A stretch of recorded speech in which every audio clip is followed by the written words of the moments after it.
Congratulations!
today. No idea what was up with that freaking audio scuff there, but I had to replug in my mixer there so that the audio was working. But apparently, I decided to curse things by making sure that scuff would happen one way or another.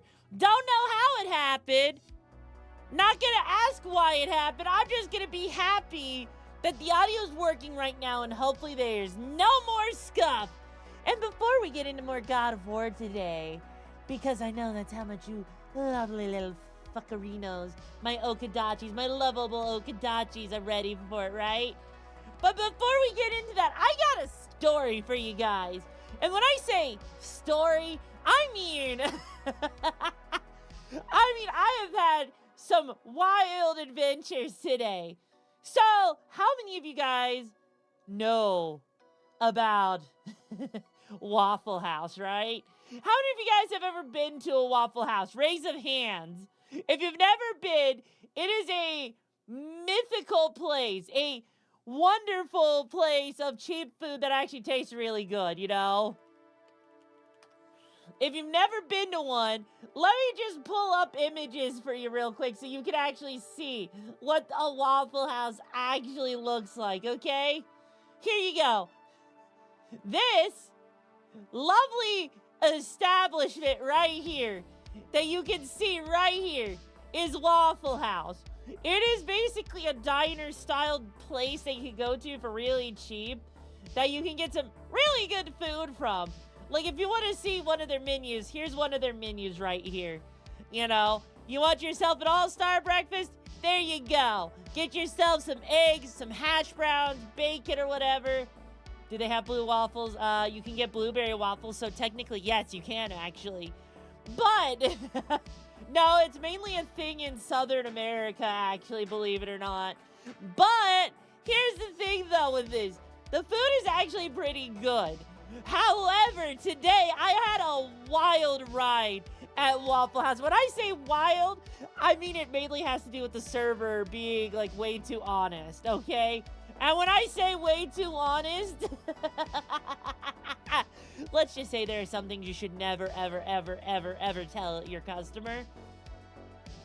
So, like, let's put it like this. Also, Rick Sagan, thank you so much for joining the brigade. I hope you enjoy your time here at the Okadachis. How you doing today, hon? Also, I'm doing good QBC. So, before stream today, I needed some food, right? So, Tessa decided to take me to the Waffle House. That's right, we went to a Waffle House, right? Now, everything seemed fine. We went, we got our food. First off, the server brought us our drinks, but forgot to bring us straws. Then, when it came to getting our food, hang on, wait for it. When he came to bring us our food, he didn't even get Tessa's order completely right because he forgot to go and get the eggs put on it. So you literally hear from across the restaurant this freaking chef sitting here being like, "Yo, bro, I didn't even put the eggs on it. It wasn't ready yet." Literally, imagine hearing the chef literally scream across the restaurant saying that, because that literally happened. But then on top of that, forgot to bring Tessa her toast, forgot, and like, we're talking like it was literally sitting right behind him. But then it gets even better, okay? Are you ready for this? Like, bro was literally, when he was taking our order, he was like literally fidgeting around so much, like trying to take a step back, and he's like, "Hey, what would you like to order? What would you like to order? Would you, this is what you want?" Like, he was like trying to get away from us so fast. Like, he was literally taking steps back. And then, literally, right as he's sitting there giving us our check, he slams it down on the table and darts off as fast as possible because he just did not want to talk. And he couldn't even look at us straight in the eyes when we were talking. Like, every time we talked to him, we had to ask him multiple times for butter and syrup. Okay? And like, here's the thing. The food itself, it actually doesn't look bad. Like, look at this food. It's actually quite good. But he took so long to just get us butter and syrup for the goddamn waffle at a goddamn Waffle House. But wait, the icing on the cake.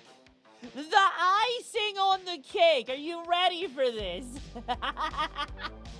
The icing on the cake for this guy, for this bro, is he literally sat there. Also, you offering to go and animated? He literally sat there and came up to both me and Tessa and said, like, I need to get close for you guys for this one. He literally came up and said to us, he's like, yeah, every time I'm here in this store, things are always fucked up. I am not even kidding. Imagine sitting there talking to your goddamn, like, you know, your server comes up to you and says, yeah, I'm the reason this store isn't operating correctly every time I'm in here for a shift. Just casually admits it to us. Just casually says it. I literally lost my goddamn mind. You don't sit there at a freaking diner, at a restaurant, and say you're the reason that everything's fucked up. Like, I don't even know. I mean, at least he's accountable. But what's even more funny is as me and Tessa were leaving, okay? Like, me and Tessa were leaving freaking Waffle House, okay? There was an old lady he was taking an order from behind us. And instead of, like, looking away from her and being, like, all shifty and all that, he sat down at the table like he was talking to a long-lost relative.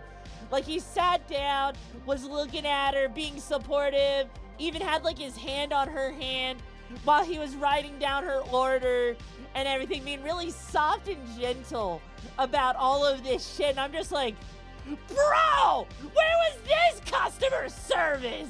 Where the fuck was my customer service like this? I want a blowjob at this point. God damn. Yeah, no, this was like such a wild freaking... It was so wild being at this goddamn Waffle House, seeing this guy who forgot to bring basic-ass condiments to the table, couldn't even bring all of the order correctly, telling us that he's the reason his shift is always fucked up because of him, and then going and taking an order from a grandma. Really, really, like, soft and, like, kind, like, I swear, sometimes there are some things that just should not even be a thing at a Waffle House.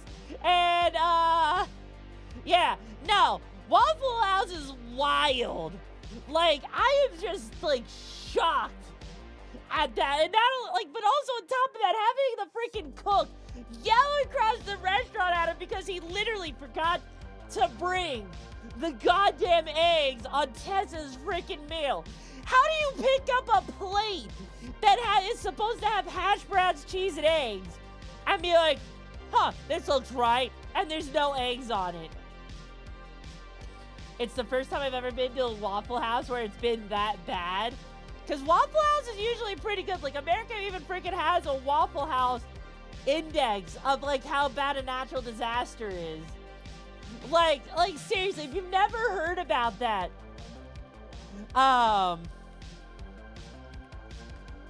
there is literally, it's an actual thing. The Waffle House National Index.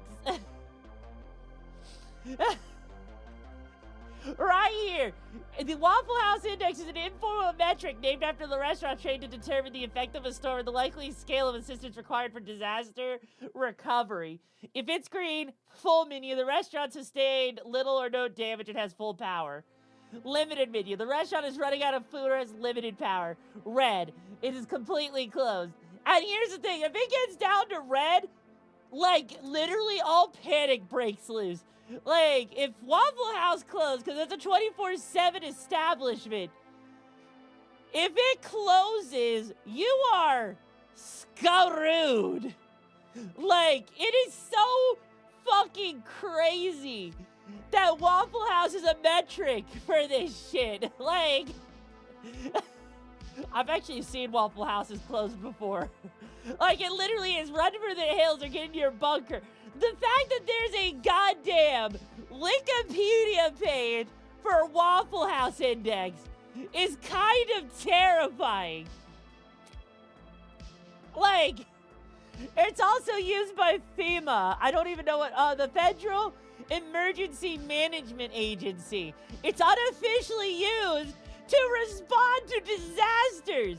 Imagine you're a part of the government. You're just like, yes, I don't have a good way of knowing if things are bad, so let me measure if Waffle House is closed. This is real. This is actually real. Like, there's also the Big Mac Index, okay? There's a fucking Big Mac Index. Literally, and that's literally a thing. It's a price index published since 1986 as an informal way of measuring the purchasing power parity between currencies, providing a test for the extent to which market exchange rates results in goods costing the same in different countries. It seeks to make the exchange rate theory more digestible. Basically, if you go and order a Big Mac at McDonald's, if the price is higher, then you know inflation is going badly. Just think about it. America is so fucked that they have to literally sit there and be like, bruh, I'm not gonna, go by having any kind of actual official measurement. No, we're gonna have the Big Mac measurement index. We're gonna have the Waffle House index. Like, literally, just let's have every other kind of index. Like right here, this right here. Imagine seeing this. Big Mac index. How many burgers can you get for $50? In India, you can get 30. In Ukraine, you can get 23. In Malaysia, you can get 21. Like, in America, you can get 11. In Norway and Switzerland, you can get 7. Like, I'm just like sitting here. You know what? I don't even know what the UV index would look like, but that's the thing. Waffle House is insane, okay? The one thing I will say is Waffle House is surprisingly clean. Like, this is what the average Waffle House looks on the inside. It's actually really clean, and it's actually a safe place to go for cheap food. But, if you know what? Here's a Yumi index. If Yumi is pissed off, run for the hills. Like, actually run for the hills, because when I'm pissed off, my anger is enough to make someone vomit. If I'm happy, run for the hills, because that means I'm about to fuck someone in the ass. And if I'm feeling sexual, then please stop by my room after stream. I heard you needed to be a good little boy or girl, or non-binary person that needs to have it, I know, the Big Mac used to be 45 cents, now it's $5.29, exactly. Like, it's so insane just to think about this shit. And you know what's the sucky part? Like, at a Waffle House, a waffle costs $5. Like, there's a place, okay? There's actually a place that's actually better than Waffle House, in my opinion, if you can afford it. It's called Eggs Up Grill, and I think I need to show you guys Eggs Up Grill. Because when it comes to food, if you need a good-ass place to go and eat, yeah, it's $5 for a freaking waffle at Waffle House. But, like, Eggs Up Grill, it is so goddamn good. And when I say it's goddamn good, like, all I have to say is this food is just delicious to look at. Like, this menu, imagine getting coastal crab cake Benedict, okay? Tasty as fuck.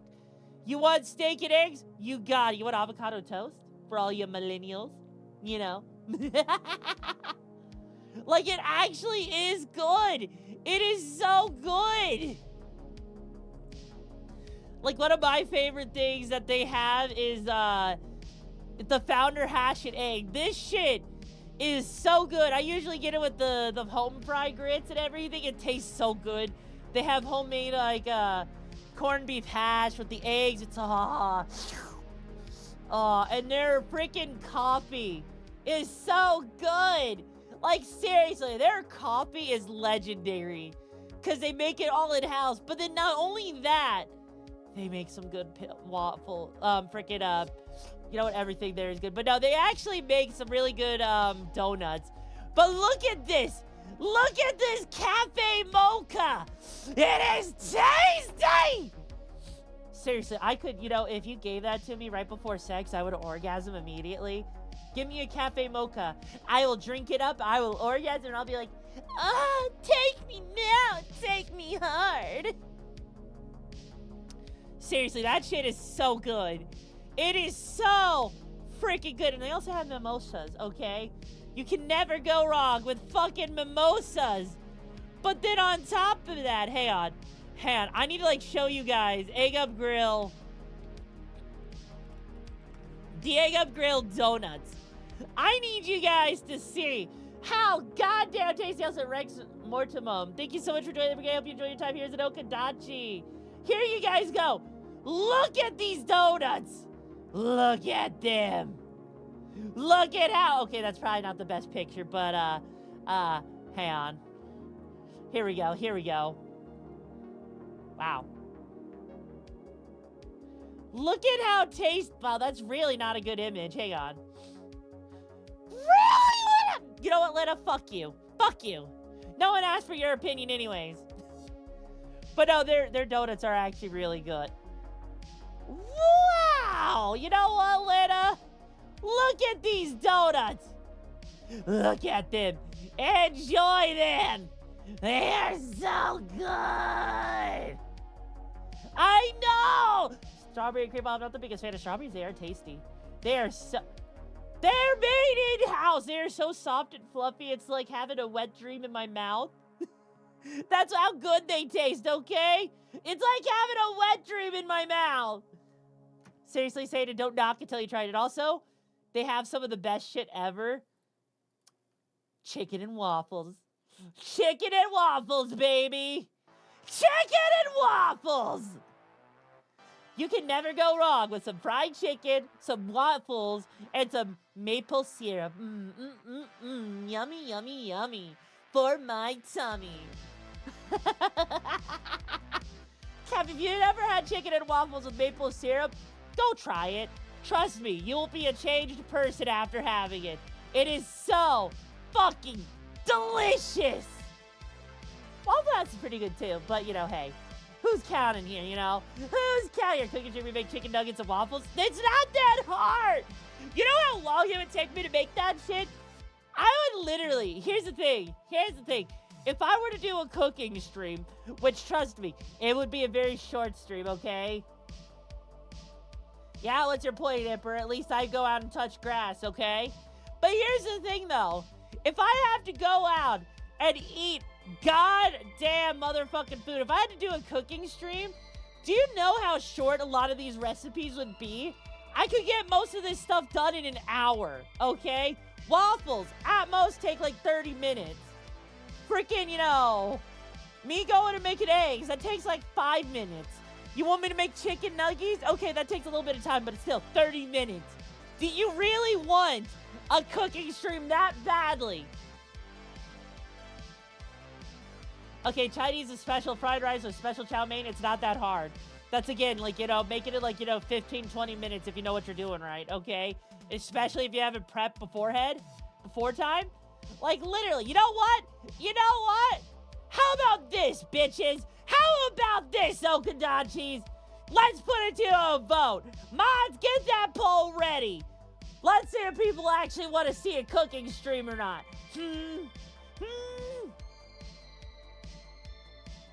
Because if you want a cooking stream, I can cook, and I can cook well. The one thing that's going to suck for you guys is if I cook, guess what? You're not going to get to eat any of it, and it's going to look so tasty. And then I'm going to have to eat it in front of you and make loud, defiling noises that will make even your grandma blush and make you wonder if you're watching a Christian Minecraft stream or not. That's right. I would be so loud and obnoxious. All you're gonna hear is, ah, ah, ah,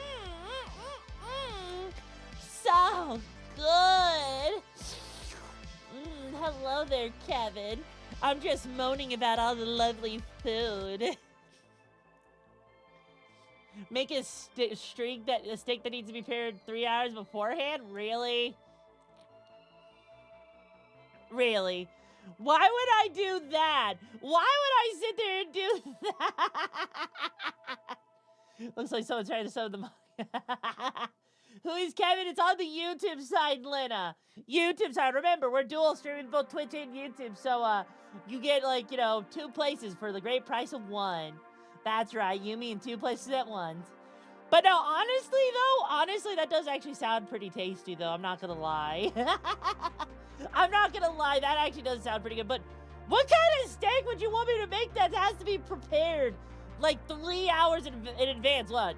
You want me to marinate a steak in teriyaki sauce with some sesame seeds, and then, cook it and give it to you some nice white rice with some parsley and everything, a little bit of salt, garlic, pepper, get you a little bit of some lo mein noodles or some shit like that with some crab rangoon, or cream cheese wontons made from scratch or some shit like that. Hi, Hot Dragon, how you doing, hun? Is that what you want? Is that what you fucking want? Wait, what is streak? Wait, are you saying steak or streak? What is streak? Damn right, the Waffle House has found its new host. I was just having a whole conversation about it. But, what do you even mean by that? That's a high fire to Ninja. How you doing, hun? I'm so confused. What is a streak? Hang on. Hang on.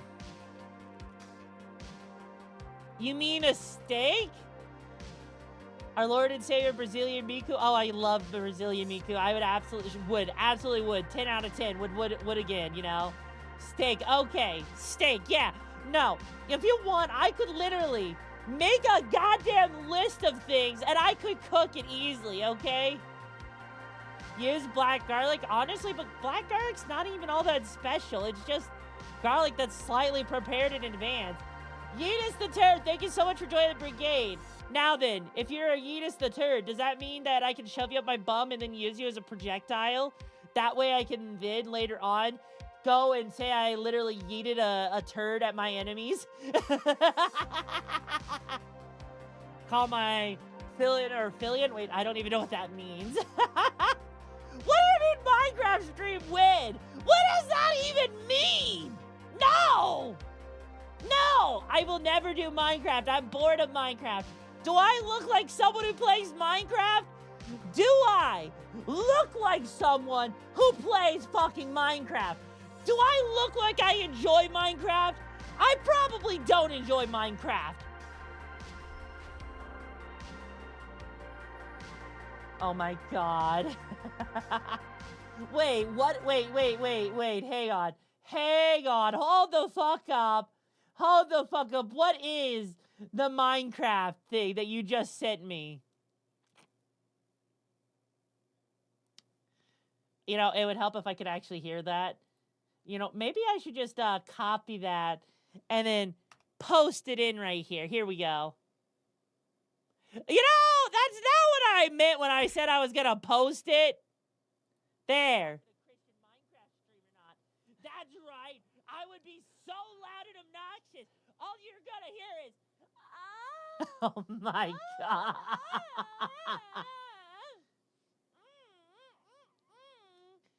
So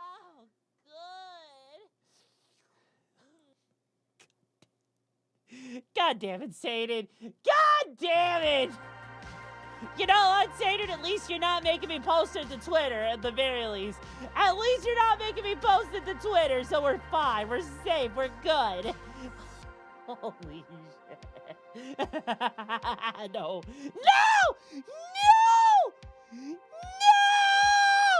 No, Satan. Satan, you don't want to do that. You don't want to do that.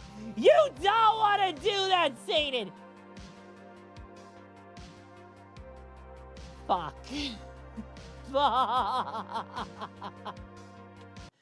God fucking damn it.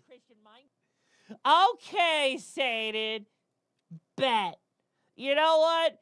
You know what? Hang on. Hang on. Let me just make sure that this is edited correctly. Let me just look at it. Stream or not. That's right. I would be so loud and obnoxious. All you're gonna hear is, "Hi Rigby, how you doing, hon?"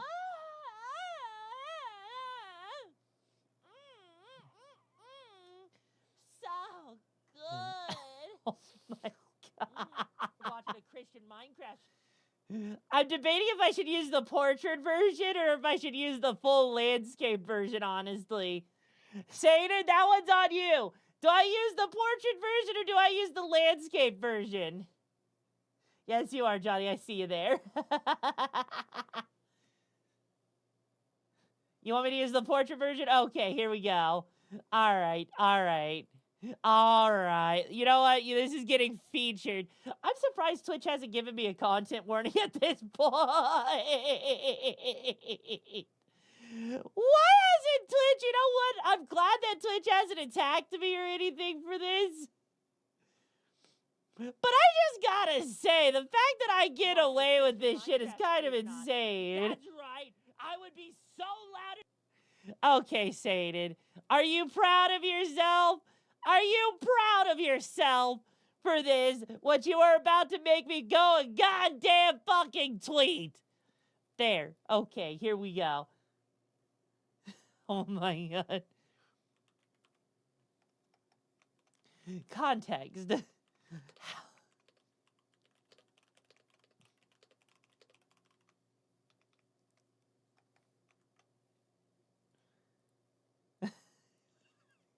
Oh my God damn it.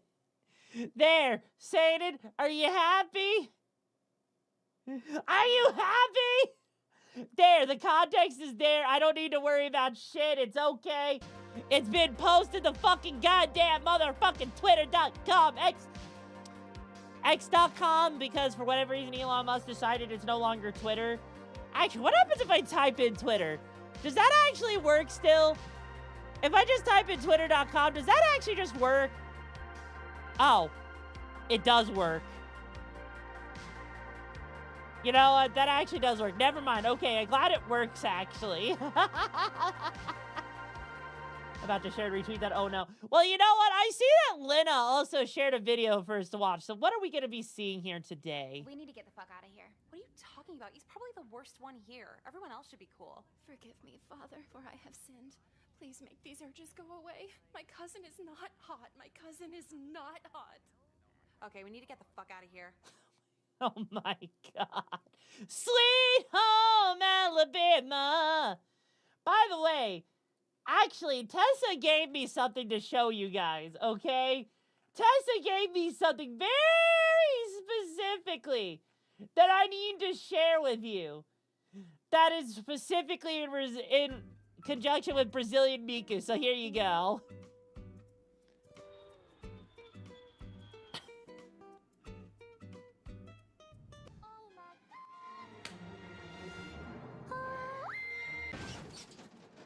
That was a close one. I think I took the wrong airplane. Oh no, sorry, Miku.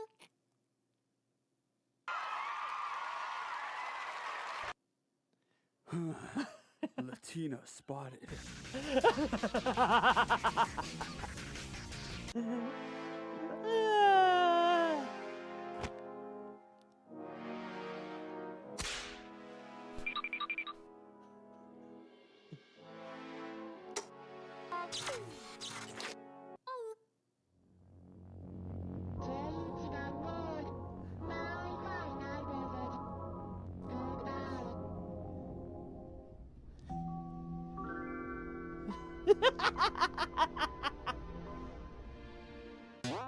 No! No! Damn! I was too late. Damn, I was too late.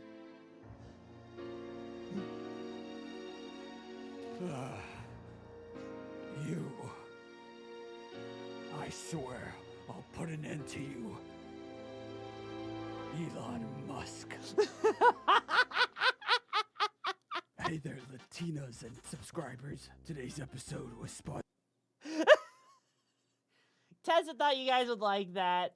Tessa thought you guys would actually like that because of the fact that it's Shadow with his Latinas. And for those that haven't actually heard me say it, I need my Latina, Sonic. You don't understand. Brazilian Miku is so hot that the Chaos Emeralds don't even matter. I've got a raging boner in my pants. That's right, Sonic. I have a gun in my pants. My Glock is my cock, Sonic. So let me go get my Brazilian Miku.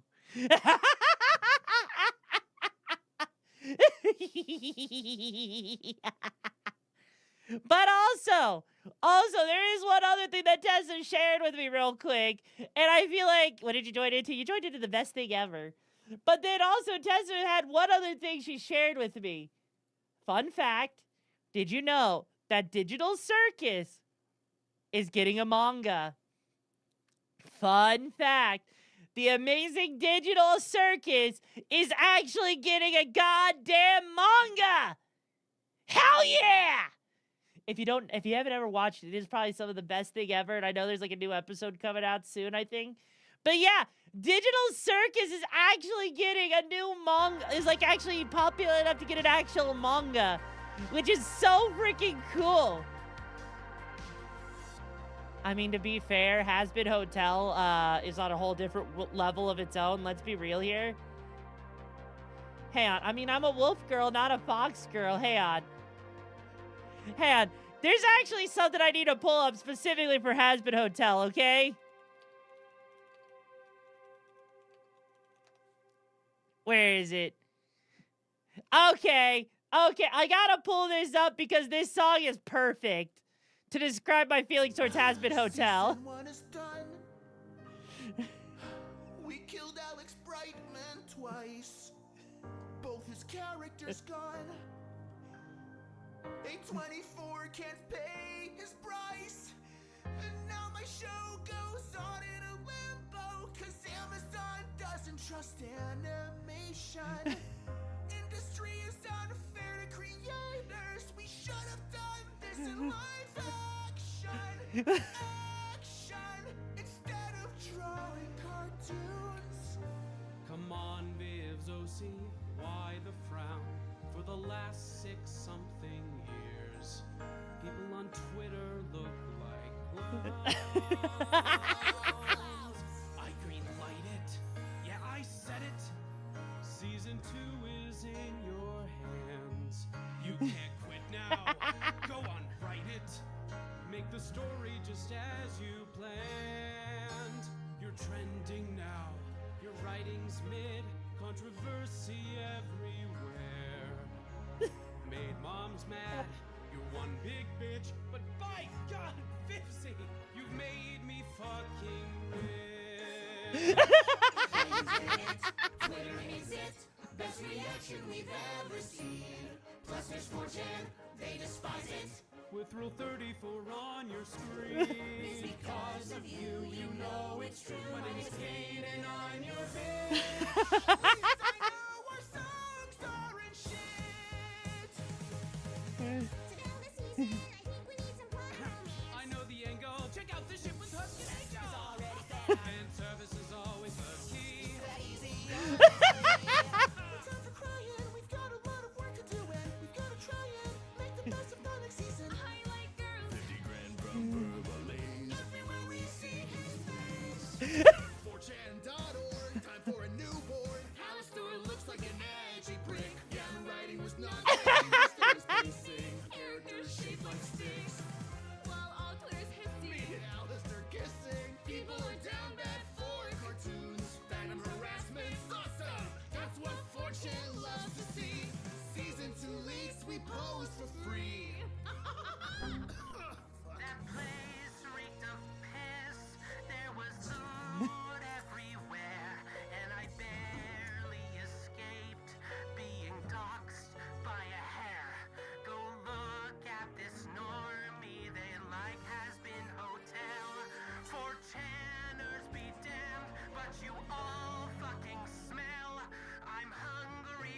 fanfics like never before.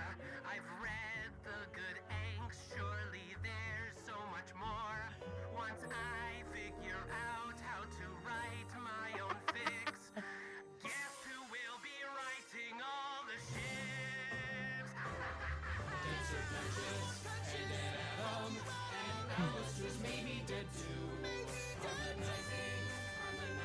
I'm alive, it's so fuck you.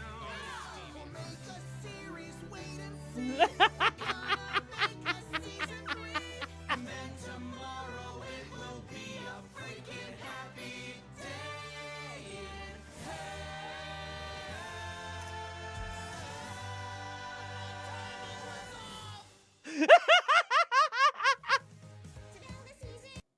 To be fair, that's the perfect way to describe how I feel about Hazbin Hotel. It's okay, but you say fucking like an adult. Exactly. Exactly. This is just like a perfect description of freaking Hazbin Hotel. It's made Amazon rich. You know. Uh-oh. I think I broke things again. I broke things. I love how I broke things and it hasn't even been like fucking, you know. There we go. I was wondering why things broke. I guess sometimes you break things and it's just not meant to be, you know? It's just not meant to be. But yeah, no, Hazbin Hotel is just, it's okay. It's just okay. Like, it has, the one thing I will say is it does have some banger songs. Like, Hazbin Hotel's biggest thing is that it actually has good music. That's like the one thing it has going for it. Sadly, there's not much else going for it, but you know what? Hey, at least it's got good music. We can all agree that the songs are good, right? We can all agree that the songs are good, that, you know, maybe the writing could be better, but, you know, hey, for a fanfic, you know, for a fanfic, I mean, it had a good moments, but it was just kind of, Most of the songs are good. Honestly, I think my favorite one is the whole thing with, like, freaking Adam and all that. That was probably, like, the best song and everything, where he has this whole guitar solo. Yeah, the pilot's intro was much better. But then again, that's what happens when you go and put the writing into a company's hand and you go away from doing it yourself. But then, you know, like, honestly, I think Hell of a Boss is a little bit better because it's not controlled by anybody, really. It's just kind of there by Busy Papa on her whole thing, you know? It just makes sense, if you know what I mean. But yeah, no, honestly, though, Busy Pop, not bad, but Digital Circus, though. Digital Circus, though, I have to say, Digital Circus music is just so good. There's something about it that just sounds good in general. Like, every time I've seen Digital Circus, I've seen so much more love for it, especially with the creator of I forget what the other series was that was being animated. One of the writers died or some shit like that.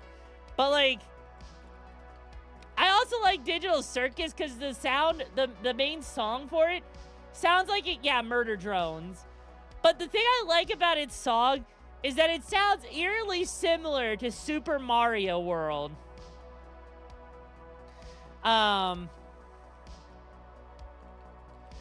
let me see if I can find it. Here we go. Hang on, here we go. Just to show you guys this real quick.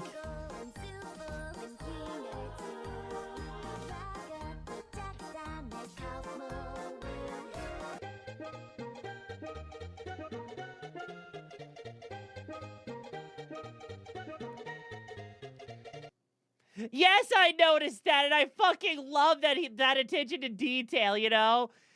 But then again, that song is so fucking, like...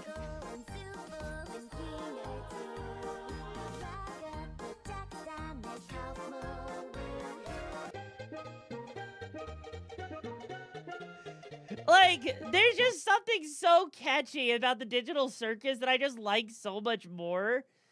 That a Digital Circus as a meme is so good. Yeah, I know! It literally is the same motif! Thank you for the hydrate.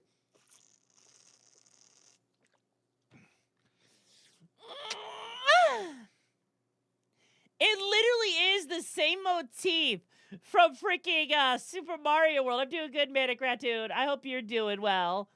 It's just so good of a song.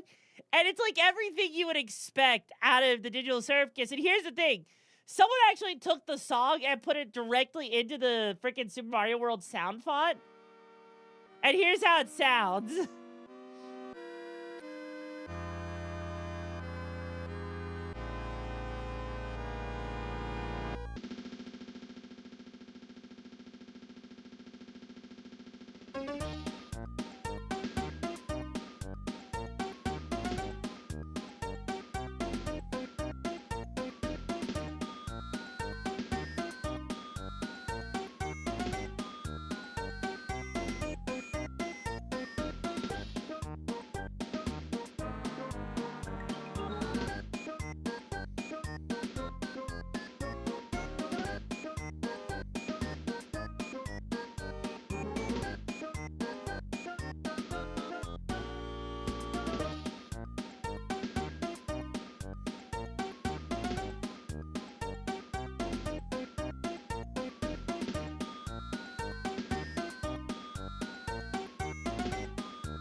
I know, right? It does pop, and it sounds exactly like, you know, something you would hear in Super Mario World.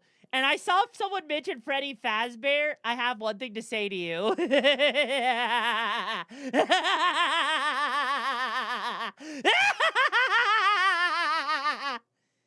Hang on.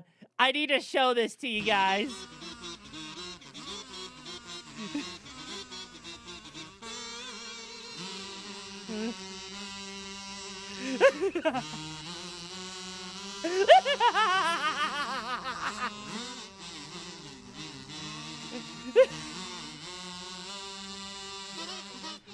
Damn right, Zob Daddy, it is.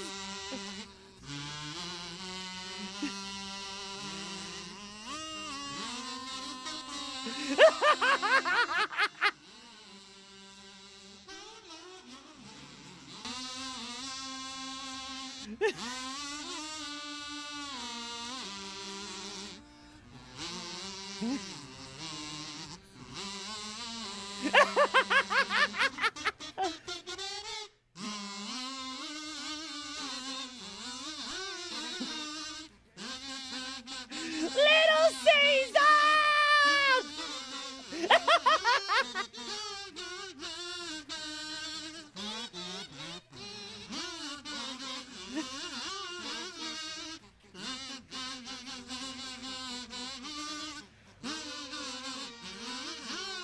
I believe this is season 2 of JoJo's Bizarre Adventure, I want to say.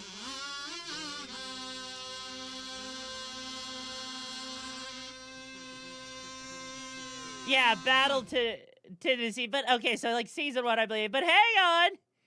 Here's the funny thing, though. Here's the thing. There's even more.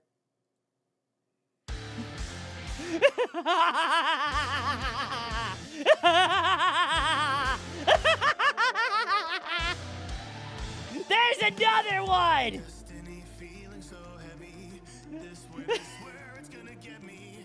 Pinned down my dreams to keep them restrained. Nowhere to run among the rubble. I'll continue in the struggle. Won't give up as long as I will remain. And all the shards of our hope.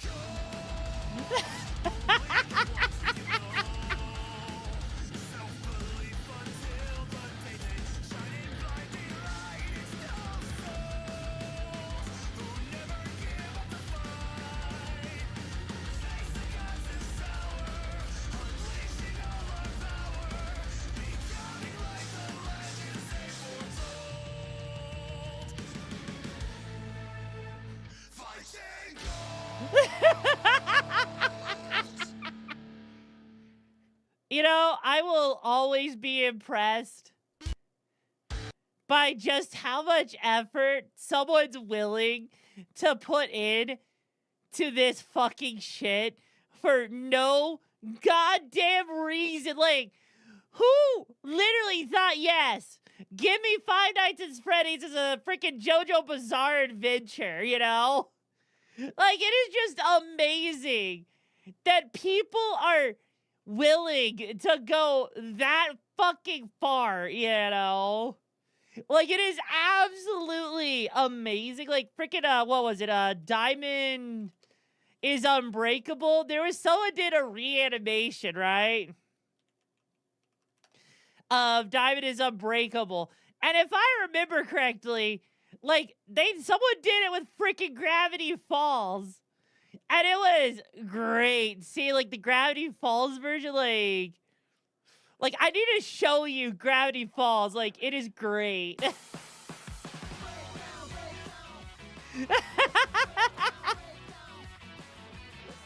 Part 4.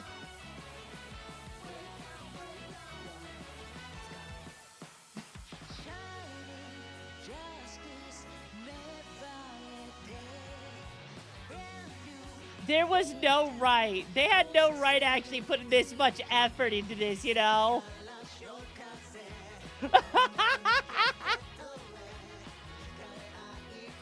Like, no reason. Honestly, Gravity Falls is worth it. It's actually really good. I'm surprised at how well, you know, YouTube people can actually animate shit here. Hi, Terrence. Hope you're doing well. But, like, this is just amazing to me to see this shit.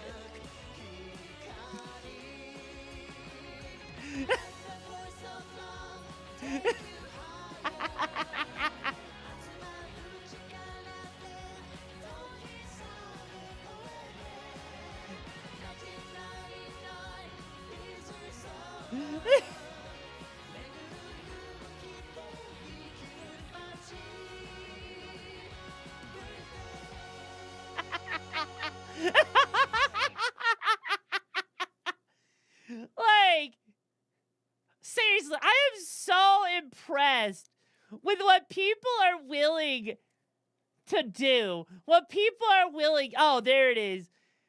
Because Silver Gunner, if you know who that is, they also had one that they did where they also threw together, like, a lot of things where people... with, like, a bunch of these different collabs and all of that, which is just kind of cool.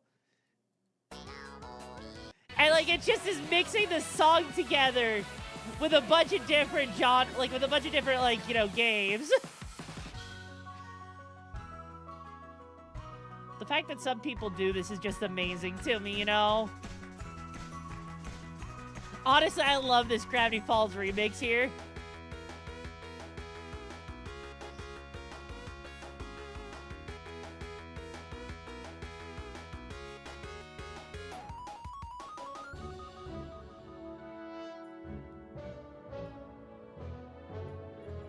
No worries, Rex. See you around on the next stream, hun. Also, yeah, there you go. Like, freaking Smash Bros.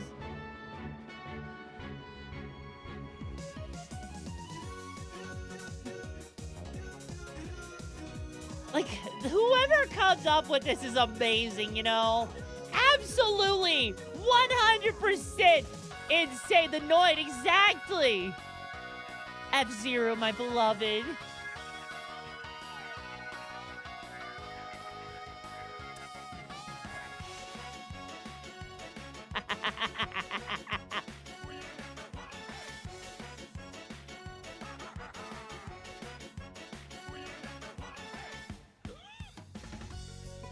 Oh my god, it's so cute with the Nintendogs. I can't even begin to imagine, because you gotta figure out the freaking sound fonts for this shit, you know?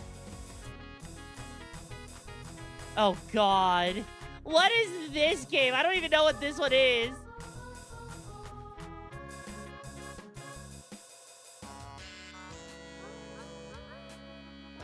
There we go, Animal Crossing. Beautiful. Absolutely beautiful.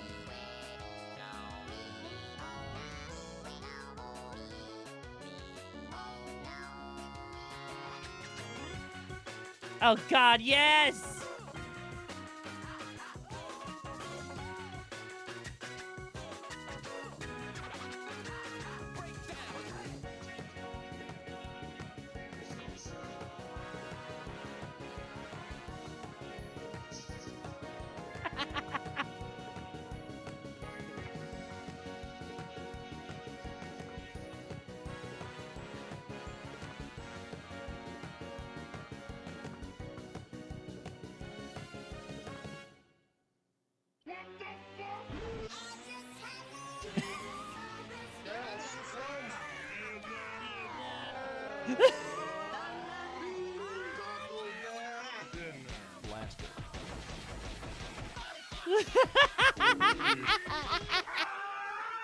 I heard you watch your YouTube poop in here. Freaking Super Mario Sunshine.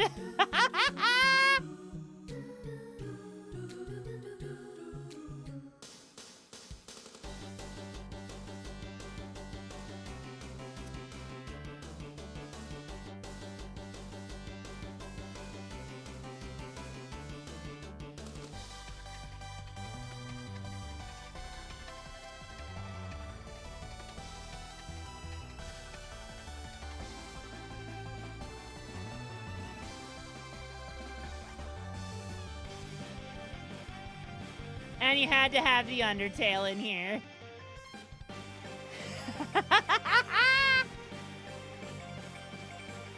It really does go well together, doesn't it?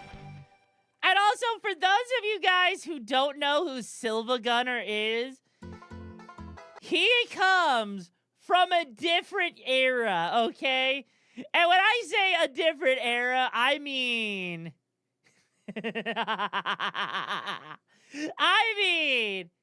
he comes from a different era. Like, you thought you know Spirit Tracks is the overworld theme? Here you go. Doing good, Shadow Man. How you doing, hon? Just wait for it.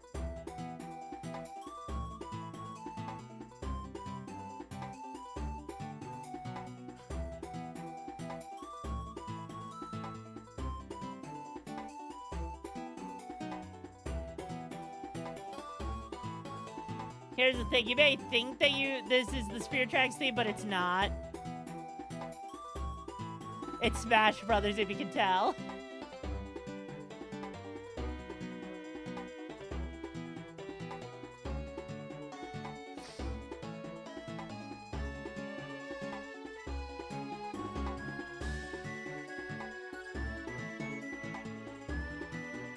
But here's the thing, though. If you want to know how crazy he gets with this shit, he had like a whole ass thing going on. Let me see if I can find it real quick. There was where is it? Let's see. Hang on. Cause he also did. Here you go.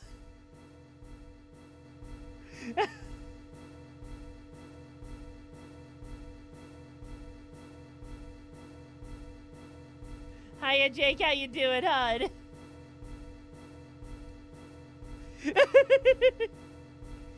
Well, look who decided to click on this video expecting anything different. Well, fool you twice, shame on you. And this time, he's brought friends.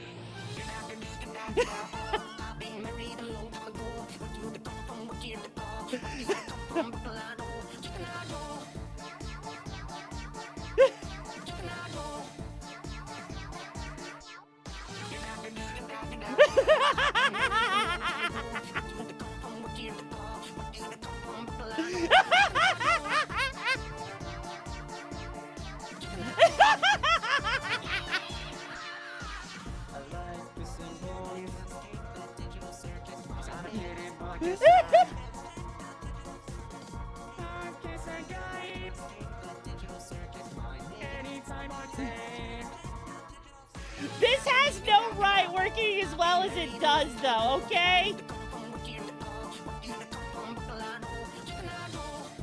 There is no reason listen, that should work nearly as well as it does. Okay, I'm doing good skeleton. Like here's the thing.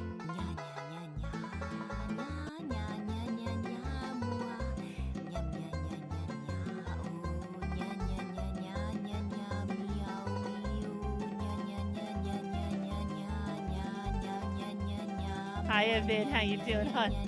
Oh my god. Why?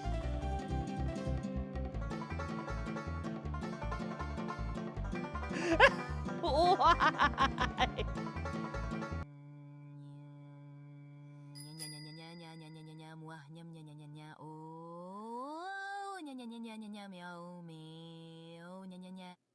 What the fuck was that? The fuck was that? I'm actually confused what I just listened to. Like, what? What was that? Like, so confused. I'm so confused right now what I just listened to for like a freaking TDS redeem. But like, he literally, I don't know how he managed to, but he has so many songs where, oh my god, it's Spectrums. Hang on, I need to hear this real quick.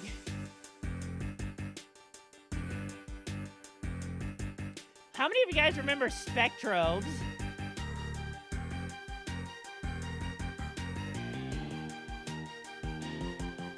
Crafty GM, thank you so much for joining me. I hope you enjoy your time here in the hideout.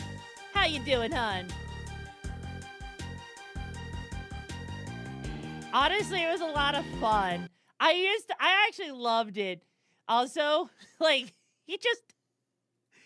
I freaking love freaking Silva Gunner. I forgot to subscribe to him.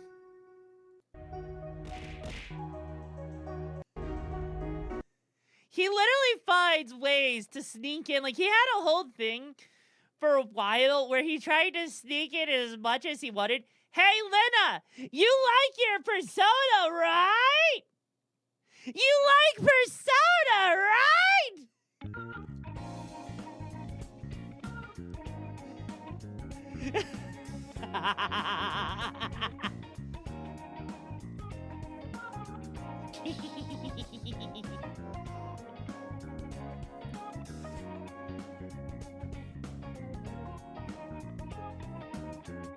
Tô namorando aquela mina, mas não sei se ela me namora.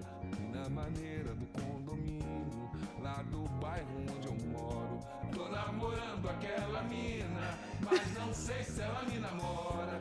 E na maneira do condomínio, lá do bairro onde eu moro. Minha mina, minha amiga, minha namorada, minha gata, minha sina do meu condomínio. Minha musa, minha vida, minha Mona Lisa, minha Belos, minha deusa, quero seu pozinho. Oh, I know, right, Johnny? I know, right?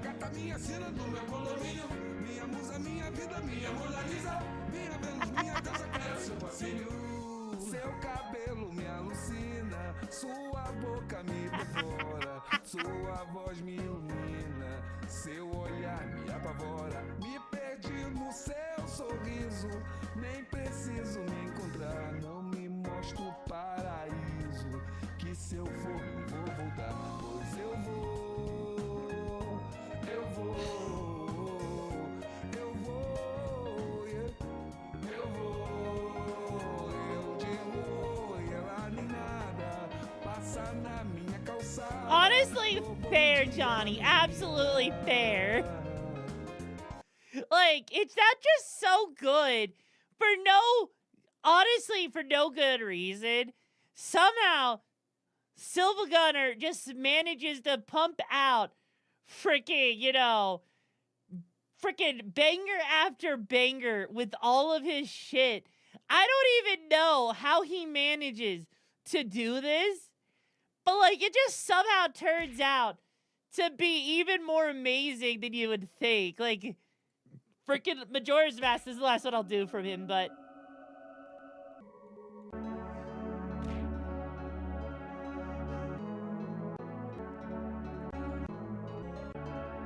he just literally will sit here and crank out these bangers and everything that is just freaking hilarious. Not your Zelda.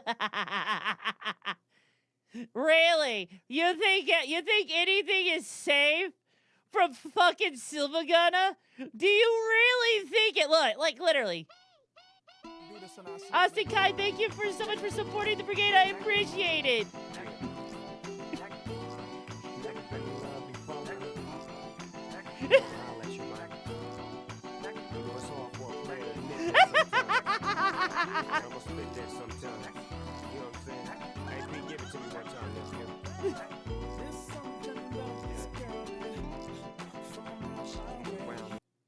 Like, come on, are you really shocked at this point?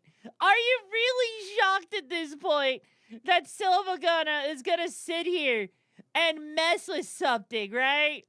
Like, you know, for fuck's sake, you know, if you've never played like Parappa the Rapper, right? Hang on a second. There is a version that someone did with Parappa the Rapper where they literally took. Here you go. Yo, check this out. It's party time in the house. How you feeling now? Check. Say ho, ho, say ho, ho, ho. Say ho, say ho, ho, say ho, ho, ho. What you gonna do? I gotta be, I gotta be, I gotta be, I gotta be, I gotta be. What you gonna do?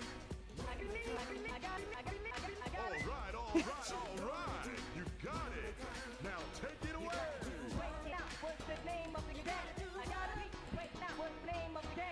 For me, you, and you. But I do it like that because what it's like that. I gotta be. But I do it like that because what it's like that. The one difference is the fact. I gotta be. Sunny, my life is like a dice. I can't tell which way. I gotta be. But do it. Wait now, what's the name of the day? I gotta be. I gotta be. Sun, my life is like dice. I can't tell which way. I do it like wait now. What's the name of the? But I would be. But I would be. I gotta wait now. I gotta be. Do it. Wait. But I gotta be. But do it like that. I gotta be. Do it. Wait. Sunny, my be. But I would no. What's the matter? I'm back for you now. What you gonna do? I gotta be. I gotta be. I gotta be. I gotta be. I gotta. What you gonna do?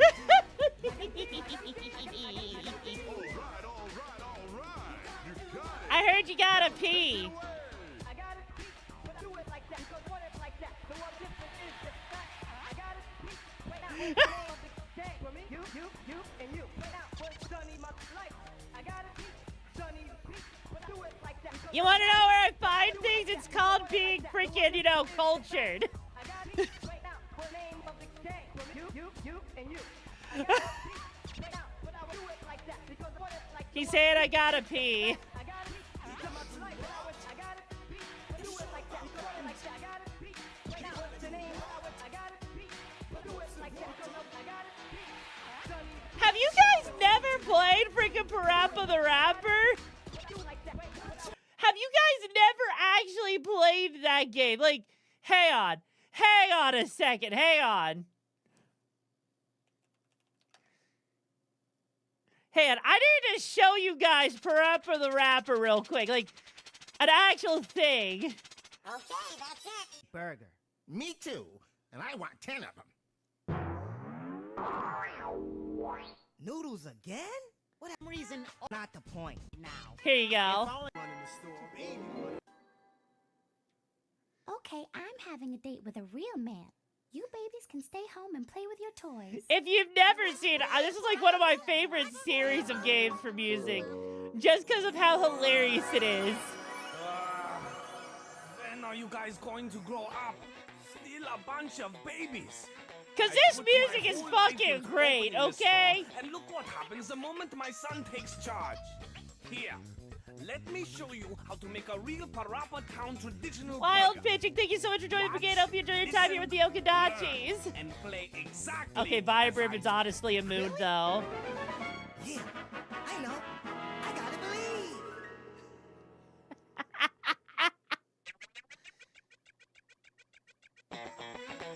seriously, these are a bop. I'm in the house. Here it comes. Extra, read all about it. The best burgers in town from all around. People from around the world come and get it. The line goes around like a merry-go-round. Cut. Cut. You gotta eat. Yes, very good. Eat. Very nicely. And toast. You got to cook. You know, doing good now. Come on and cut. Cut. Very nice. You gotta eat. Toast. Yes. The rapper really is so cool, okay? Now cook. Yes, right. Burgers, the fries, a shake or a friend. If you're hungry, simply line up at the end. Come on, people, gather round. We got everything you want from all around. Cut the lettuce. Cut the lettuce. You got to heat the grill. Heat the grill. Toast the buns. My buns are very toasted. His buns are very toasty. I never realized he said that. Serve the drinks. Here's the thing. I actually own a physical copy of Parappa the Rappa 2 since I was a kid. French the fries. French the fries. Sweep the floor. Sweep the floors. The ketchup, the mustard, the salt, and the pepper. Pour it on right, guys. We got no extra. You watch the grill, control the flame, guys. Follow the rules, stay productive and wise, and cook those burgers. Cook those burgers. Turn the patty over. Turn the patty over. Come on and watch them fries. I'm not watch them fries. Better execute sooner. Better execute sooner. Bring on the ketchup. Bring on the ketchup. Don't forget the cheese. Don't forget the cheese. Bring on the mustard. Bring on the mustard. Handle it with ease. Handle it with ease. Burgers, it's all we have in mind. He cooks the best, you better get in line. Now put it on the tray, is it for here or to go? Any which way it tastes good, you know. Cook those burgers, turn the patty over. Cut those burgers, turn the patty over. Cut the lettuce, don't forget the cheese. Cut the lettuce, don't forget the cheese. Toast the buns, French the fries. Toast the buns, French the fries. Bring on the ketchup, sweep the floors. Bring on the ketchup, sweep the floors. Yeah, now that's what I'm talking about. Now go. But here's the thing, though. Here's the thing with that song, though, is that it even gets crazier, okay? There's like a high mode, okay? Like, when I say there's like a high mode, I mean, like, there is a, like...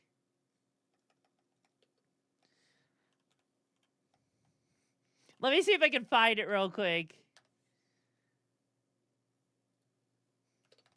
Because there's actually an expert mode with these songs. And when these songs go, like, really hard, like, he actually just starts going, like, really fucking crazy. Like, we're talking, like, he gets, like, so in the zone where, like, he starts, like, glowing and it's like he gets high or some shit like that. I need to find the actual freestyling thing. Yeah. Here it is. Actual, like, freestyling with that song in particular. Like, hang on.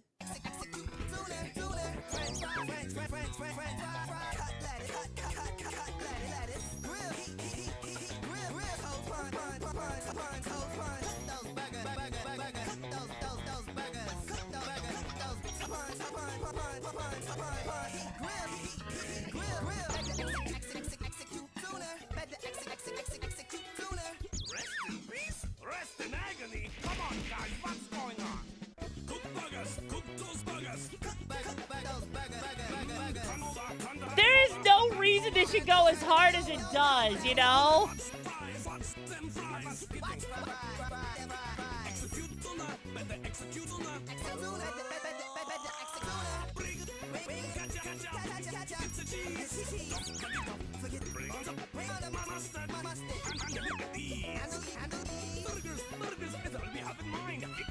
Like, seriously, it just works exactly.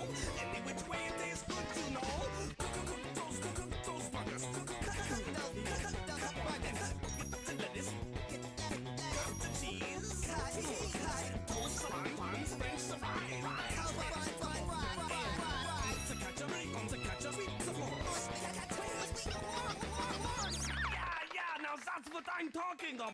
Like, seriously, there is no reason for that to go as hard as it does, and it just does, you know? It just does. Also, I saw that there was some video cards I need to watch real quick. Oh, geez, hang on. Holy fuck. Okay, there was the Write a tweet that happened 21 hours ago. Hang on. I think I watched this one from you, Lena. Hang on. We need to get the fuck out of Yeah, here. I watched that one. Okay, you know, it would help if I hit complete cards. All right, what? Oh, no. What is this, Lena? Why are you sitting me? What? If you my ex-boyfriend Steven. Okay, put a finger down if you my ex-boyfriend Steven in the Burger King parking lot. What? He bought me a Whopper. I'm sorry. Okay, put a finger down if you my ex-boyfriend Steven in the Burger King parking lot. Oh, no. That is so evil. That is so evil.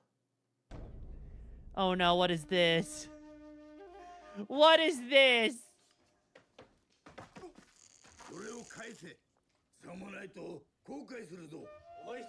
What? What?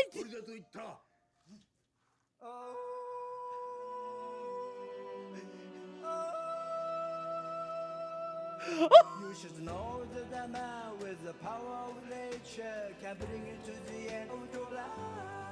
And you should know by my smile and the look in my eyes that you are about to be massively forced to give up.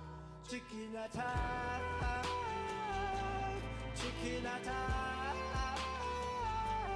What you want back before it face to black. Say my love harmless, but then come on, chicken ass. Go chicken go, go chicken go. Now gonna fly, you on the sky.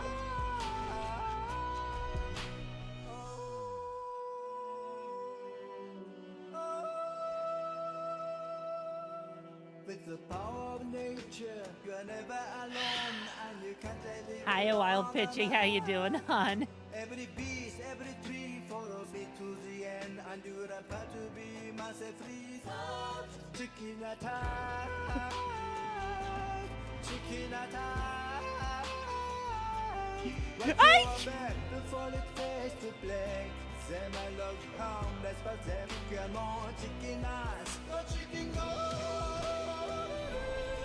Go chicken go. Now gonna fly. You on the sky. You are young and you are hungry, perhaps short on money. I give you this chicken today. It's eggs for your dinner, it's legs for next winter. You won't have to steal again. なんて慈悲深い方だ。あなたすべての動物を操らぬんですか? I mean, yes, it is a 10 out of 10. I don't know how you do it. Oh my god. 僕の兄が不死身で銀行強盗に巻き込まれたんです。大丈夫だ。心配するな。Go chicken go! Oh my fucking god! What? Go chicken go! Now gonna fly. You on the sky. All I need, all I need, all I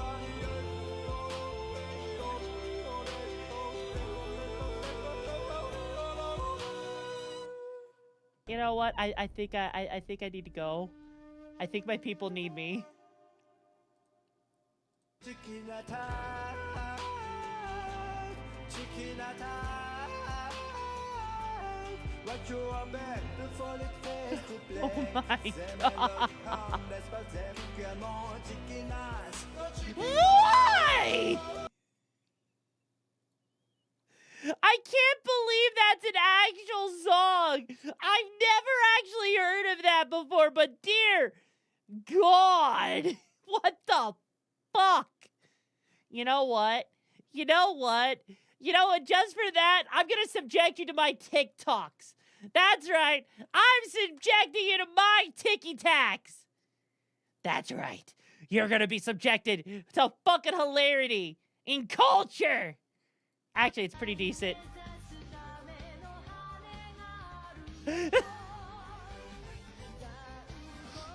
If you know, you know. It's okay, card.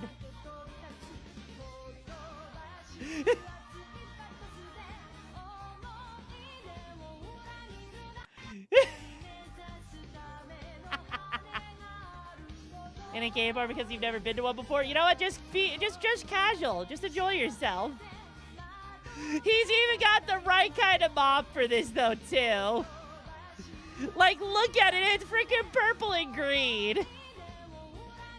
Instantly get somebody pregnant by sending this video to them. Boom. You're pregnant. Instantly get... Guess you guys are all pregnant now. Am I right? Or am I right? Also, okay, I don't know if you guys know about this, but there's a Nintendo museum, right? Like, if you guys haven't seen it yet, Nintendo... Hang on. Hey, Zapdos, you've never flirted with anyone before? You've never flirted with anyone before. Well, Zapdos, how about this? Let me just get closer real quick for you. Hey, Zapdos, I heard you're looking kind of hot and cute tonight. You know what'd be even cuter? You know what kind of side I want to see that makes you look even cuter?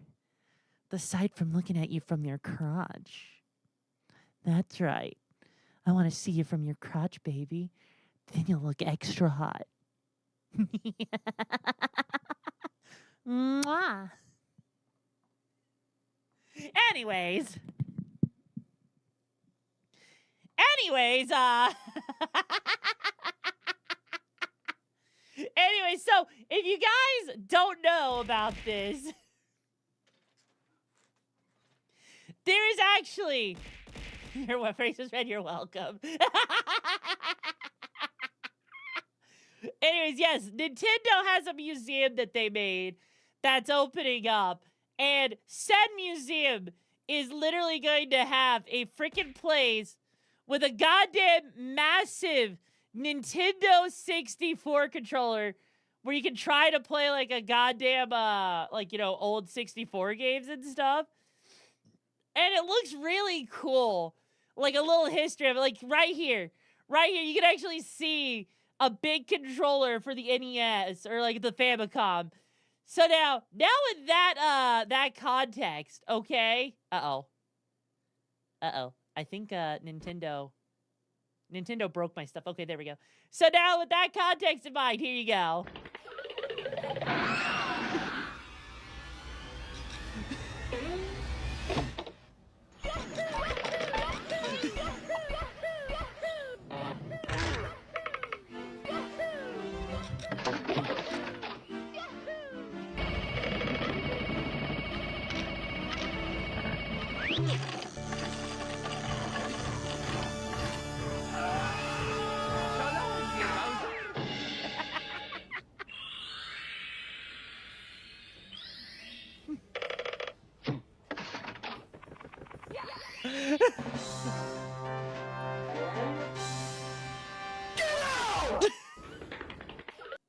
I guarantee you.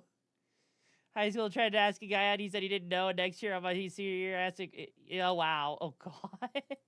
I know, though. This is like, you know what? Hey, you're going to get some good luck some point, Zapdos. I'm sure of it. But yeah, no, honestly, though, that whole thing, I bet you someone's going to try and speedrun Super Mario 64 on that massive controller. I guarantee you. Guarantee you, without a doubt, that someone would try and do it. Are we gonna do it? You know what? If I had the money to just go up to wherever the fuck the museum is, I totally would. I totally would. But sadly, that's why I'm also not at TwitchCon, because TwitchCon is like a $4,000 experience. And I don't know about you, but who the fuck has $4,000 to fly across the goddamn country just to go to a freaking convention like TwitchCon? Doing good, Tashi. How you doing? Like, seriously, have you ever, like, freaking TwitchCon is like $400 a ticket, let alone the freaking airplane cost. Do you really think I want to go? Do I look like I'm a big enough fucking streamer to fucking justify flying halfway across the world? What? What? I guess the video broke. But no, in all honesty, trying to go to fucking TwitchCon is absolutely fucking ridiculous. And, it's the anime titties that also sell this economy. I mean,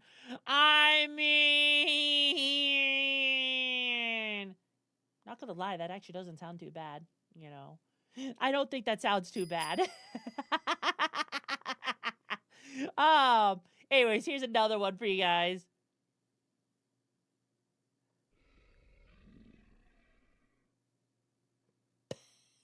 I don't know if you were intending to scare the rabbit pellets out of everyone.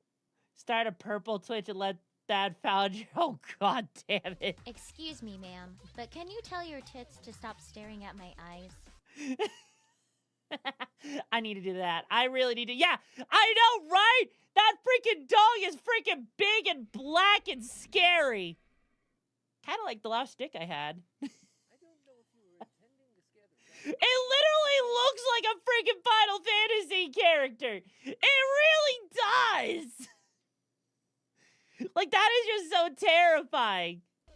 Imagine if you get sucked into a Windows XP computer and you could interact. Also, for all you VR chat fans out there, this world is actually really cool. Space. In this VR chat world, you can do exactly that. Inside the computer, log in with a username and suddenly you can walk around the iconic green hills wallpaper. In the center, there's a floating desktop taskbar with interactable icons. While not all of them are functional, many nostalgic apps can be opened, like Minesweeper, Space Cadet, Pinball, Paint, and Windows Media Player, which can even play YouTube videos, as well as VR chat itself. As your friends drag the windows around, sit on them, and leap from one to another, you can view them from the computer screen. And to top it off, the world offers 3 nostalgic avatars: Merlin the Wizard, Rover the Dog, and of course, Clippy. Just whatever you do, don't delete yourself. Imagine. By the way, fun fact, I actually have a physical copy of Final Fantasy XI, by the way. And guess what? Even though it's for the 360 and 360 servers are shut down, you can still play Final Fantasy XI on PC, believe it or not. Which is kind of cool, because I actually want to play it at some point. But yeah, even Clippy, hang on, what was that video? Oh. Wait, hang on. Card, which one? Which clip are you talking about? Karn? Give me the link to the clip. Oh no, wait, hang on, wait, Lena, is that the clip? Is that the goddamn clip you want me to post? Is that the clip, Karn? Is it the clip? I think it's the clip. I don't know if it's the clip. I have literally no idea if that's the clip you want me to post, Karn. That Lena posted in the mod chat. Okay. All right, what is this lovely clip that you're going to make me... Let me just get closer real quick for you. Hey, Zapdos. I heard you're looking kind of hot and cute tonight. You know what'd be even cuter? You know what kind of side I want to see that makes you look even cuter? The side from looking at you from your crotch. That's right. I want to see you from your crotch, baby. Then you'll look extra hot. God damn it! That is so cringe! No! Ah!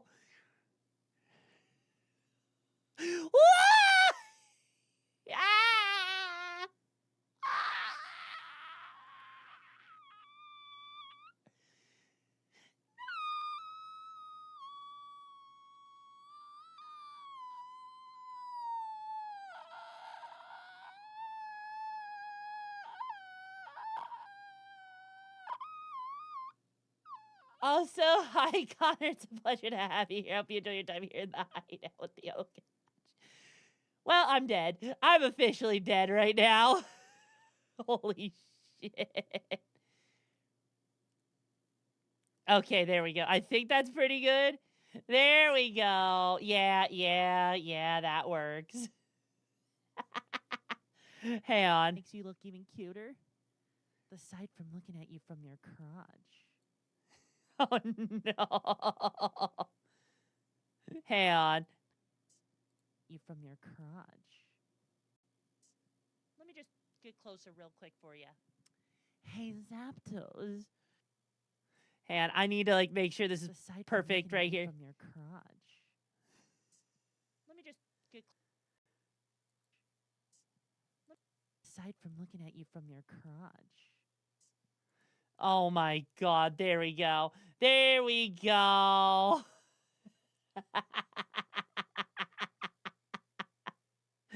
Hang on, now it's gotta render so I can tweet it, okay? Okay? Wait 15 minutes and someone else? Oh, god damn it. No. No! Why would you do that? No! No! You know, that's going straight to the stories, though, too. There we go. Okay. Hang on, let's just go ahead. Let me just get closer real quick for you. Hey, Zapdos. There, it's downloaded. I can now post the goddamn clip. I hope you're proud of yourself.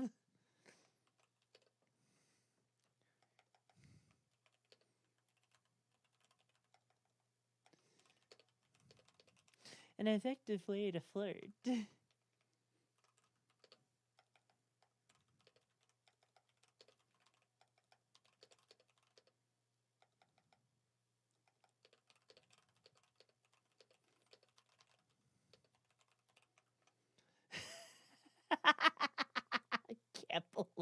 I can't believe how cringe I can be. You know, I sometimes impress myself with how cringe I can actually be. I need you guys to realize that. And I gotta ask, Yumi, since when did your model have an alt tan skin? It's actually been a couple of weeks now, I think. I think it's been like about a week, 2 weeks, I think. I'm not entirely sure, but yes. Yes. It is. Let's get back here. Oh, I gotta fart real bad. Oh, I gotta fart real bad. Oh, I gotta fart.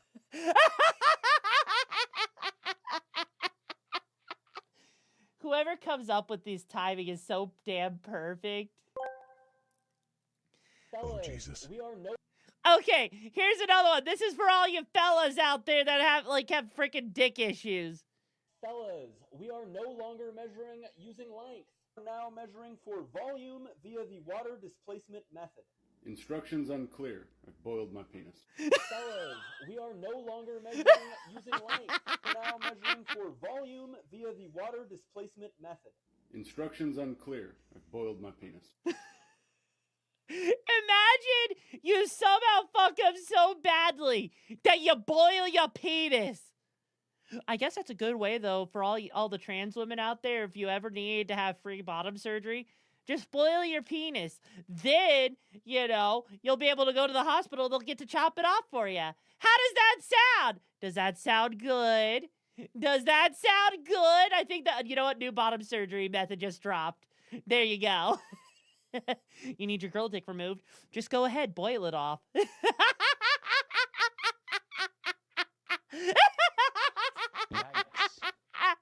Anyways, moving on. Best part of waking up is not giving a fuck. Honestly, to be fair, that feels so real. The best part of waking up is not giving a fuck. It is such a goddamn motherfucking mood. Like, I swear to God, there's some days I wake up and I'm just like, you know what? What if I just stayed in the fucking bed and slept, you know? What if I just stayed in bed and slept my happy ass? Or you know what, better yet, if I'm waking up in the morning, if I'm just gonna go over to my hammock and I'm gonna lay down in the hammock and enjoy myself, because then I'll have quality sleep either way. But, like, this is like, you know, you like walking? Well, you know what, Johnny? How about this? You take a nap while I carry you on my back, because I can carry a lot of shit. You haven't gained a fuck to give, Rob. Really? Well, then. I guess I have a head start on you, because I at least have one fuck to give. Also, here you go.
It's undefeated at this point. Exactly. You see, I have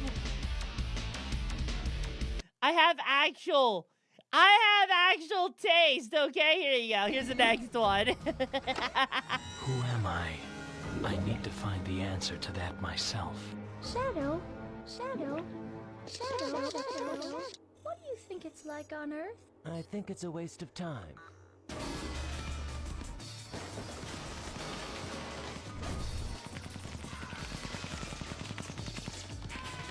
What?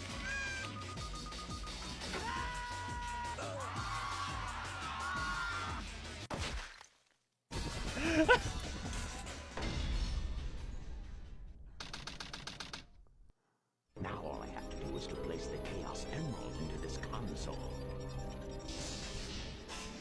I think I know exactly what you just sent me, okay? No! Chaos Emeralds? Chaos Emeralds. Yosh.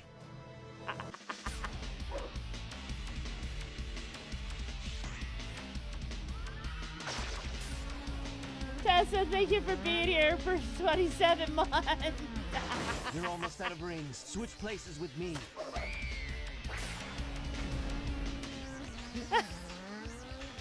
Wow! He's fast! No, I'm Shadow.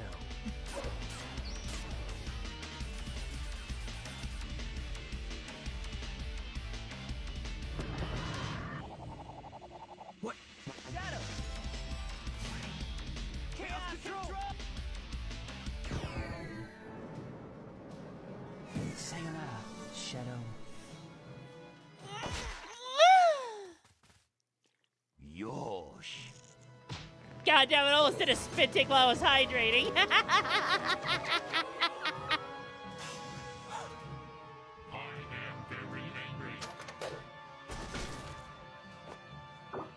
What in the world? I'm not interested. Maria. If you need a way to sum up Shadow's story pretty effectively. Oh my god, was that a goddamn freaking Crazy Taxi reference? Humans. Wait, what game are you talking about, Aegis? What game? To accelerate. No. Find the 7 Chaos Emeralds. Don't ask questions you don't want Chaos answers to.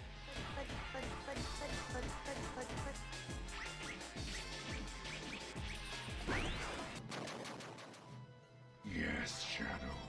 The Chaos Emeralds. Shadow, what are you doing? Darn. Chaos Control.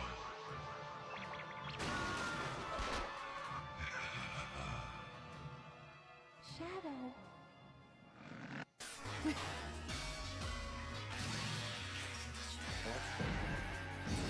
Oh my god.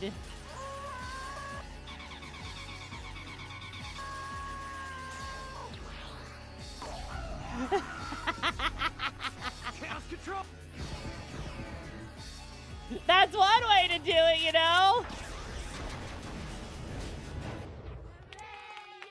God damn it, that's right. You are one pathetic, ugly prototype. Oh my god, I can't believe I forgot about the Sonic Battle games. Holy shit. Oh god, Sonic 06.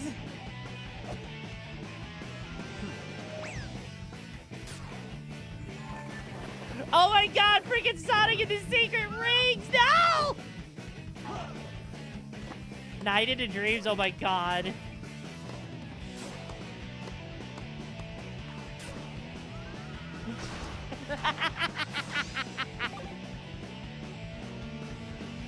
Sonic Racing, oh my god!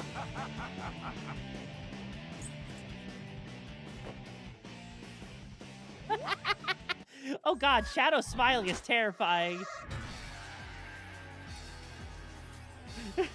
Oh my god. I'm the coolest. Holy shit, that was good. Also, hang on. I need to see this. I love Secret Rings. It's actually a lot of fun. Oh god, it's this song. Alright, everyone, sing along with me. Hey, and you know what? You know what? I need to pull up the actual lyrics for you guys. Here we go.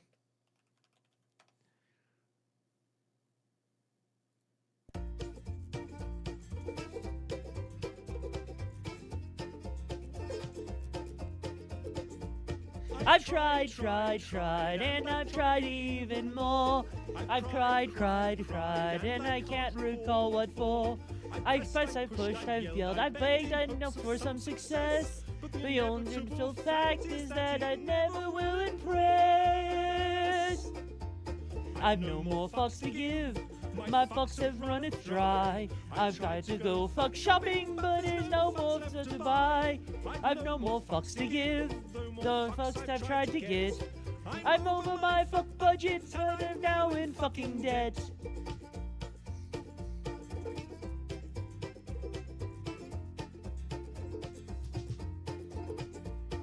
I've strived, and everything done. I've taken all the rules, but I barely won. My style I've charmed, I've wooed, I've laughed and lost to no avail. And running around like a moron to unequivocally fail. I've no more fucks to give. My fucks muse has just blown. I've fucking fucks all day, but they've up been fucked off home. I've no more fucks to give. My fuck rations are depleted. I've rallied my fuck army, but I've been fucking defeated. The effort has just not been worth the time or the expense. I've exhausted all my energy. But been more recompense. Actually, did you guys know? Hang on, did you guys know that I think he did like an alternative to this song at some point? Like there was like a freaking thing. Oh, I remember Sonic Advance 3. Actually, you know what? Hang on. You guys know that Rick Astley released an updated song where it's like he's gonna give you up? Did you guys know about that? Hang on.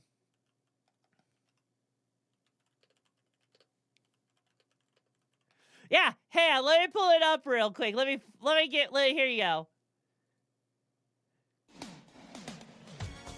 Let me see if I can find the, because there was a song, I think, I'm trying to remember where it is, but, yeah. Hi, Dragster, how you doing, hon?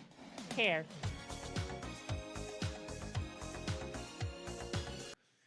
Oh, that video is unavailable, but you know what? Here we go.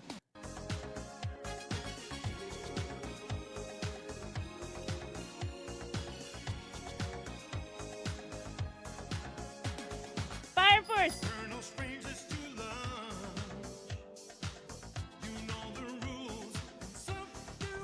Thank you so much for joining the brigade. I hope you enjoyed your time here with the Okadachis.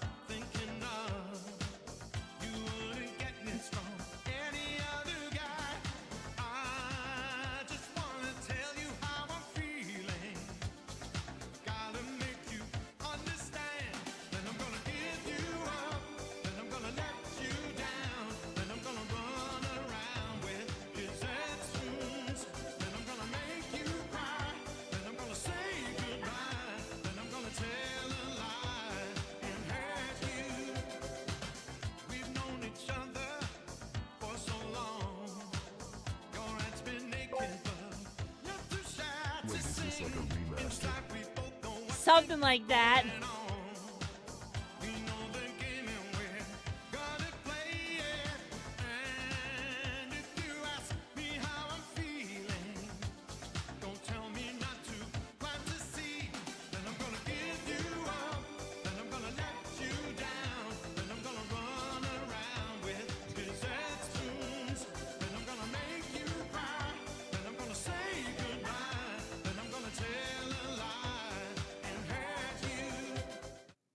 It is so great to, like, actually see that, because he actually did do that. Like, there was, like, an actual remix. I don't know what actually happened to the original video, but it actually was legit. It's actually a legit thing.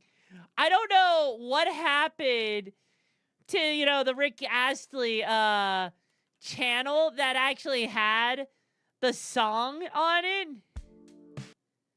But there was actually, like, he did a whole reprise of it Oh, here we go. Here we go. Hang on.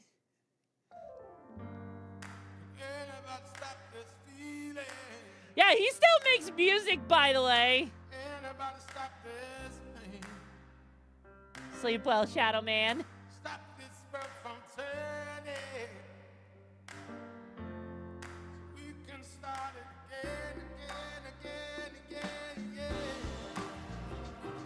Has no reason going this hard, you know? Don't tell me we've gone too far. Tell me this life has a meaning. Is it written in all our stars? Never gonna turn it back. Never gonna change the facts. Can't stop this world from turning. The fire's already burning. Never gonna feel the same. Never gonna not the same. We gotta keep believing. Can't lose that human feeling. If anybody has the answer. Wait, he has 10 concerts coming up? That's kind of crazy, actually. Like, holy shit. Some say life is a dance. But seriously, the fact that Rick Astley actually goes and does this, like, he even freaking has a freaking animated version of his Never Gonna Give You Up song. Like, literally, look at this. He actually has an animated version.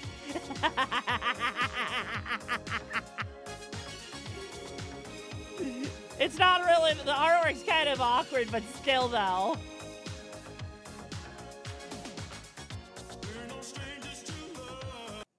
It's incredible, but yeah. There's actually, like, tours and all that shit, which is kind of crazy to think that this man is going. That didn't know the moves? Yeah, I think they probably did. Anyways, let's get back to our TikTok cringe.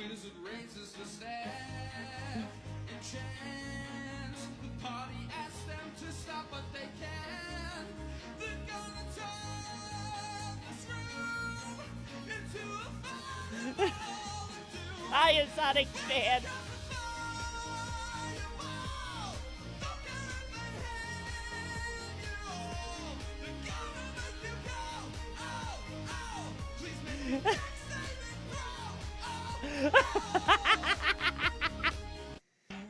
That has no right hitting as hard as it does. Also, let me get you your pack real quick, Finn.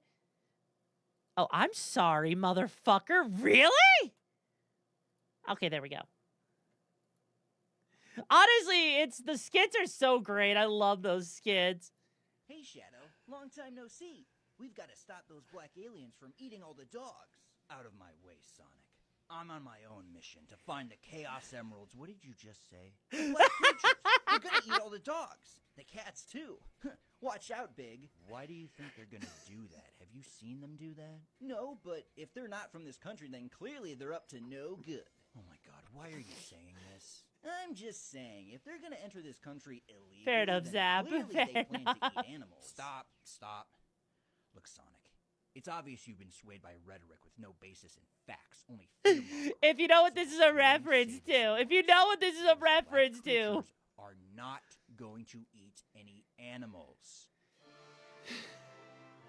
Now that I have frozen you all in place, my spawn will feast on your flesh. See, what did I tell you? They do eat animals. Not now, Sonic! Hey, Shadow. Long time no see. We've got to stop those black aliens. The fact that if you don't know what that reference is, I'm not gonna get into it, but it's a kind of a joke about someone saying something about people from like Ohio or immigrants or whatever eating animals. Like, but still. Also, here you go. I don't know what this is from, but this thing is so cringe. Ben, I sent you the pack. You might need to double check. Hang on, let me just double check, yeah, because I know I gifted the pack. It probably showed up automatically. Because, yeah, like, I mean, I could just try and send another one real quick. There you go. Here. If anyone needs me, I'll be inside preparing the cake. Have fun! Hello, children. I'm Mr. Danny, and this is my special friend, Dooley. Say hi to the nice kids, Dooley. Sure thing! Just tell me where the nice kids are, Cause all I see is a bunch of brats! Now, Julie, that was very naughty of you. So, what do you have to say to everyone? Stay in school, or else you'll end up like this chump! That sucked! What was that? I said that sucked. You're not funny. Sucked? Now, Dooley. You can cut the act. I'm not stupid. I'm 12. 12 what? Donuts away from what? You don't speak English? Let me say it in a language. Tom Donuts away from diabetes. Sure, we can supersize that. You want extra fries too? Oh my god. Uh-oh! Earthquake! Everyone take cover! Maybe that's enough, Julie. You don't know who you're messing with. Sure I do. I've seen Free Will. Great work, by the way. Julie, stop it! No, we really don't need to get your mother out here. Yeah, leave her out of this. She's still sore from last night. Let's just sucked it to her. Oh my god.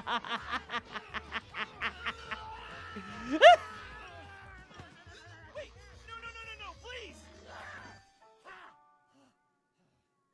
Oh no.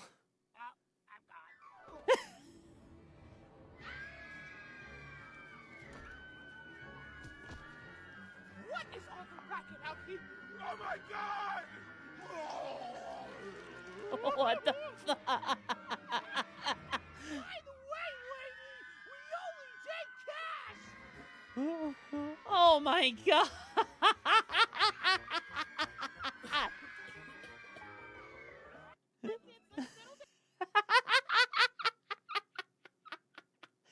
Don't ask me what even happened there. I don't even know what happened there. Like, what the smoke came out of his mouth.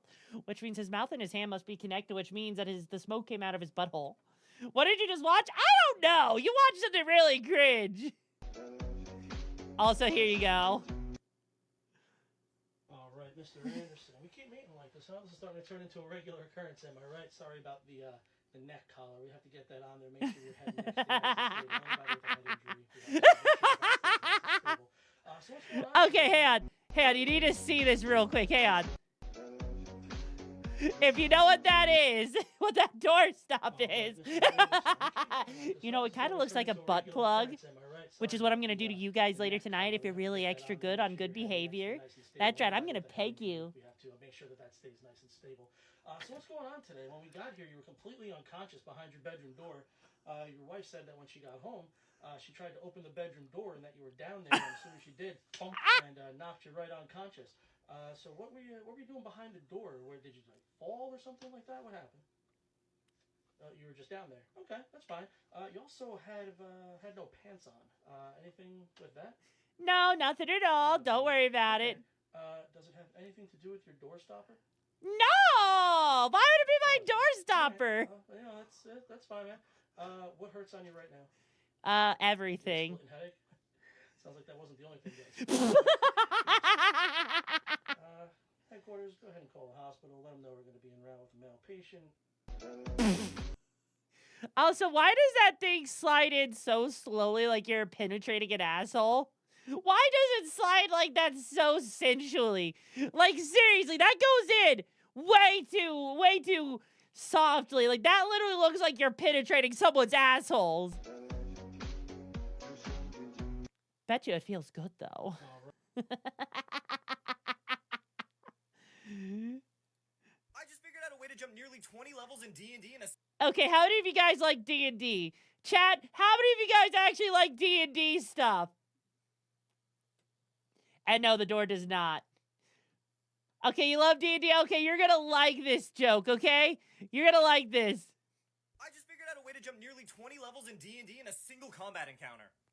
How? Well, first and foremost, I'm gonna play as an Eric Cocker, which if I'm reading this correctly means that right off the bat I have a fly speed of 50 feet. Oh yeah, but you can't wear medium or heavy armor. bold of you to assume that makes a difference. I'm sorry, what? My plan doesn't involve me taking on a creature that can hit me back. I'm level 1, dude. Well, then what creature are you gonna... That's your ask. You have 5 seconds to explain before I call the police. Just let me explain. Prior to the encounter, I'm gonna take the spell Sacred Flame. It's a cantrip that does 1d8 on a failed dex save. I am familiar with the concept. Well, the plan goes that once I'm within range of it, I'm going to fly 50 feet above it, and since it doesn't possess any ranged attacks and no resistances to radiant damage, I'm gonna spend the next hour or so chipping away at its health. Well, you're level 1, so it's probably gonna succeed about 90% of the time. True, but I can also keep this up forever. Yeah, but what about its magic resistance and reflective carapace? Well, magic resistance only grants them advantage on saving throws, and while that does hinder my plan a bit, I'm not in any rush. Secondly, reflective carapace only applies to magic missile, line spells, and spells that require a ranged attack, which Sacred Flame is not. So what I'm hearing is, I'm basically going to be spending the better part of a day chucking proverbial rocks at the Terrask until it dies. Are you allergic to playing this game like a normal human? Why would I do that when I'm playing a bipedal bird? You know, when I play D&D, I'm like the type of person who sits there and tries to do the peasant cannon. And if you don't know what the peasant cannon is, it takes advantage of the rules of D&D where a single turn is about 6 seconds long. And so if you get like peasants lined up, like about like, let's say you line them up at about a 1 to 2 kilometers, right? And you have all of them except for one at the end, all ready the action to just pass something. And then the one at the very end is readied an action to throw.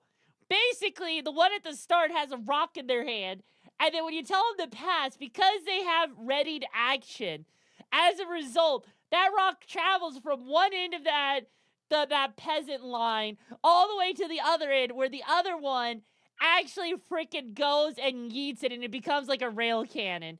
Hi, Supersonic, how you doing, hon? And, like, while, yes, technically it doesn't work, it's still really fucking funny to use the peasant cannon. I just got fired from Olive Garden. Apparently Also, okay, if you've ever, you know how I was talking about Waffle House earlier?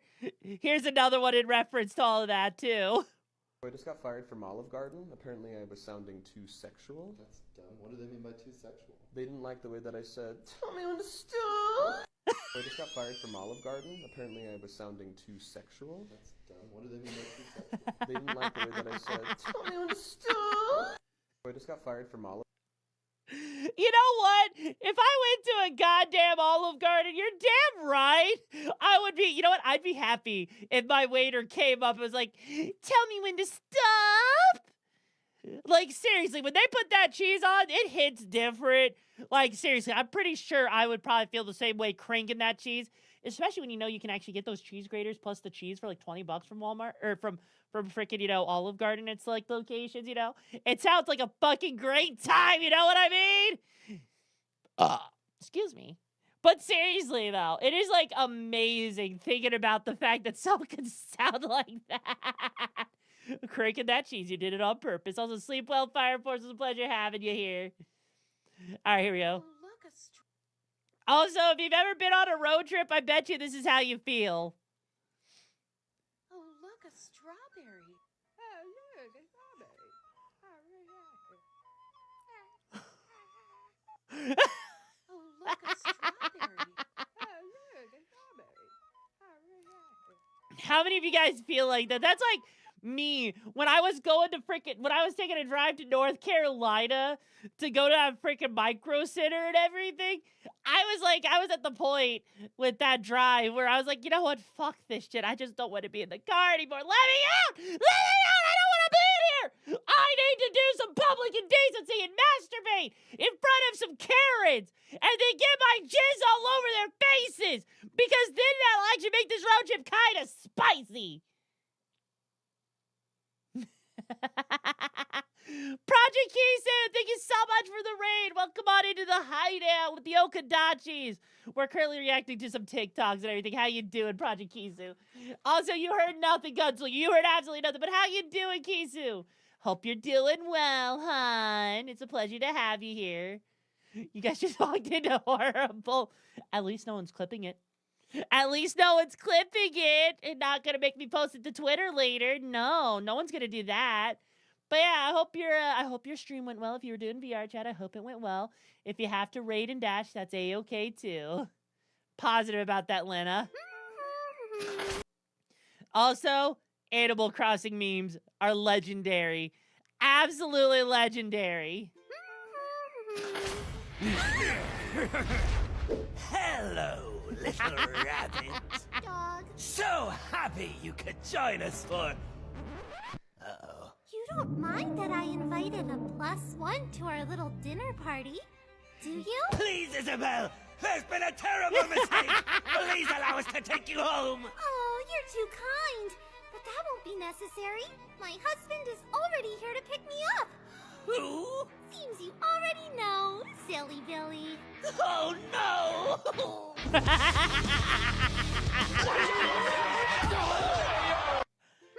If you guys don't know why there's Animal Crossing and Doom crossovers, also, hi, Sonic Win, I'm doing good. Thank you for being here for 10 months. Hope you're having an amazing weekend too yourself, you silly goose.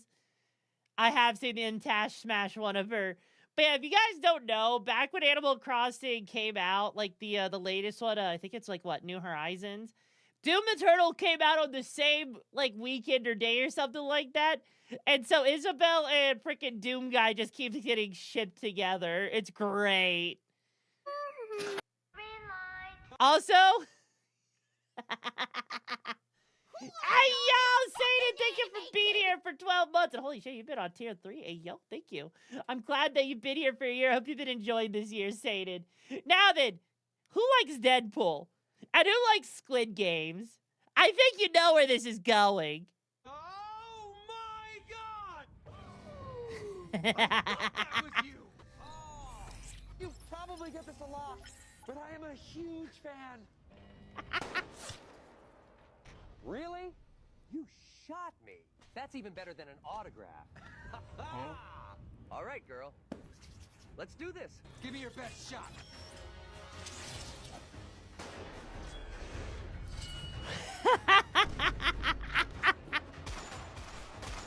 Oh no, you didn't.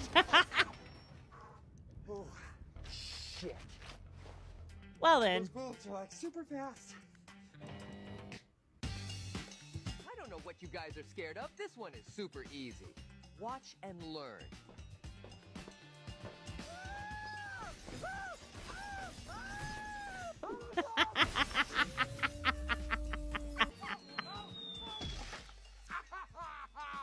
Did I win? Oh! Oh! Oh! That's not good. Cock shot. Are your panties made of steel? Oh, the dinosaur scared the T-Rex. A panic room? Really? Come on, Mr. Beast. Everybody knows it's you under that mask. Just tell me how many poor people I need Holy to kill to shit, get $1 yes, million. level 2 hype train so far. Holy shit. He knows our secret. Superhero landing. You gonna do a superhero landing? Wait for it.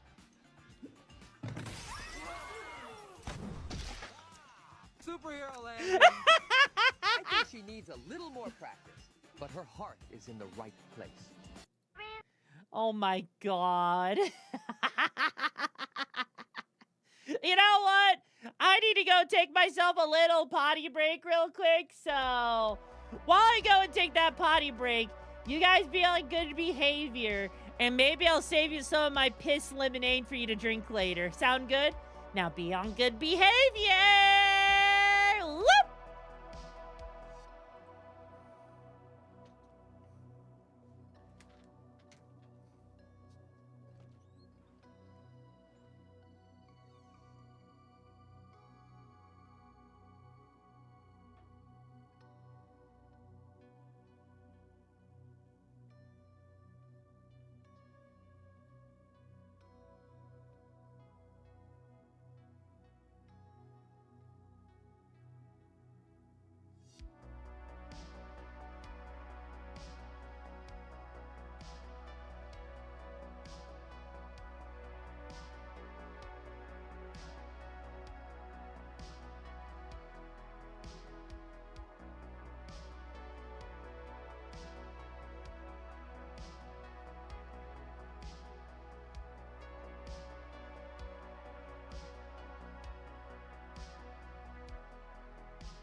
That piss was so good. I think I came in my pants a little bit.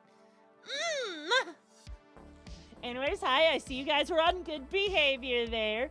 So good job, guys. Are you guys ready for me to get back into the Tic Tacs? I think I'm ready to get back into them. Let's do it. And everyone's just going to ignore what I just said. Also, if you like playing TCGs, like trading card games. Ow.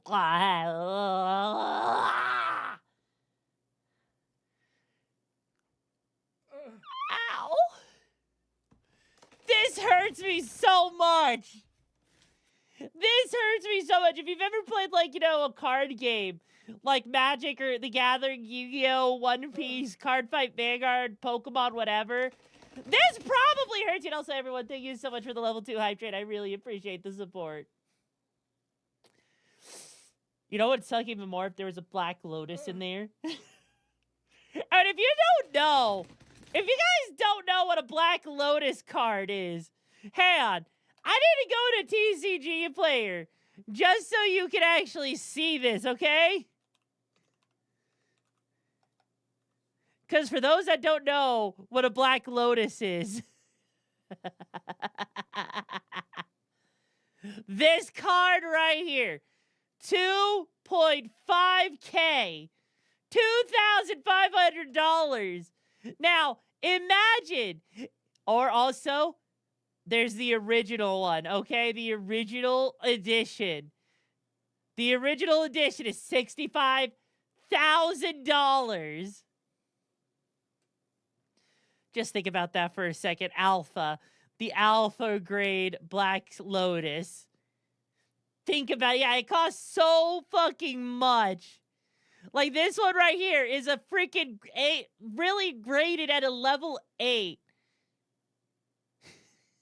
$140,000, okay?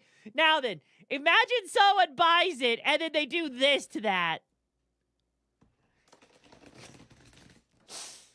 God damn, that hurts my freaking, you know, soul. It hurts my soul so goddamn much to see that. Like, every time I see him do that, it actually sends shivers down my spine. That's how much I don't like it. Like, Jesus Christ. Like, I could not do that with how expensive trading cards are. I could not bring myself to do that. That was Magic the Gathering, by the way. Like, but I personally play One Piece, the trading card game, because not only is it pretty cheap to get into, but it's actually a lot of fun. But I would cringe if someone shuffled my deck. If someone split my deck like that, I don't care if I get banned from tournaments. I would fucking jump across the table and I would fucking drop kick their ass. Because you do not do that. You do not fucking do that to anybody's cards. Okay? Yes, actually, I do recommend it. I have several decks from One Piece that are actually a lot of fucking fun to play. Oh no, what is this? Rip a Black Lotus card in half. Oh god damn it. No. No. Like here, let me just show you real quick. Like let me go to TCG Player real quick so you can actually see the prices of One Piece cards. Cause like right now, like yeah, some of the cards are more expensive, but like right now, like a lot of these SPs, which are just alt art cards, those are gonna be the expensive ones. But if you want to see like how expensive some cards are actually, like, for example, Black Maria is a staple right now for a lot of purple decks in One Piece. She's like a mandatory 4-up in a lot of purple decks. But for her in particular, she's $6 a piece, which is actually pretty cheap compared to a lot of other card games. Manga Art Nami is also really nice. But yeah, like a lot of these cards are actually pretty reasonable in price. Like, if you wanted to actually build a deck, honestly, like, you know, for example, looking at OP07, honestly, a lot of, like, unless you want those shiny altards, there's no need to go for it. Like, you know, having, like, this right here, Sabo, this one is actually really good for black decks, actually. And again, $5 a piece. It's really not that bad. Card Fight Vanguard, don't do it. Do not do Card Fight Vanguard. As much fun as it is power crept to hell and back, and it is just toxic as fuck. Don't do it. Just don't do Card Fight Vanguard. Trust me on this. It is, like, literally, I have Card Fight Vanguard, but a lot of the decks are so goddamn expensive at this point that it's really not worth it. Like, I legitimately, let me just show you real quick with Card Fight Vanguard. Let's see here, because if you wanted to, for example, let's just say I wanted to go and get some cards that came from some of, like, you know, one of the more, I wish there was an advanced search, you know. 39,000. Yeah, basically. Like, Vanguard is just weird. Like, TCG player, because it's not on the main thing, it's kind of hard to do an advanced search for it. But, like, you know, you're going to be spending a lot of money on Vanguard. And trust me when I say it is just not worth it to build a deck, because the way Bushiroad does their TCGs is you're going to sit there, you're going to get your deck built, and then next thing you know, the next set comes out, and if it has your clan in it or your nation or whatever, all of a sudden you have to go and update and basically build a brand new deck at that point.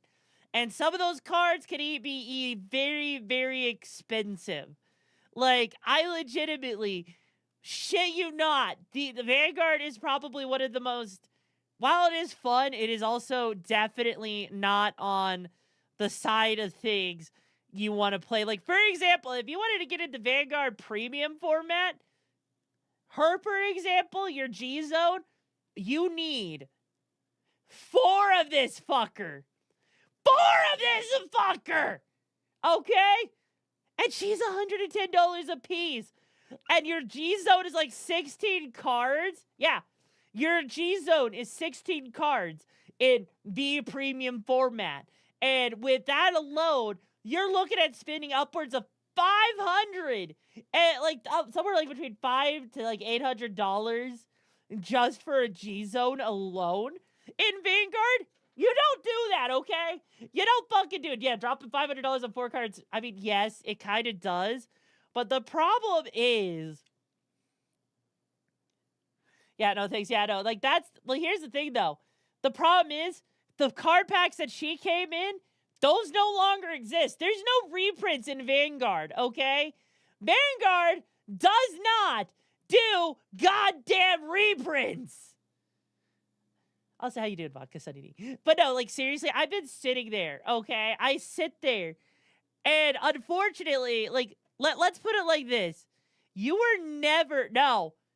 Don't even say give it a few years and they'll do reprints. They don't. It is rare to get reprints. Like, you see all of these cards here? All of these cards that you are seeing are cards that have not gotten goddamn reprints! Hi, welcome to my TED Talk about fucking Vanguard being terrible, okay? Like, premium format in Vanguard is so... Opinion-wise, no idea what you're talking about. Like, such is the price of victory. Like, let's put it like this. If you're playing Regalias, right? Like, her, for example, she's actually decent. She's pretty cheap. But let's say, you know, I want to play Night Rose, right? Which is something in Vanguard that is not only really fucking nice. Magic the Gathering, oh, god damn it, yeah. Magic the Gathering is absolutely crazy. Like, for example, Night Rose, mandatory 4 of if you're going to play her as a deck, okay? You actually need 4 of her, and even then, she's kind of a glass cannon. But then if you want the Rummy Labyrinth rare, which is like 1 in a case, that's $800 for it. Like, also, hi, Disabled Gamer, how you doing, hon? Like, I literally sit here.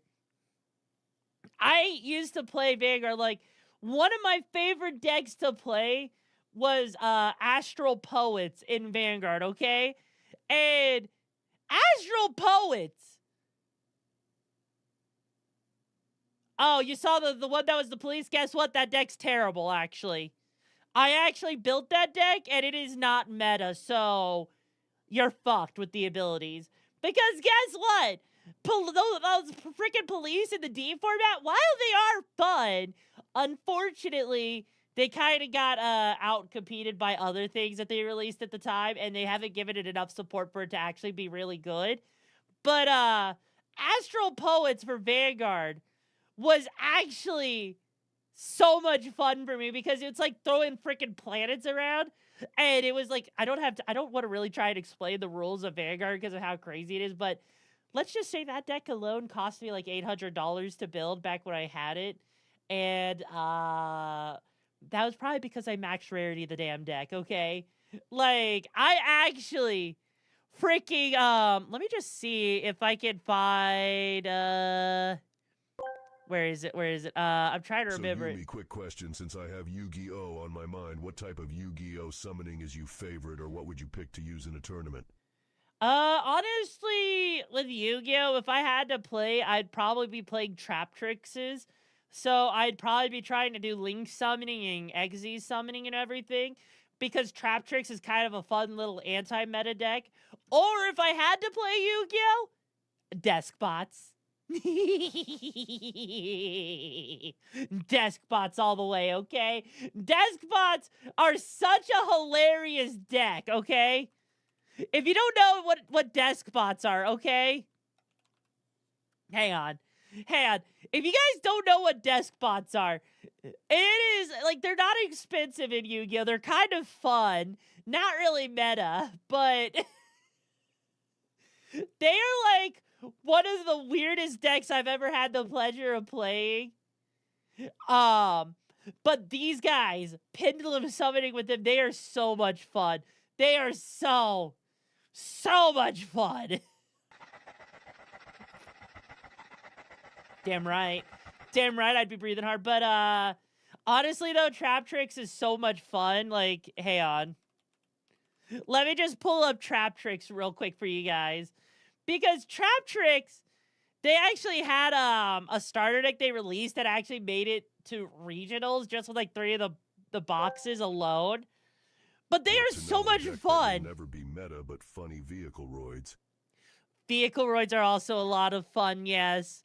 But like with Trap Tricks, I freaking loved playing Trap Tricks. Like looking at like for her, Trap Tricks Alamiris, right? Pump those numbers up. Those are rookie numbers in this racket.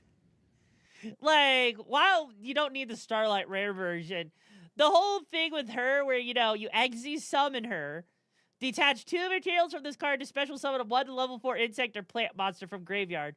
If an opponent's monster leaves the field because of your card's effect and is now in the graveyard or banished, except during the damage step, you can detach 1 material from this card, target one of them, and special summon it to your field. Trap Tricks is honestly really fun and a bitch move to play against. Like, it just is. Though, if I had to say one deck I absolutely hated playing against, no matter what in Yu-Gi-Oh!, it was the Flower Cardians. You guys, I don't know how many of you guys know about those, but during the era of the Pendulum Summoning, the Flower Guardian thingies, it was like basically playing a weird game. Yeah, let me see if I can pull it up. The Flower... Yeah, there it is. Yep. Hang on. There it is. There it is. Here you go. Yep. These guys, if you were sitting there playing a tournament against one of those, just forfeit. Just forfeit the goddamn game. Because every time I played against one of those things, fucking things, okay? We're not talking about, this is not fun, okay?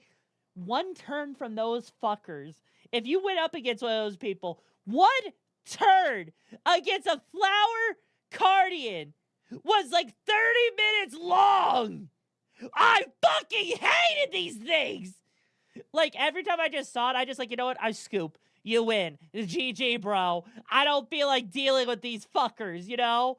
Because the Flower Cardian's turn was so long with how many different skills that they did, I couldn't handle it.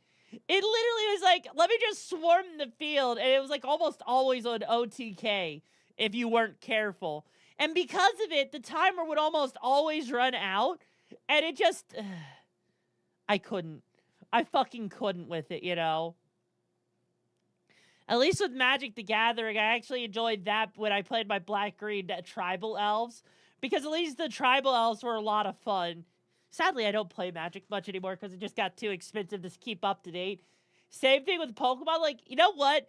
You know what kind of player I was with Pokemon back when I did play meta with Pokemon?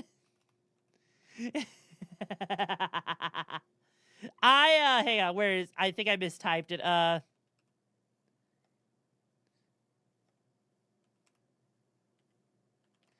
I played a Sylveon deck, okay? But I didn't just play any Sylveon deck. Back when I played, I think it was this one. No, it wasn't that one. The one I played was a much older deck. And this is dating me a little bit when I played it. Hang on.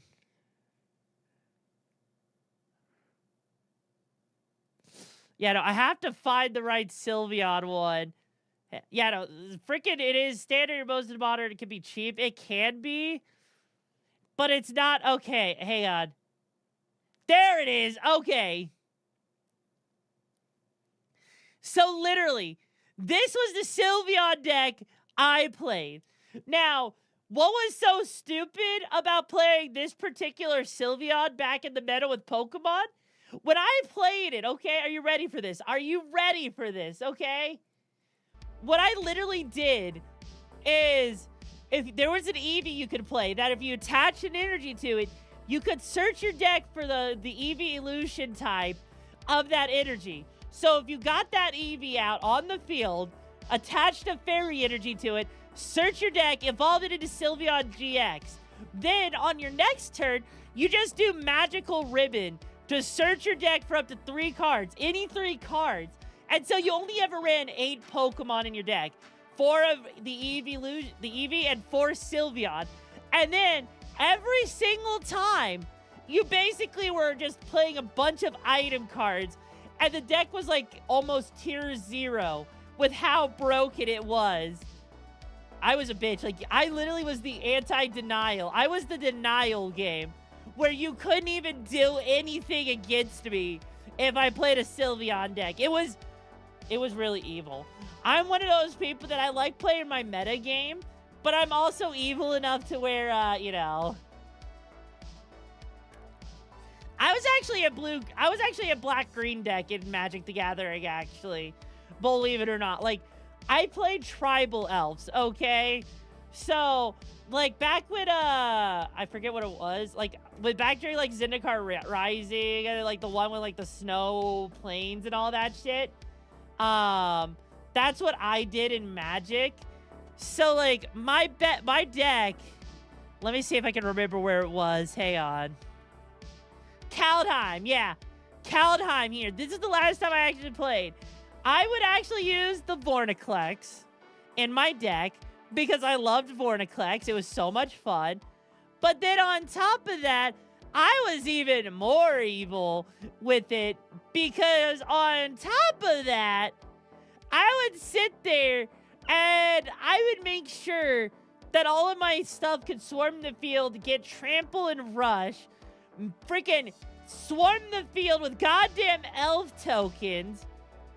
But then on top of that, I also used him, okay? Like here, Tavar Kel was one of the freaking planeswalkers I used, where I would always get him up to the point where you could get an emblem, and whenever you cast an elf spell, it gains haste until the end of your turn, and then draw 2 cards. But then on top of that, I could keep putting +1/+1 counters on an elf, okay? And give it death touch. And he always could be able to make a freaking, you know, token, which was crazy. And with the Vorticlex, whenever you put 1 or more counters on a permanent or player, put twice that many of each of on those. And then on top of that, the opponent would put 1 or more counters on permanent on a player. They put half that many of each of those tokens.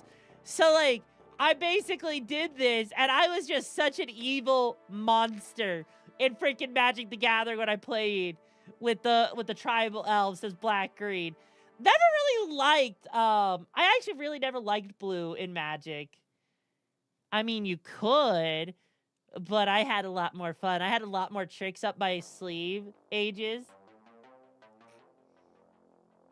Like, I had so many tricks up my sleeve when it came to Magic the Gathering. Like, because I also was the person that threw in a lot of interesting things with it. Because, let's see, where was it? I also threw in stuff from Ikora as well. Like, one of my favorite characters from Ikora's lair. That was so much freaking fun. I need to find her real quick. Hang on, where is she? Where is she? There she is! Her.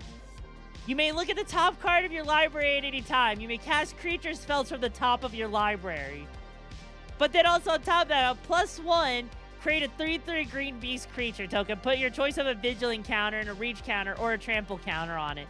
-2, when you cast your next creature spell this turn, search your library for a creature card with a lesser converted mana cost, put it on the battlefield, and shuffle your library. So basically, let's put it like this. I used her to speed up the deck so goddamn fast to where I could just get like that Vorniclex out on the field. But then not only did I do that, also in with the way my deck ran, with how I had it set up, right? I also made sure that from, where is it? Hang on. In Kaldheim, there was also, I believe, a human green creature, right? That could make all of your creatures attack with poison counters.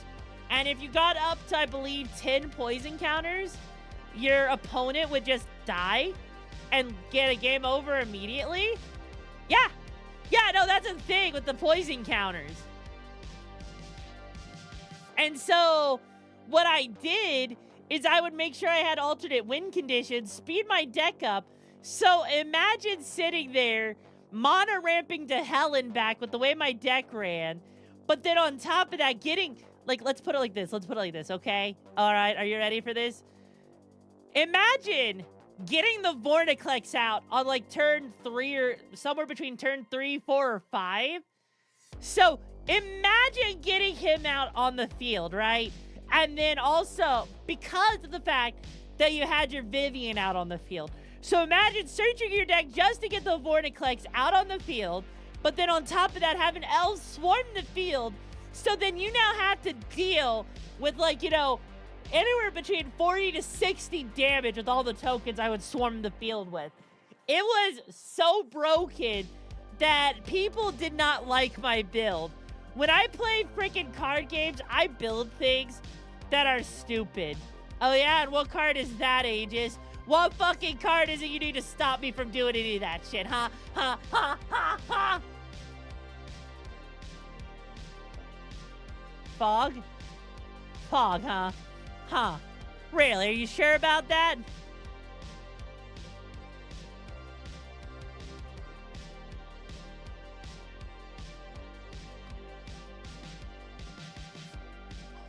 Okay, you saved yourself for one turn, bro. You saved yourself for one turn. What's your point?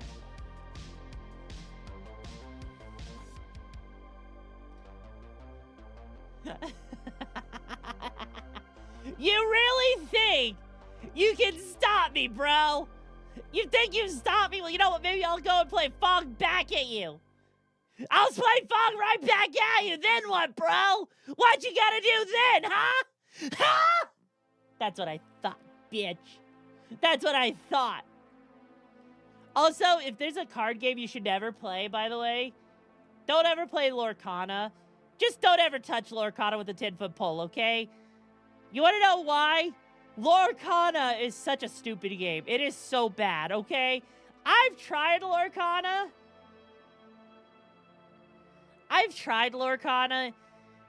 It's boring. It's fucking boring. Hi, Writing. How you doing, hon? Like, I don't understand why people like Lorcana, because it's not fun. Digimon is fun, but it's kind of hard to get into if you don't have a scene, honestly. But like Lorcana, it seems kind of cool, but it's like babies. Like, here's the thing. Imagine a game, a card game, right? Are you ready for this? A card game where you don't even need to attack your opponent, okay?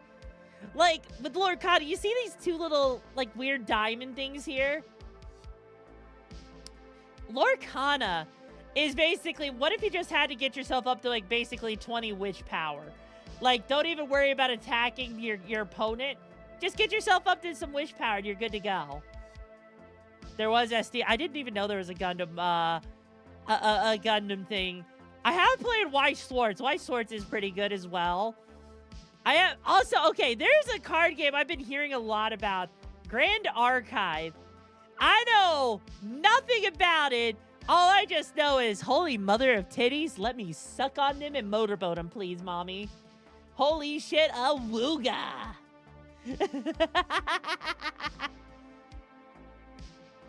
Really, it never took off because I'm looking at this right here.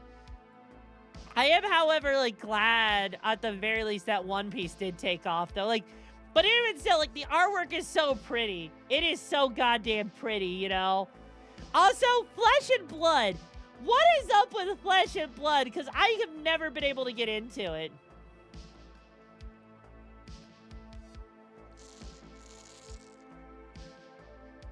Like, it looks like it's some sort of, like, Magic the Gathering version of something, but I don't know. I don't know how to feel about it, because it just looks way too expensive, honestly. Like, who wants to sit here and spend, like, $23 on just a single card, you know? To try out your fire theme deck, you know what? That's absolutely fair. That is absolutely fucking fair. But yeah, card games, honestly, a lot of fun, but also really fucking expensive, too, if you don't know what you're doing. Like, at least with One Piece, when you go and you play it, like, most of the time, like, honestly, here, hang on. With One Piece, at the very least, okay? Let me just, you know, let me just show you. Most of the time, One Piece is just really expensive due to, you know, alt-art stuff. But really, honestly, most of the stuff is actually fairly cheap. You built another hidden SD gun. I mean, yo, nice. Force of Will looks cool. Honestly, yeah, Force of Will, it has such high-quality card stock. It's amazing. But honestly, though, with card games, though, like, One Piece, it's nice, but it's actually fairly cheap. So unless you want these alt-art things, you don't have to worry about it too much. And there's even a set that's coming out soon in, like, October, November, that's going to reprint a lot of key cards for different decks, which is going to bring the price down way more. You're partial to Flesh and Blood? I've never even played it, so I can't say anything about it, honestly. But yeah, like, honestly, you can see the One Piece prices for, like, even alt-art stuff isn't all that bad. Because, like, I mean, like, for example, this is actually a card that a lot of yellow decks need to use. But, you know, this is the alt-art, which is really nice, actually. But you don't really need the alt-art, you know? You really don't. Because it's just fine. It's just like, if you really want your deck to be shiny and fancy, you know, that's one thing. But do you really need it to be fancy when you're looking at One Piece stuff? Do you really need it to be fancy? No, you really don't. And that's what's kind of just nice about this stuff, is a lot of it's just cheap. Like, there are some things that can be really expensive, like promos. But even then, like, I will say, like, this Kuzan alternate art is fucking sexy as hell. $50? Yes, because it's a freaking staple in a lot of black decks. But for the most part, a lot of these cards aren't even need, you know? You need to blind them with the shiny. I don't think I ever mentioned this on stream, but there was one point where I was opening up One Piece cards, like boxes, and I got really lucky and pulled a $900 alt art. And it was so, because of that, I was able to get an actual Xbox Series S basically for free because I pulled that card with an extra terabyte of expansion, you know? Yeah, no, like, let me see, where is it? Wings of the Captain. The card prices come down, But it originally was going for literally like, you know, $900 back when this card was at its height of its price. In fact, yeah, see right there, $938. And here's the thing, this card right here comes one in a case, okay? Like, we're talking, if you open up a case, you're probably only gonna get one of them. And here's the thing, is like, you don't need this, but like, it's definitely nice to get, you know, to get that shit. But like, you can actually see, like, the prices really aren't that bad. They're really not that bad. And with part of the biggest problem with One Piece in the early days of it is Bandai was just making it really hard to get a hold of this stuff because it was short printed. So unfortunately, some of the older cards are hard to get, but now things are actually coming out better. So prices have been dropping drastically. And honestly, the meta is actually kind of healthy, believe it or not. Imagine actually having a healthy meta where things aren't super broken. But if you are looking to get into One Piece, depending on what color you want, if you go with black, black has a lot of board removal and board control. Yellow is a lot of life manipulation. Red is aggro rush. Blue is like draw power. Purple is dawn ramping, which is basically your cost ramping. So if you ever want to go and like get your, it's like, think of purple like green and Magic the Gathering, where you're mana ramping, right? I'm trying to think of what other colors. Yeah, no, so green is weird. Green is weird. It's like, it's another weird board control. Like, it's stun locking your opponent's cards from attacking. It's really weird. But yeah, there's a lot of fun stuff with One Piece. I would highly recommend checking it out if you can. And right now, like, if you want, actually, hang on. Let me just show you, like, some of the meta builds that are currently going on in the meta with One Piece, actually. Because right now, we're in OP08 in America. Japan's over at OP09. And so, right now, if you were to go and play something in America, in OP08, you can see the meta is pretty healthy for the most part. And so if I were to just pull up a deck, like Pudding real quick, right? All right, here we go. So Pudding here, she turns her life cards face up because they're usually face down to do some mana ramping, basically. And then her entire deck is based around that and swarming the field, regaining life, and denying the opponent, basically. I actually have the Pudding deck, okay? For you guys, what I normally play, okay?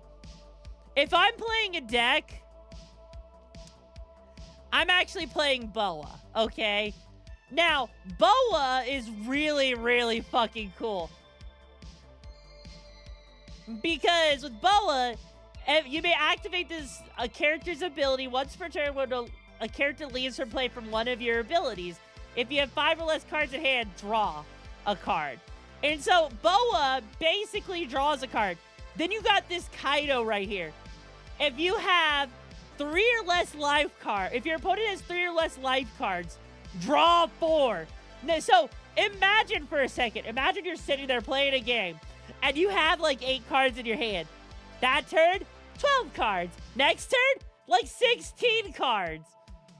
Like, Boa is such a stupid thing. You bounce cards to the bottom of the deck.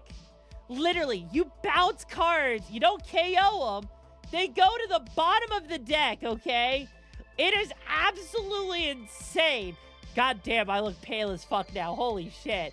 Really, Lena? I like touching grass, damn it!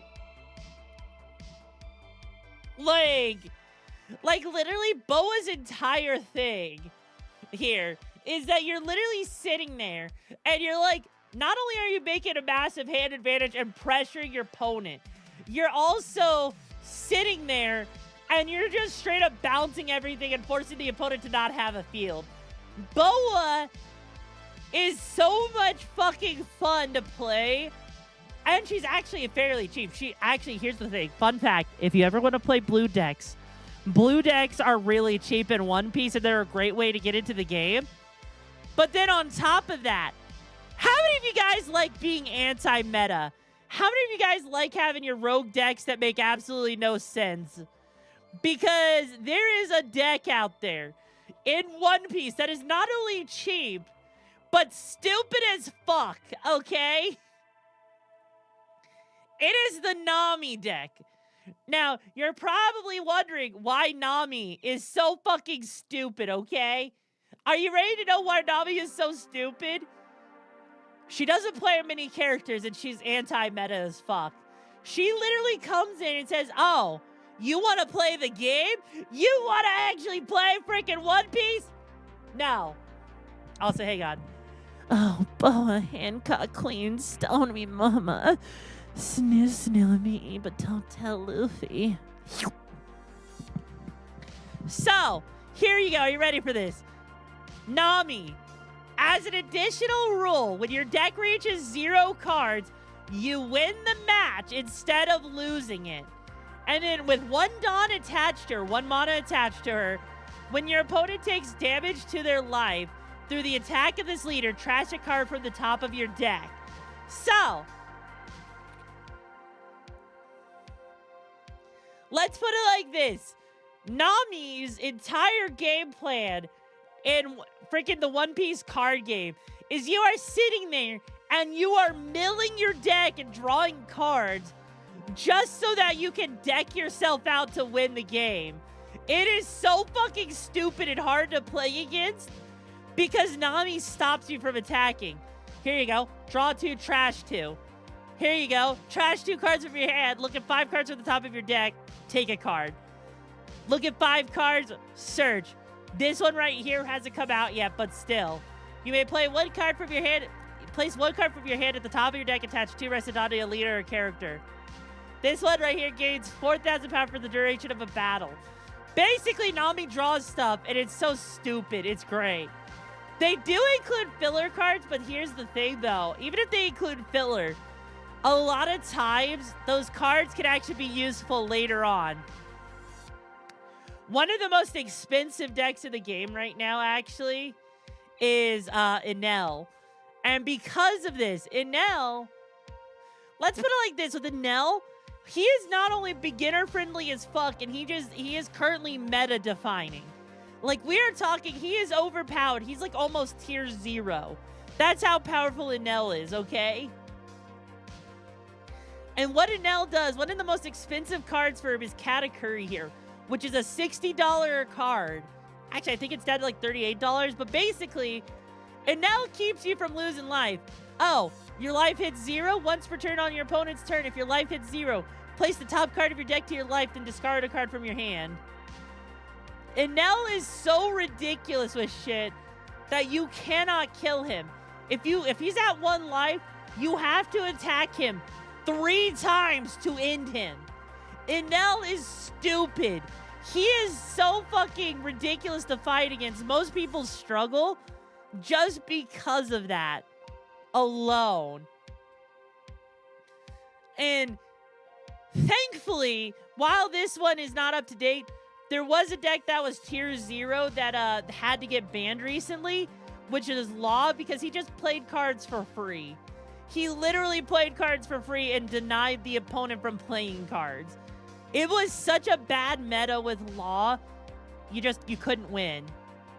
And then one of the other weirdly meta decks in One Piece is Black Yellow Luffy, and he's such a heavy combo deck. Trust me, you're going to have a headache trying to play him. Because he needs not only the younger kid versions of Ace, Sabo, and himself, he also needs to be able to manipulate his life when he gets down to when he's down to 0 life. That way he can keep himself up to where opponents can't attack him.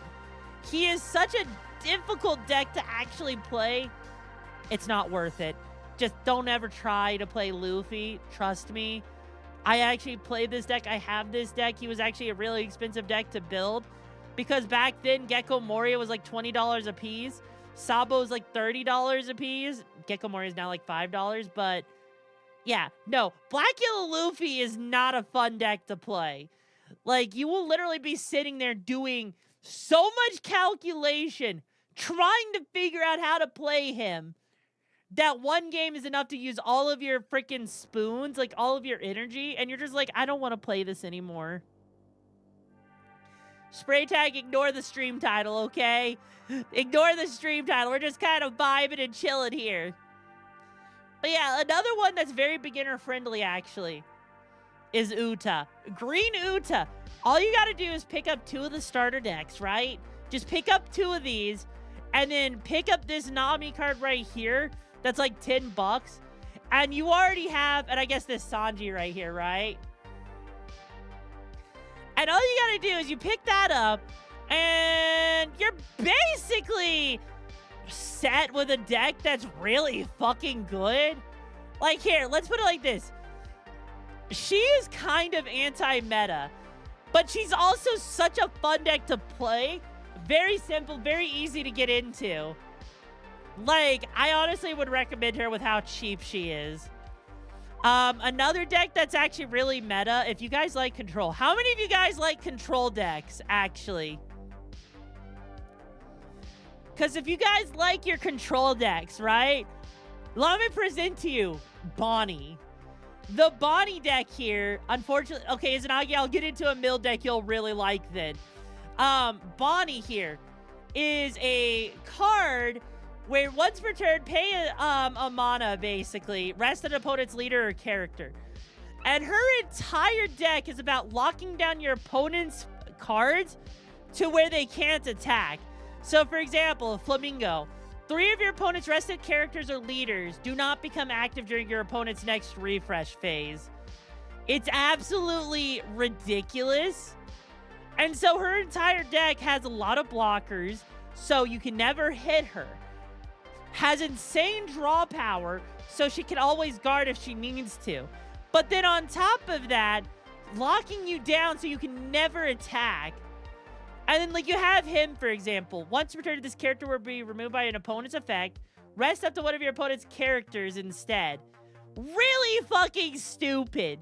Really stupid. For no good reason. Cavendish. If your leader is a supernova type, which Bonnie is, and you have no other Cavendishes on the field, activate 2 Dawn. Basically, what happens then, when you actually use Cavendish at that point, is you basically save yourself up to do stuff on your next turn. But if you like mill decks, okay? Boy, do I have a thing for you. So, let me introduce you to Gecko Moria as a deck for you guys. Gecko Moria is a mill deck. But not only is he a mill deck, he is a fun deck, okay? So what he does, when attacking, pay 2 Dawn, discard a card from your hand, put 2 cards to the top of your deck into your trash, play 1 Thriller Bark Pirates character with a cost of 4 or less from the trash, right? And so what you do with him is you grab something like Absalom from your trash, right? Where you return 2 cards from your trash to the bottom of your deck in any order, KO an opponent's character with a cost of 2 or less. But then you also have Hogback, where you return 2 cards from your trash to the bottom of your deck in any order to put a Thriller Bark card other than Hogback from your trash to your hand. Then you also have Perona, where if your opponent has 5 or more cards in their hand, you get to choose one of the following. Your opponent discards a card from their hand, or give an opponent's character with a cost -3 for the turn. And then you also have Sindri. If your leader is a Thriller Bark type character, trash 5 cards from the top of your deck. And so he also runs, what he also does is he runs the Navy engine in One Piece. So you have stuff like Borsalino, who's a blocker that gains 1,000 power on the opponent's turn and cannot be KO'd by effect, so he becomes a 6k blocker. Then you have Kuzan. When attacking, give one of your opponent's characters -4 cost during this turn. Smoker. This character cannot be KO'd by card effects. As long as there's a character with a cost of 0 in play, this character gains double attack. So basically, the Navy engine not only minuses cards' abilities, like their cost, on the field, it also allows you to basically KO stuff. So you're basically milling your deck to then KO your opponent's cards on their field and then be aggressive. Because Gecko Moria, this card right here, which is a staple in pretty much every black deck, right? he picks a card that has a cost of 4 or less and a cost of 2 or less from your trash, plays one of them, and then plays the remaining rested, right? And so what happens is you play something like Gecko Moria, which then plays something like Hogback or Absalom, and then they play something else on the field. Or you also play one of these other cards and you get like really beefy really quickly. Because another deck that does it, basically any black deck is a mill deck. Because you have stuff like Rob Lucci, for example, right? And so he plays a lot of stuff from trash while KOing a lot of the opponent's stuff. And so what you would do in a normal turn for Rob Lucci is you play the Gecko Moria when you have your 8 Dawn. Gecko Moria plays Rebecca from the trash and then plays something like Spandine. Spandine will then play something like Rob Lucci. But then on top of that, Rebecca's also going to grab something else from the trash. And then she's also going to play something else. So basically you play a Gecko Moria to play Rebecca, to play Spandine. But also you're playing something else like a Helmeppo or a Sewer to remove a cost. And then from there, with Spandine, you play Rob Lucci over here to reduce the opponent's cost. And then you play something else like 6 Guns or something, and you've effectively hit the opponent's field really hard, build your field up to attack really well, having a blocker while also giving yourself hand advantage, all from your freaking, discard from milling stuff. And so as a result, what you do at that point is you do stuff where you're like, you're drawing cards, you're milling cards, all sorts of stuff. It's absolutely insane what freaking Rob Lucci can do. It's a reason why he's kind of in the meta at the moment. Because then you got this Brook right here that KOs an opponent's character with a cost of 0 when he's on play and whenever he attacks. So you could do something stupid like Gecko into Rebecca into Spandine into Lucci. But then on top of that, if you have Brook on the field, with all the minus cost you're doing on top of that, you can KO stuff. And Lucci here KOs an opponent's character with a cost of 2 or less or 1 or less. So literally everything with Rob Lucci is just very much control with milling. So if you like control and you like milling, do it. But then on top of that, Perona's a weird one. Perona's another weird one where she mills and does a similar thing, but she also locks down your opponent, actually. Because look at this. You may trash 1 card from your hand, KO up to 2 of your opponent's rested characters with a cost of 4 or less. So she KOs your opponent's cards, locks them down to where they can't attack, really, but also mills stuff and then plays stuff from your discard. Yeah, she pins down your opponent, basically. And so it's a lot of fucking fun. Hello, Axel. How you doing, hon? One of the decks I've actually been experimenting with is actually a deck that doesn't even have a deck list right now, which is a purple-yellow crocodile, okay? And purple-yellow crocodile is a lot of fun for one reason, okay? It's because of the way he Dawn ramps while also manipulating the life. Honestly, a lot of Navy. Also, okay, here you go. You guys like mill decks. If you like mill decks, a meta mill deck at the moment is Reiju, okay? So here's how Reiju works. Are you ready for this? Reiju, once per turn when your Dawn cards on the field is returned to your Dawn deck, draw a card. So she already has a draw engine.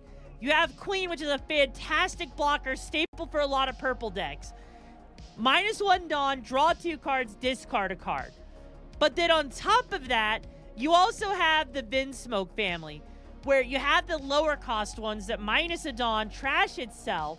And when you do that, what ends up happening is it plays a card, the higher cost card, either from your trash or hand. So if you have Ichiji, for example, from in your trash, which you want him there in your trash, you can then play him. He gains Rush if you have less Dawn than your opponent. And then on top of that, -2,000 to one of your opponent's character. So what ends up happening with her is imagine on like your second turn, you play Porsche. Porsche goes, looks at 5 cards with a -1 Dawn, looks for a Foxy type pirate and adds it to your hand, right? Then you put the rest of the cards at the bottom of your deck. Then you play a card with a cost of 4,000 power or lower. That's a purple character. So Porsche then plays something like Ichiji, right? Which then you play Ichiji to get the higher cost Ichiji that can rush for 7,000, which is going to actually be really difficult for the opponent to block early on. And so as a result, you're constantly playing stuff from your fucking trash. But on top of that, but then on top of that, let's say your Dawn is really low compared to your opponent.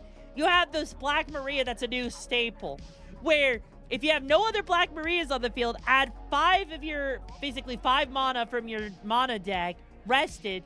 Then at the end of your turn, return your mana from your field to your mana deck until the number of your mana on the field is equal to your opponent's field. I'll make sure to do that right if they're still on when I'm done.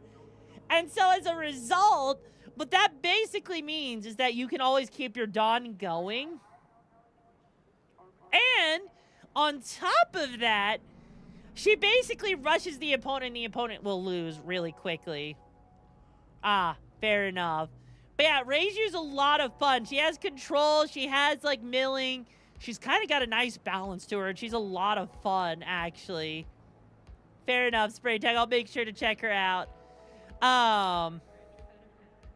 And for those of you who like OPO, who are really interested in this, OPO9 actually has something new coming. Blackbeard actually has a deck.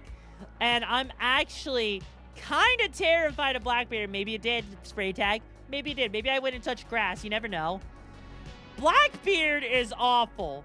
I am scared of what he's going to do because for you guys, you know how there's timing in card games, like on play, activate during your main, like your main phase, on play, and all that stuff like that?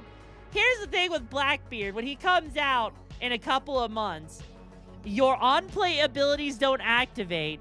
Then activate main, trash a card from your hand until the end of your opponent's next turn. Your opponent's on-play abilities don't activate. So imagine fighting against Blackbeard, where a lot of cards rely on on-play abilities, and he just says, fuck you. You don't get on-play abilities. You don't get to play half your abilities, okay? Have fun with that, bitch. But then your boss card for him literally goes and negates the effect of your opponent's leader during this turn, then negate the effects of up to one of your opponent's characters until the end of your opponent's next turn, and that character can't attack. So imagine dealing with a card that can negate your ability to block. He is not only going to be meta, he is going to basically say, you want to play the game? You want to have fun?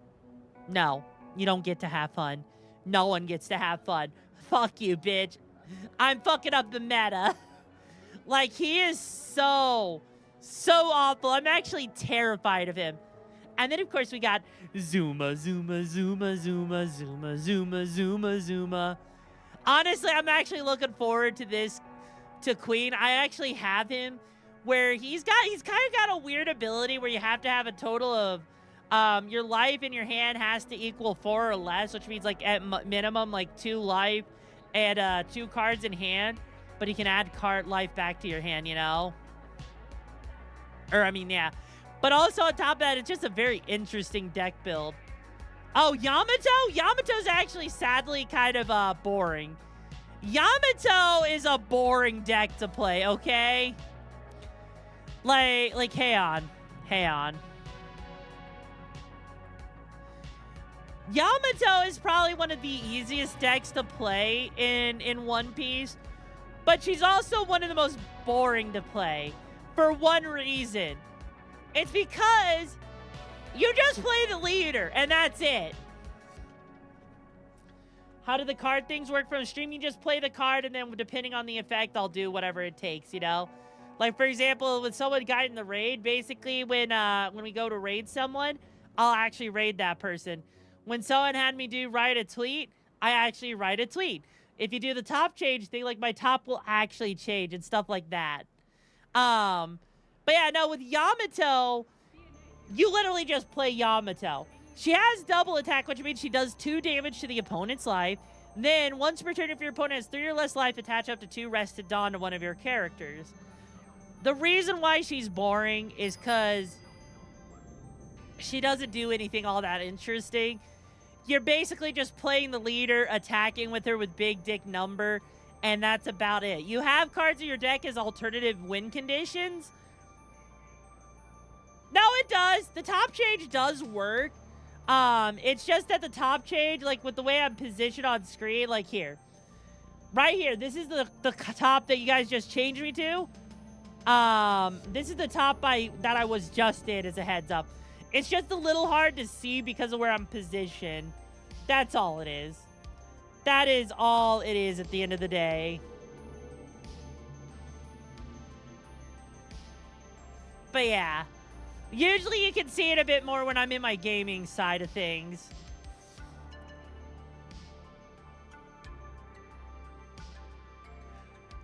Okay, you know what? Here's the thing. You know what with Yamato? Yamato is a complicated matter I don't want to get into, okay? I don't want to get into the drama and the controversy with Yamato because of how difficult she is to identify, but yes, Yamato is somewhere between Yamato's. Okay, you know what? Fuck it. Yamato's pronouns are not she, her. They're not he, him. Yamato's pronouns are goddamn Kozuki and Odin. Got it? Yamato identifies as Kozuki Odin. That's her pronouns, Kozuki and Odin. So get it right. Anyways, there we go. Hi, Okami. How you doing? But yeah, like, honestly, with Yamato, you have to type, you can either have me type something out that I put on Twitter, or you can take something like, you clip or something and I can upload it to Twitter, kind of like what I've been doing with, like, the last couple of tweets that you've seen. But yeah, like, with write a tweet, usually you have to write something out and then, I'll usually tweet it. If it takes me recording something personal, then I may have to do that after stream just due to the way I have everything set up. But yeah, I hope that answers your question. But yeah, like with Yamato, honestly, if you want something easy to play, you can. It's kind of boring though. It's just, yeah, Yamato's boring. If you want to be bored and kind of bored of the card game, play Yamato. Just play Yamato, okay? That's all you gotta do is just play Yamato and be bored. Now, if you like rush decks, let me introduce you to Bello Betty, who powers up her cards on the field, and she is just a lot of fucking fun. Yeah, if it's too much, we'll just refund the card, yeah. Bello Betty's a lot of fun because not only does she minus the opponent's stuff, but she also gives power to cards as well and rushes the opponent down very quickly so she can end the game really fast. Like, she is a lot of fun because you may do once per turn, discard a Revolutionary Army type character from your hand, give up to one of your Revolutionary Army or trigger type characters 3,000 power for the turn. So imagine sitting here and your opponent's just staring you down. Oh, that's 5,000 attack? No, that's 8,000. And imagine doing that to 3 of your cards. Everything hits hard. Like, everything hits so hard. She just becomes an absolute train to deal with. It's an absolute evil thing to deal with, which is why she's so much fun. So, if you want a fun deck, go for it. And then there's this one that's really weird. Red Purple Luffy. Lot of fun, hard to pilot, but basically he can do a little bit of Dawn ramping and rush. But his main thing is keeping himself, because he starts out at 6,000 health, or 6,000 power, that means you have to dedicate resources to attacking him. But not only that, his main finisher is this Luffy right here, which basically places all your characters on the bottom of your deck and gives you an extra turn. So imagine sitting there, attacking your opponent like 5 or 6 times in a turn, playing down this Luffy right here, taking an extra turn, then attacking with him, plus your leader. Just imagine how evil that is, because your opponent doesn't get to take a turn, and it's a game ender, you know? But you know, if that's really how you want to do it, it's quite nice, you know? It's just kind of hard to pilot due to the risky nature of it starting with 3 life. But it's a lot of fun, trust me. And also, did I mention that the artwork of these cards is just absolutely insane and beautiful? Like, seriously, TCGs are so nice with how colorful they are. And I just love it. Let me stretch real quick.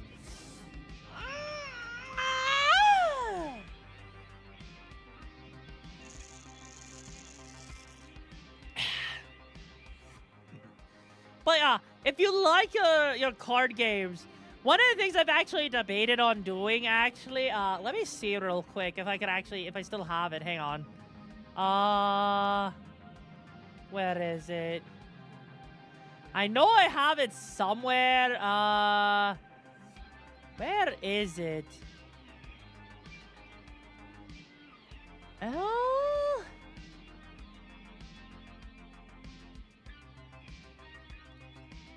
Because there's actually a One Piece TCG online simulator that you can actually play. I just don't remember. I don't remember what it is called. All I know is that I actually used it at one point. So if I ever wanted to like play test the game and like show you guys like how different decks actually work and everything, I could actually do that, and it could be a little bit of wee bit of fun, you know. Excuse me. Holy shite. That was quite the burp there. Hey, let me see if I can find it. I know I have it somewhere. I just don't remember where I put it. I really don't remember where I put it. I just know it's somewhere on my computer. I have a lot of files. Like, literally, my files are all over the place. Like, they are so chaotic. It's, let's just say you don't want to see how bad it is. You really don't want to see how badly organized my files are. They are a clusterfuck. So, we're not going to worry about that. Let's not worry about that right now, you know? Yeah. No, honestly, I'll tell you this. It's actually not bad. Like, if you want to actually pick up some packs, you can. I'm always an advocate that it's always cheaper just to buy singles. Oh, no. I just saw the flirty voice redeem. Oh, no. Hang on. Hang on. Here we go.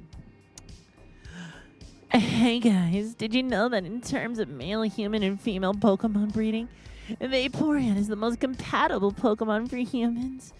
Not only are they in the Field A group, which is mostly comprised of mammals, Vaporeon are on average at 3 feet 3 inches tall and 63.9 pounds. This means they're large enough to be able to handle human dicks, and with their impressive base stats for HP and access to acid armor, you can be rough with one. And also, here's the thing. Those mill decks that I was talking about, okay? Unfortunately, with those mill decks, you're going to have to buy singles, okay?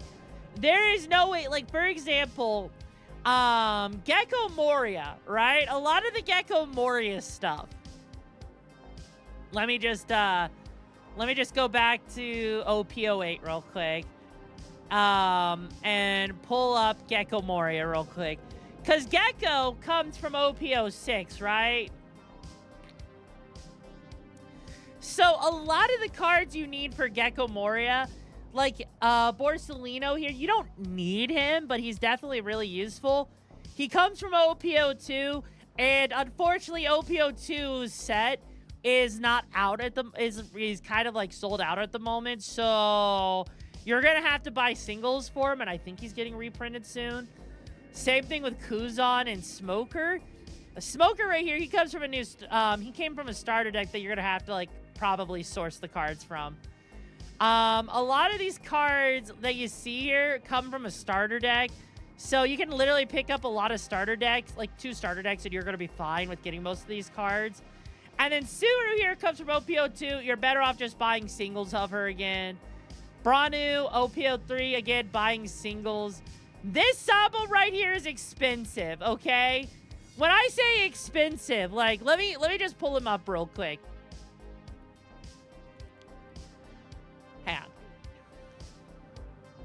Here he is. $21 a piece, okay? And the reason he's in that deck is because he's on play. None of your characters can be KO'd by effects until the start of your next turn.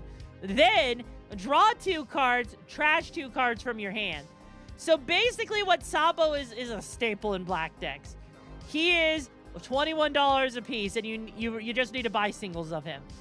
Absalom, this is an alternate artwork. He's actually fairly cheap, so you can actually get him pretty easily. Again, OP06 does still sometimes you might find him in card shops. I just honestly would tell you to just go and buy the singles again.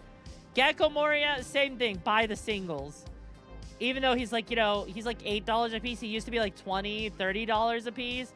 Hogpack, again, most of these cards that you're seeing here, you're just going to want to buy singles because most of the packs that you're looking for are going to probably be sold out. And I don't know what freaking sets you have by you, but most of the sets, like the most recent set that just came out is 2 Legends. And let me just put it like this. Let's say you decided to buy a box, right? Let's say you just bought one of the booster boxes, which are probably going to be about $120, give or take. You see them here for like $50, but they're going to be about $120, right? And so what you're guaranteed in a box is an alt art. It might be a leader, might be a character like this Parallel of Carrot. Secret rares, you're guaranteed, I think, 1 secret rare potentially. Like, Rayleigh here is it run in a lot of decks that are red. But if you're opening up a box, expect to maybe see a Black Maria.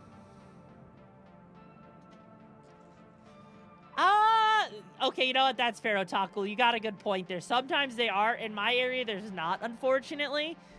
But in this case, like, depending on what you're trying to build, Jack is going to be one of the cards you definitely want to look out for. But from what I was seeing from pull rates, you may see one of him in a box or you may not. Just due to the way the game is set up. So, like, let me just go and pull out a rare. There's 33 rares in the set, right? And so, because of that, with how many rares there are, you're guaranteed, I want to say, about 6 to 8 rares in a box. But that does not mean you're guaranteed to pull the rare you need. And so, as a result, you may not actually pull the card that you need. Same thing with super rares. Super rares are going to be stuff like Jack here. And you may, I think you get like maybe between like 2 to 4 super rares per box. I'm not entirely sure off the top of my head. But it's going to be super expensive to buy boxes to get these cards. Like, at one point when the sets were more rare, it was one thing where you could justify it. But honestly, at this point, if I wanted to say, for example, go for one of the staples that you need for yellow decks is this 10-drop ace right here, right? Really good on play. Add a card from the top of your deck to the top of your life cards. And then if you have two or less life, he gains rush, meaning you can attack with no summoning sickness. But here's the thing, though, with this ace. He's $21, $22 a piece, right? And part of the problem with him is you may see him once or twice every, like you might see him once every like 2 or 3 boxes you open up. And the boxes themselves at retail may go for about 110. You're not going to see it for like 30 bucks. Usually it's like about 80 to 120. And so at that point, if you need 4 of him, being like 80 bucks, you're better off just buying him the singles than buying the freaking boxes and hoping you pull him. That's kind of the way it is with a lot of TCGs, unfortunately. And you just got to kind of, you know, hope for the best. But honestly, with a lot of singles, with the way that things are actually becoming a lot easier to get, it is just better to buy singles, and it's just not worth it. Unless you like, you know, your gambling addiction and pulling stuff, you know.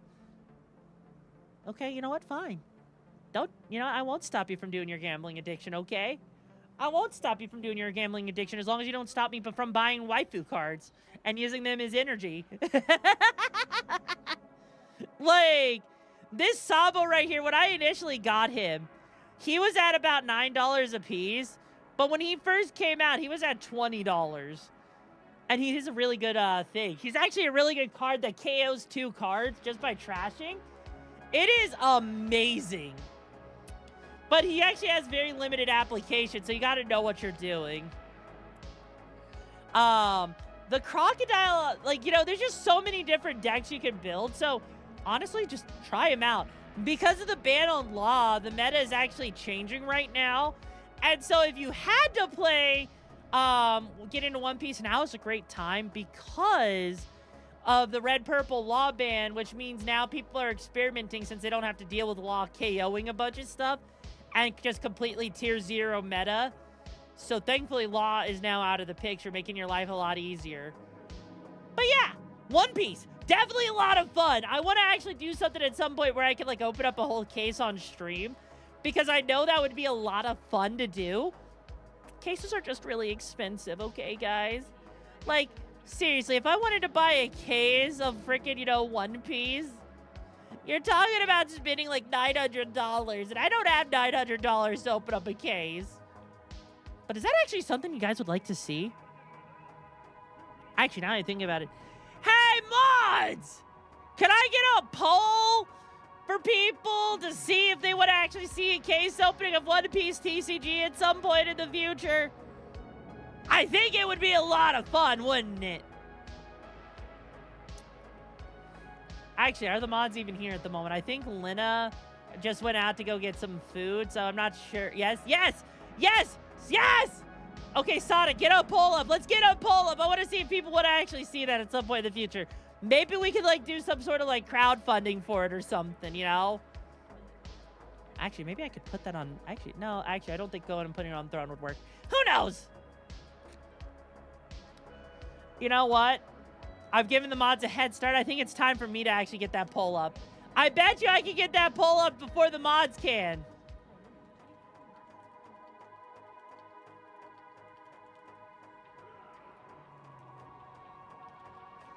And survey says I got it out before them. Hell yeah!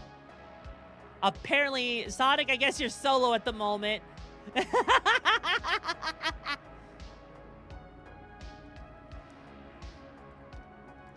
But honestly, I could see it being a lot of fun to open up a case of things. It just sucks how expensive cases are. Like, actually, let me just see something. How expensive are Yu-Gi-Oh cases? Oh my! Oh, that's actually not that bad. How expensive are Magic the Gathering cases? Oh! Holy shit, that's expensive! I mean, okay, it's about $800 for just the booster case, but still. Oh, what is that? Nightmare Case Bundle. Ooh, I like the way that looks.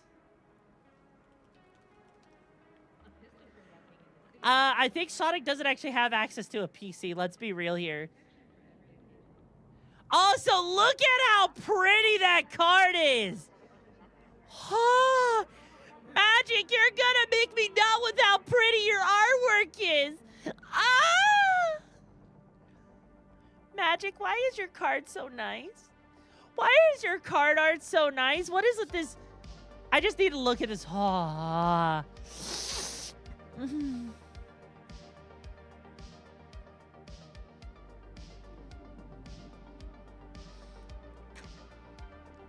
Hey, Katana, I'm doing good. How you doing, hon? With the Nami deck. Okay. With the Nami deck, right? With the Nami deck, yes. You are absolutely... I'm doing good, Katana. Just talking about TCGs and geeking out a little bit over it. Okay, so to give you an idea... Supersonic, with Nami, one, yes, you absolutely have to do singles with the way Nami is. And even then, I don't recommend Nami as a deck for someone to start out with, because it is difficult. Like, on the scale of piloting, if like one is the easiest to pilot, 10 is like the hardest. Nami is up there at... Yes, I am Goontubing still. Nami is up there at like a solid 9, okay? Like, we're talking... Not only is there a lot of different deck builds for her, a lot of her cards come from like OPO6, OPO3, OPO3, OPO2. Like, she has a bunch of stuff that comes from all sorts of different sets. That makes it really difficult. If you want after stream, I can post a link to this website I'm using that actually can show you how, different deck builds that people use. But yeah, Nami she's relatively cheap. She's just a pain in the ass to build. Oh no.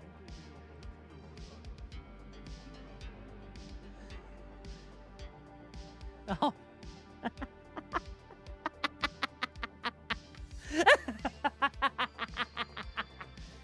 Okay, here we go. Are you guys ready for this? I'm gonna do this, so get your clipping buttons ready. Here we go. I don't have it, man. Hang on. I don't have man junk, so I just tongued the peanut butter jar. You're welcome. Or you know what? Better yet, hang on, I got a better one for you. I'm gonna modify it if it's okay. I don't have any man junk, so instead I tongued the peanut butter jar and blah. Hang on, here we go. I don't have any man junk, so I just tongued the peanut butter jar instead and then spread it all over my crotch. You're welcome.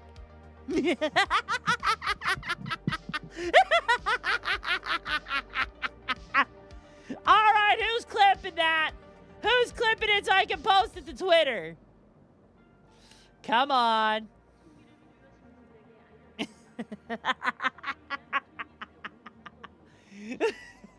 Lena! Don't be a lazy bum and using the shortcut.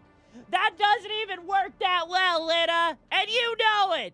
Here, let me prove it to you. Let me prove it to you, Lena, that clipping thing is not that good. Hang on. Let me just copy it real quick. See, watch. If it's okay. I don't have any man junk, so instead I tongued the peanut butter jar and blah. Hang on, here we go. I don't have any man junk, so I just tongued the peanut butter jar instead and then spread it all over my crotch. You're welcome.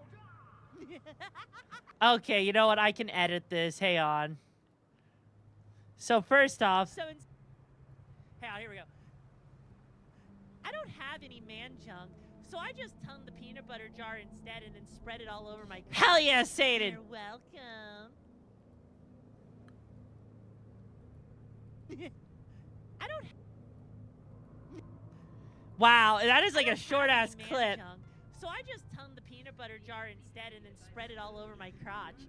You're welcome. Oh my god. Hang on. I need to get this... I don't have any man junk, so I just tongued the peanut butter jar instead and then spread it all over my crotch. You're welcome. Oh. I don't have any man junk.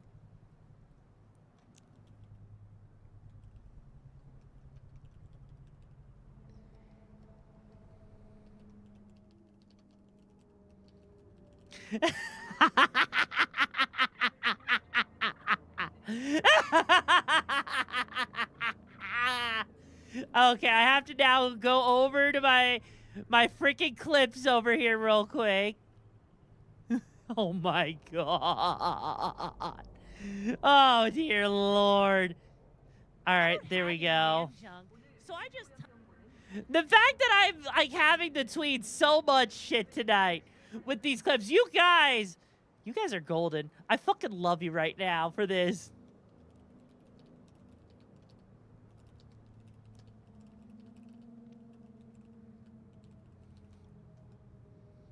That's right, I did that with the peanut butter. What you gonna do to stop me, huh? Huh? Dear Lord, there we go. There we go. You regret coming back, Ember? Aw, I don't regret you being here. I don't regret you at all.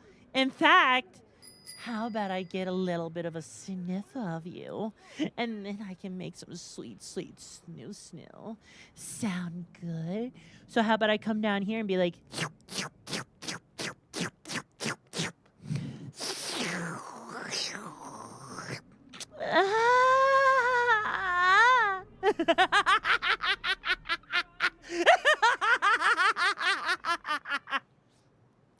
You're trapped with me, Ember! You're trapped with me! So enjoy it, bitch! Anyways, I think I've talked to you guys your ears off enough about freaking One Piece at this point. I don't know about you. Should I get back to the ticky-tacks? Should I get back to the TikToks? Do you guys want to hear more about the One Piece card game and trading card games?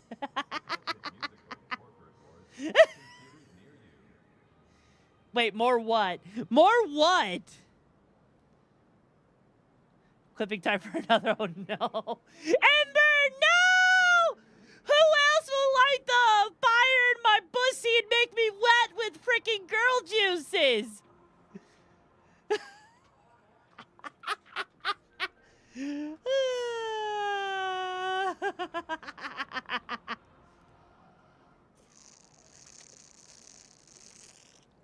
Someone has to. Someone has to, you know? I swear, there's so many times where I feel like I'm just nothing but clip material at times with the shit that comes out of my head. All right. Anyway, so I guess I could talk a little bit more about card games. Take care, Johnny. So, like, you're not insane enough for this. Oh, I'm perfectly sane. You're the insane one, just so you know. So, let's see. What else is there about the One Piece card game? What else do you want to hear me talk about with freaking One Piece? What else do you want to know? Do you guys want to know about Tomboy milk? Bend over and I'll give it some directly injected into your rectum. But yeah, no, honestly, One Piece is crazy. It's like got a lot of diversity. Like, there are people trying out stuff right now. Universe, I have not heard about Universe. Actually, you know what? Actually, hang on. You know what? Actually, there is a card game that I've actually wanted to play with people, actually. The only problem is, one, it is obscure as hell, and two, I don't know many people who could actually play it. It's called Gate Ruler, okay? Gate Ruler, I think, is made by some of the same people who made Force of Will. But what's so fucking cool about Gate Ruler is that the entire rules of how your deck plays are printed on your leader card.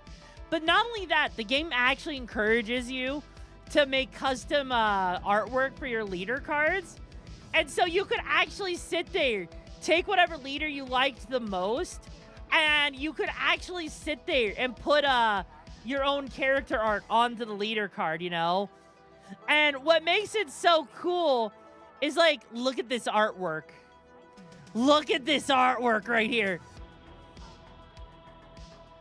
It is so goddamn pretty. The cardstock is so high quality. It is, like, it's actually a really fun game. It's just super niche to the point that it's stupid obscure. And so as a result, it's actually kind of expensive. Hi, Kelly. How you doing, hon? It's actually just stupidly expensive. Like, her $13 a piece. And it's like, oops. It's a lot of fun, but I would say it's probably not worth getting into. Now, let me check out Universe. Why do I feel... No, you know what? I've actually seen this a little bit in stores. I haven't actually tried to get into it because it seems like it's really obscure. Not many people are supporting it. You know, sure, you can tell me a joke. God damn, this game is actually kind of expensive. Holy shit. What the fuck?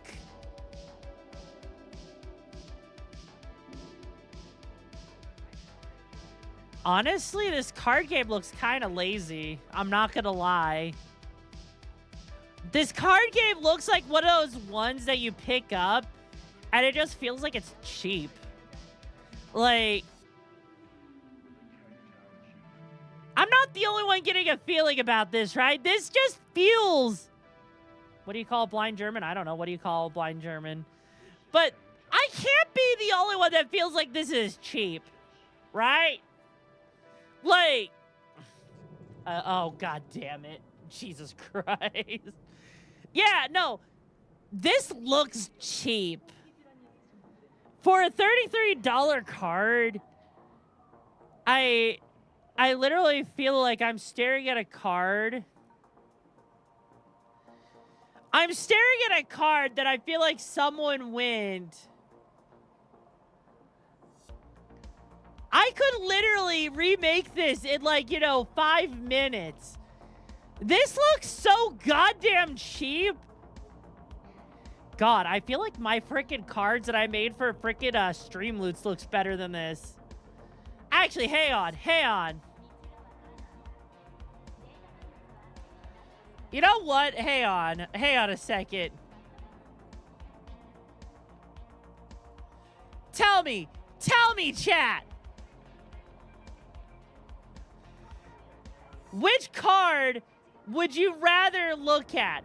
Which card actually looks better, in your opinion? Would you rather look at this, whatever the fuck it is, or would you rather look at the card I made? Because I'm looking at this, and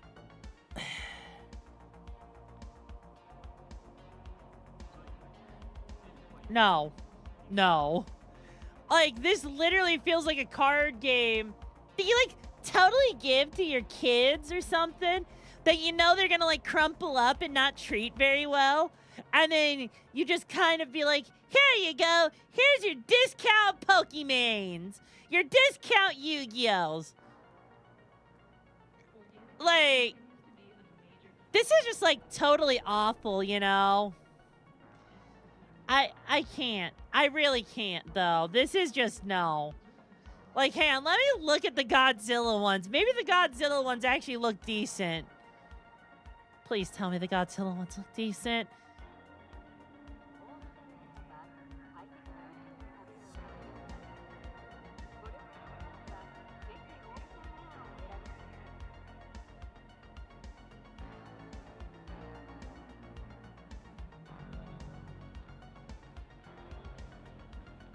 No.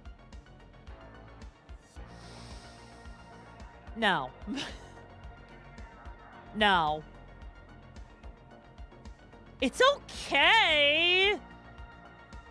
It's okay. Well, you know what, Okadachis?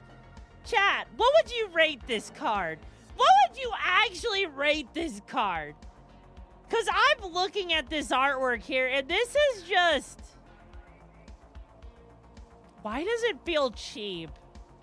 Why do I feel like if I were to hold this card in my hand, it would feel flimsier than the toilet paper I use to wipe my ass? Like, seriously, I'm pretty sure the toilet paper that I fucking use to wipe my fucking ass cheeks is higher quality than this goddamn card. Like, Jesus fucking Christ! This card feels so goddamn cheap. No. I would be embarrassed to put my name on this card. I would actually just straight up feel embarrassed. Like, what do you mean double feed on audio? Huh? Weird. Yeah, it looks like a 5-year-old drew that or some shit. Like, oh, that makes sense. I mean, maybe they've been doing something right, but I'm gonna be honest. I don't think I could see myself enjoying this game. Like, you know what this reminds me of? It reminds me of that freaking thing with, like, the pre-built decks. Like, the sets that you can get, like Keyforge. If you guys never played Keyforge, imagine just buying a deck that's absolutely trashed here, and then buying another deck because it was all pre-constructed, and then all of a sudden, like, Keyforge is one of the stupidest TCGs I've ever had the pleasure of trying out, okay? Because what you do with Keyforge, you buy a deck. It's a pre-built deck. There is no deck building. You buy a deck, and it's made for you. But it could either be trash, or it could be God tier. And you play the game with that deck. Don't like it? Buy another deck. Don't like it? Buy another deck. You cannot build decks because the decks are like QR code together, so you're not allowed to do any kind of deck building. Imagine how stupid it is to have a TCG where you can't deck build. Just imagine that. Like, the thing is, you see all of this Keyforge stuff here? How is there a meta? Okay, here's how it works, right? You literally buy a deck.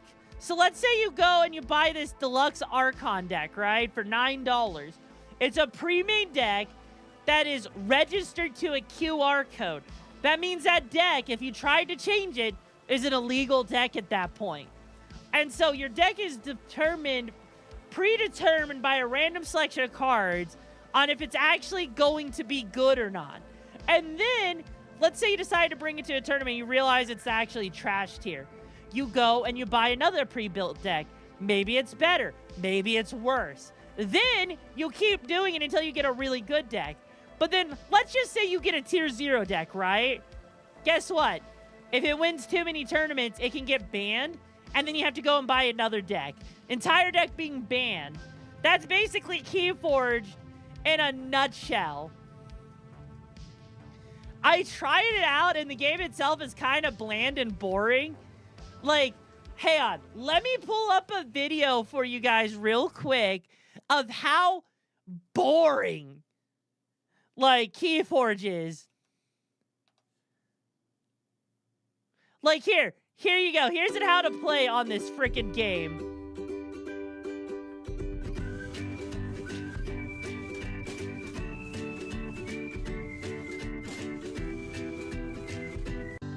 And your a pack like this, and it will contain a full, totally playable, but completely unique deck. There will be no other deck printed that has this exact combination of cards ever. 370 different cards currently exist in the world of Keyforge, and decks are made up of a unique combination of 36 of them, with each being composed of 3 of the 7 houses or factions of the game, as indicated by the symbols found here. The specific house each card belongs to is also shown in its upper left-hand corner here on the front side of each card. Included with your deck will be an identity card that lists the contents of your deck, along with symbols to identify their rarity. In the bottom right-hand corner, you'll also find a scannable QR code that will identify your deck and can be used with the companion app, which I'll link to in the description below. To further reinforce that every deck is unique, each has its own unique back. And not only is the graphic here completely different from any other deck, but so is its name, which will be printed on the bottom of each card. And you'll also find it here printed on the front. So in this way, you'll never customize your deck. The way it comes out of the box is how it will stay. There's lots more we could discuss about the unique nature of this game's production, and you can find out all about that on the Fantasy Flight Games website, which I'll put a link to in the description below. But for now, join me at the table, and let's learn how to play. The starter box comes with 4 decks. 2 that are always the same and are meant to be played in a learning game, and 2 sealed totally unique decks like you could buy separately. Oh, in this video, we're going to use these. That means we can return the other 2 decks intended for a learning game back to the box. To help organize the cards on the table, during this video, we're going to use this Keyforge playmat, which is not included in the starter set and is not necessary to play, but can be picked up separately. Nearby, place the damage and amber tokens along with these condition cards. Each player now puts their identity card here on their left. Oh wait, Sadie, it gets better. The house symbols of their deck. Beside it, they'll put 3 key tokens, 1 in each color, with this unforged side face up. You also take one of these chain tracker cards putting it nearby with a ring token beside it. Now shuffle the rest of your deck and offer it to your opponent for a final shuffle or cut to ensure that it is thoroughly randomized. Then you'll place your deck face down beside you here and determine the first player randomly. Unless you've been playing a series of games between these two decks, in which case the player using the deck that was last defeated will instead choose who the first player will be for this new match. In either case, the first player now draws a starting hand of 7 cards from their deck, and their opponent takes 6. You'll keep your cards a secret. Okay, think about that for a second. You're listening to it. You know, person that goes first draws 7 cards. Your opponent draws 6. Imagine how bad of a disadvantage that is. Your opponent, but you can examine your own cards at any time. Imagine the disadvantage. The first has the opportunity to mulligan their hand, which just means that they shuffle it back into their deck and then draw a new one, but taking 1 less card than before. Kind of like Magic there with that, at least. In Keyforge, you'll be using the cards in your deck to guide powerful creatures, execute actions, and interfere in the plans of your opponents, all the while trying to gather the amber necessary. It kind of does, but they're really cheap. Like, they are flimsy. The game is played over a series of turns, beginning with the starting player and then going back and forth until eventually someone is won. And on your turn, you're considered the active player and will perform 5 steps, starting with forging a key. Over the course of the game, you'll be collecting these amber tokens, and if at the very start of your turn you have at least 6 on your identity card, then you'll return 6 of them to the supply to forge a key, which you'll show by picking any one of these unforged tokens and flipping them over. The color of the key that you choose doesn't matter. Now on your first turn, you won't have any amber, but later, when you do, it will typically be stored here. Though you may also have some on other cards that you have in play. But only amber on your identity can be used to forge a key. Also, you can only forge 1 key per turn. So even if you had 12 amber at the start of your turn, you'd only return 6 and flip a single key. In the next step, you pick any one of your 3 houses, announcing it to your opponent and making it the active house of that entire turn. Now, later effects may cause you to gain a card from a house other than what's started in your deck. In those special cases, you may choose that house instead. After making your selection, if you have any cards in this area, which is known as your archives, you may choose to take them all into your hand. And we'll see how the archives are created a little bit later. Now the active player moves to the next. How much do you guys understand this game yet? And we've already like 6 minutes into the video. How stupid does this goddamn card game sound? Like step of their turn, previous step, which they'll creative into them here in this front first like that they've been. It just keeps going and going. Any play effect that card has back, and we'll get into what. Like, here's the thing. Let me give you the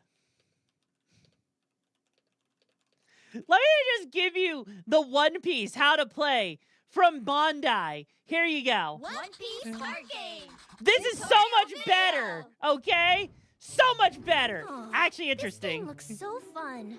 I wish somebody would teach me how to play. Hey, what's got you looking so down? Gee willikers, Batman, I don't know. Game, but I don't know how. Oh, you want to try playing the One Piece card game? Do you know about it? Yeah. If you want, I can teach you how to play. Really? Thanks! One Piece card game is a trading card game where you build a deck of your favorite characters to battle with.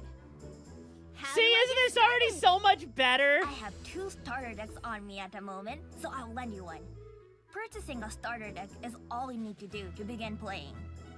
Then, I want to try playing with the Rush-type Straw Hat Crew deck. Go ahead.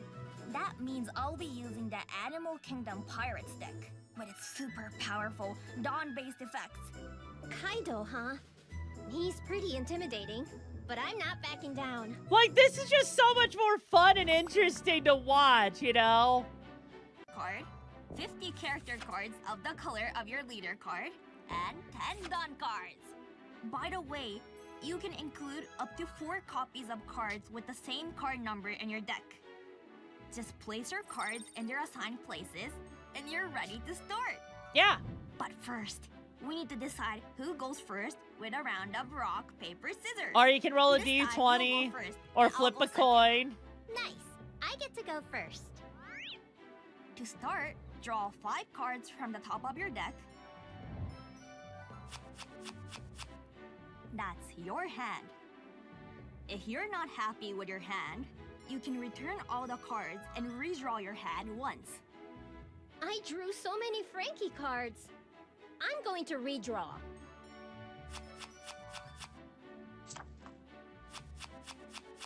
There you go. Once you've drawn your hand, take a number of cards from the top of your deck equal to the life value written on your leader card. Without looking at them, place them face down in the life area. And that's actually what's really interesting about this right here is the cards either go to your hand. I mean, I don't normally draw the same 5 cards. I mean, I have had it happen. But here's what makes this really interesting is those cards that go to your life, they either go to your hand or they have a trigger on the bottom of them. You can activate that trigger, then it goes to your trash. But it's already infinitely more interesting because you get to build a deck, you know? To active. You will also need to return any Dawn cards you've given to another card. Yep. But there's nothing to do during the refresh phase on your first turn. So let's move on. Next up is the draw phase. That's when you get to draw one card from the top of your deck. Oh, but you can already tell that this is a lot of fun.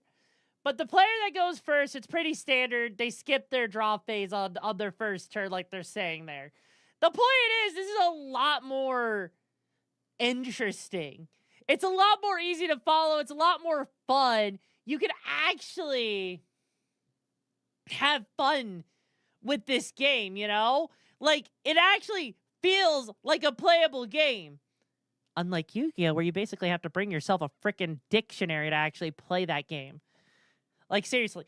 Part of the reason I don't even play Yu-Gi-Oh! Anymore is because of the fact that you need a goddamn dictionary to play goddamn Yu-Gi-Oh! Like a freaking rule book. You know? Yeah, way better. It's actually a lot of fun and really easy to learn. But like with Yu-Gi-Oh! The reason I don't play Yu-Gi-Oh! Anymore is because of the fact with Yu-Gi-Oh! I sit there and I'm like, do I really need to like have a wall of text that I have to read like this right here? Look at how much text is right here. Right fucking here. Just to freaking play the card. And then I have to make sure I understand the rules. No, I don't like the new summoning rituals. Yeah, Magic the Gathering, you need a dictionary, an encyclopedia, and a calculator. Let's be real here. Let's be real here. Magic the Gathering is like, yes, sir. I need a dictionary, an encyclopedia, and a calculator. Here's the thing with One Piece. You want to know what's nice about One Piece? With One Piece, I don't even have to sit there and yeah, one Yu-Gi-Oh! Match is a novel. You want to know? You want to see something? You want to see how fast a freaking One Piece match can go? Here, let me pull up One Piece. Let me just pull up how fast a One Piece regional goes, okay? Like, I'm just going to give you a very, very quick video. And we're going to take something. Here you go. Hello everyone and welcome to the finals of the One Piece trading card game Knoxville Regional hosted by PPG. We have Zoro in the higher seat versus Newgate. So Zoro versus Whitebeard, red versus red. Honestly, I like the layout of One Piece's playmats too. It's just really nice to look at. Newgate, mulligan the hand back. Zoro gonna go ahead and keep the hand. So this will be an interesting match. This is certainly a match that we've seen time and again where you have Zoro who just naturally swings. Could be written on a small pamphlet. I know, I remember that too, Mark. It was such a good time. You get the opportunity to still pressure the leader, even though he is a 6 instead of a 5. Yep. But you are going to see certain cards not be as impactful. Newgate is interesting Such when as you're the fighting buggy, against for him. example. The buggy just When you fight against Newgate, what's very interesting is his skill is you add one card from the top of your life area to your hand. So he's kind of always counting down, which makes him kind of a risk to play. But he's actually a lot of fun and really powerful if you play him correctly. He can actually win tournaments. He's kind of meta, and he's actually getting an update soon that's going to make him really good. That makes it a little bit different. But Math is a little different now. honestly, though, with One Piece as a whole, the first 2 turns go by really fast when you're playing it. Lots of searching power so you can get your deck built up correctly. And honestly, I really like seeing these layouts for One Piece tournaments because you get to actually see the cards that they're like drawing on screen. So if you want to read like the text like you see here, it's easy enough to do that. Yeah, it's very clean field. It really is. Alright, Zoro double Ezo. Yep, Zoro double Ezo. The Ezos are really nice when you're searching for stuff.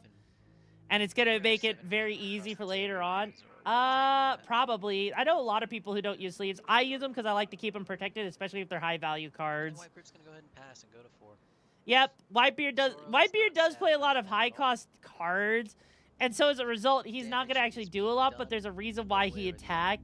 Because Whitebeard, you know, big beefy guy, gonna hurt a lot.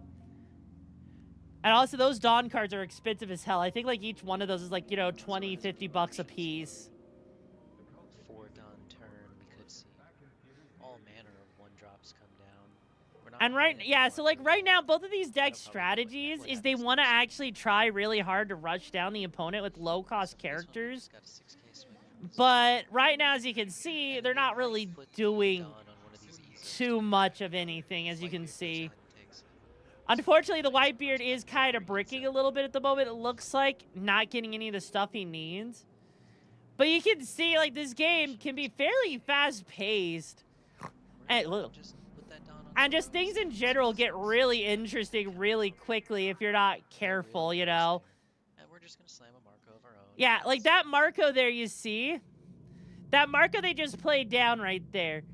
On your turn, on play, KO up to one of your opponent's characters with 3,000 power or less. Hi, Barnell. But then if you KO him, you can just trash an event card from your hand to replay him from the trash. He's like, because Marco in One Piece is basically a phoenix with his devil fruit power. So he can basically keep coming back from the dead in the card game, which is really cool.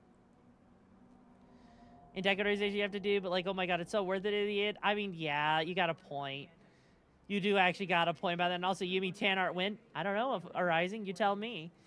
But honestly, Marco is actually a really good pressure card because you can't really get rid of him off the field. Hey, yo, I see a video. But yeah, like, this is basically how the game goes. It goes a lot faster when you're not, like, having the commentary. But this is just super nice to watch. Wait, did you just send me a goddamn Yu-Gi-Oh video? Oh, no, Sainted, why? Oh, no. Hey, nice to see you again. I know it's been like a month, I quit, but now that Chain Elements is gone, I'm excited for the new format. Me too! This guy doesn't know what he's up against. Oh, no. Oh, no. I draw 6 cards, right? Yes, you're getting extra cards. Alright, then you know what? You can go first. You make me go first. Okay. Oh, no! No! Unicorn, special unicorn, search Theosis, activate Theosis, special vendor, activate vendor, search Rizard, special Shangi Euro, special Rizard, special another Shangi Euro, activate Birth, overlay for Diabosis, special Channel Castira, special Scareclaw, uses effect, affect Shangi Euro again, affect Shangi Euro again, affect Shangi Euro again, affect Shangi Euro again. What the heck is this? How am I gonna beat this? Okay, is it almost my turn? Yeah, that's pretty much it. Your turn. I activate my ace card. Branded Fusion. Let's go, allows me to You can do that. Wait, why? Yeah, your zones are all locked. Excuse me? Shangi Euro effect locks all your zones. You know what? I quit.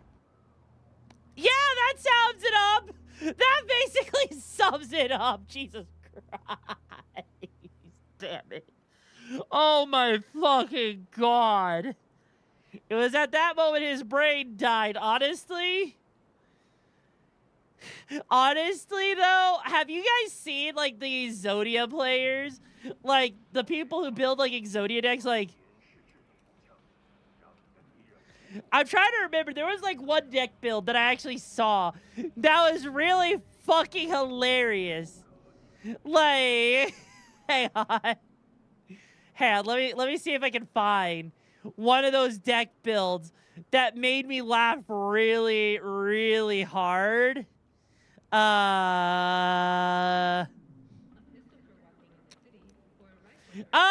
right, here you go.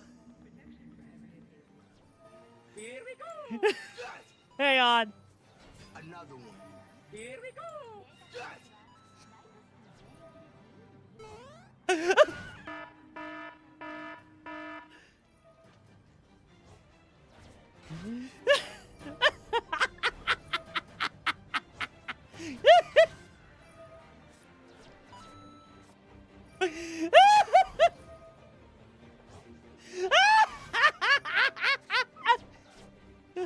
I have to say, this is kind of impressive, though.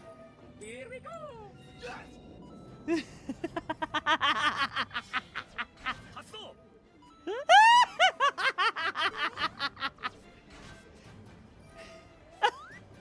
God damn. Oh my fucking god.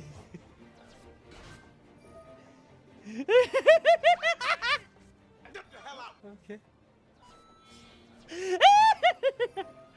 Oh, it makes perfect sense. If you're a Yu-Gi-Oh player, this makes perfect sense. This is literally, I summon Pot of Greed to draw 3 more cards from my deck, and then I summon Pot of Greed vibes. Like, this is literally... This is literally the freaking...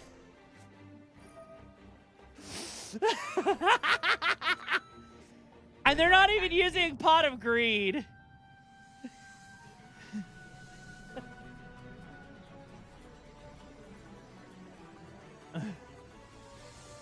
No, Pot of Greed is absolutely a bunch of bullshit, okay? It's time to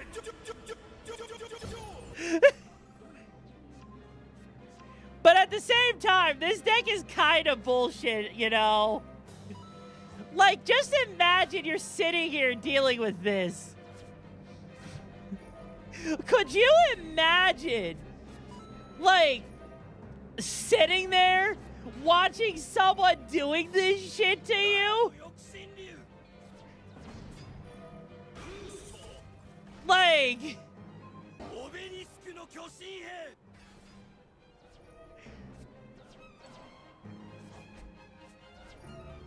God damn it. But wait, there's more.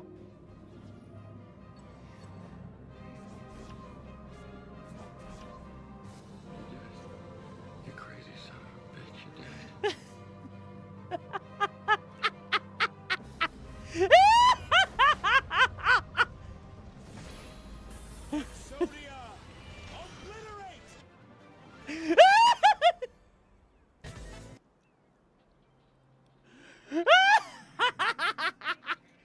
How many of you guys would just sit there at that point, watching that happen, and just be like, you know what? Fuck this. I give up.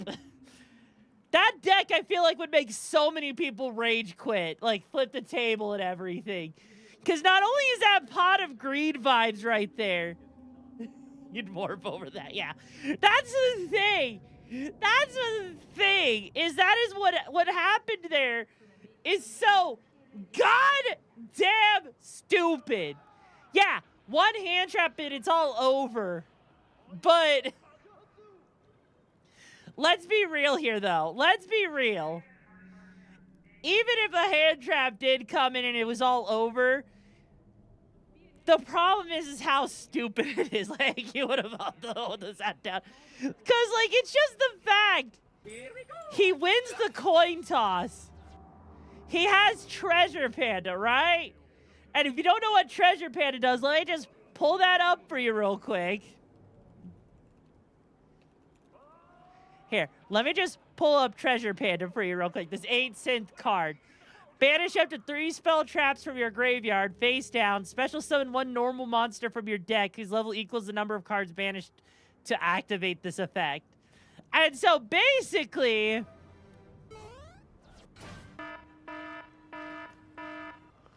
he's basically doing this on repeat because it goes and banishes 3 spells and traps from your graveyard face down.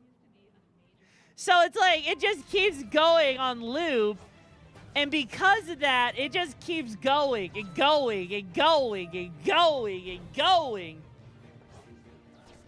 And it is so goddamn stupid. It is ridiculous, honestly. I couldn't. I would literally cry if I ever had to deal with that. And even then, there are some Yu-Gi-Oh cards that are just straight up bullshit. Like,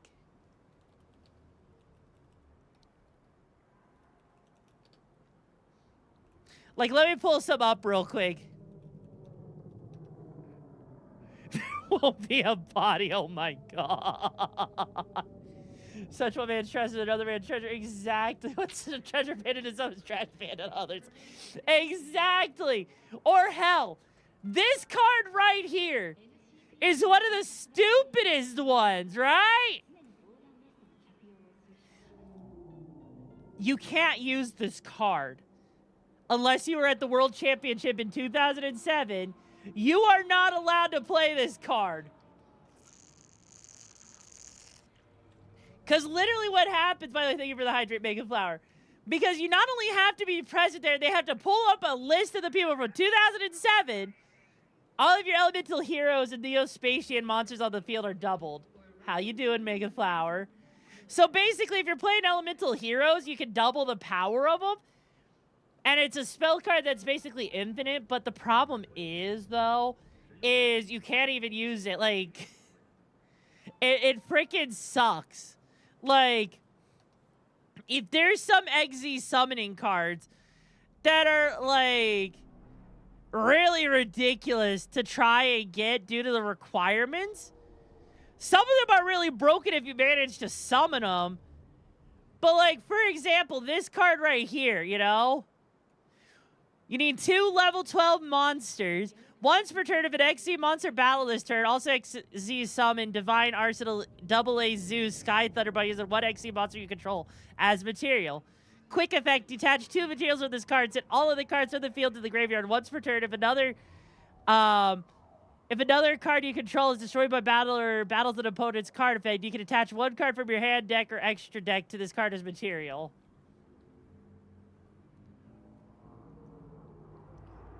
Yeah, but you know what? You know what else? You know how Yu-Gi-Oh? Hang on. You know how Yu-Gi-Oh has, like, its whole thing going on with, like, a wall of text that you have to read? Wait until I show you Vanguard. Like, I was showing Tessa some of the cards from Vanguard, right? And I need you guys to realize just how ridiculous some of these cards actually get with the text. Like, the actual wall of text. Like, I have to actually go through a lot of rare cards to actually show you the wall of text that I'm talking about. Because it is, actually, you know what? Let me just see if I could, let me just see if I can find it real quick. Where is it? Where is it? You know what? I'm just going to keep scrolling until I find the wall of text I'm thinking of with it, because it is absolutely goddamn motherfucking ridiculous. Like, okay, there's that card that I can pull up real quick. Where is it? Because there is one card that has so much text, it makes me want to cry. Like, it actually just straight up makes me want to cry because of how obnoxious. I'm dying. Oh my god.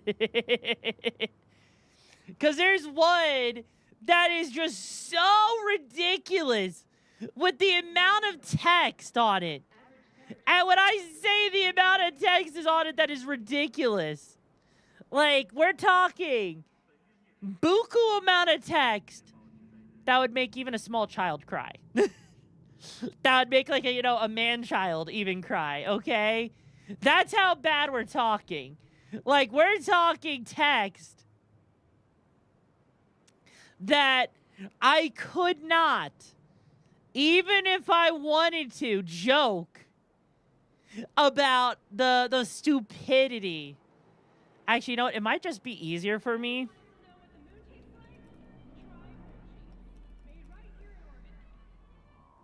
to just freaking, you know, pull it up or some shit. Yeah, I think pulling it up might be easier.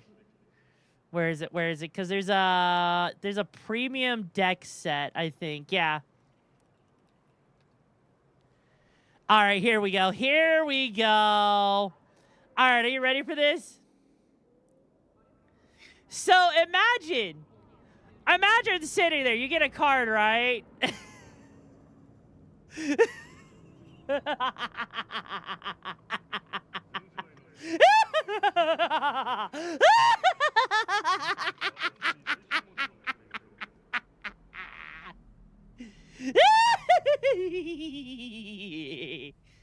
I know it's nothing, but still. Imagine you want to look at the pretty art, and you just see this wall of text here.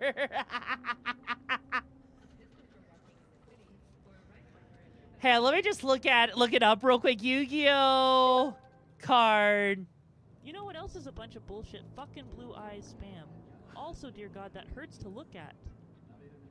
Oh my God. Hang on, I need to see this real quick.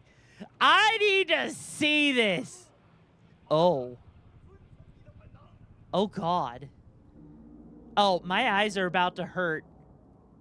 Holy mother of tiny text. Holy mother of fucking pearl. Holy shit. Hang on. It's time for me to try and read this as fast as I can.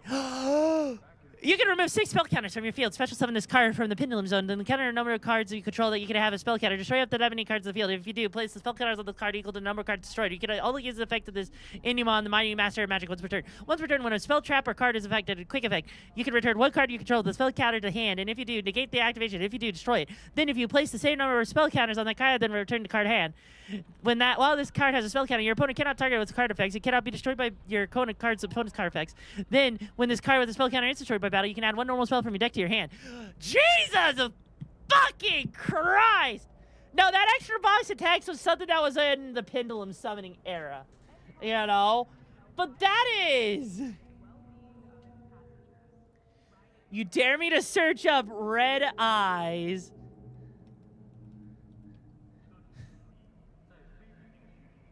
Black Dragoon.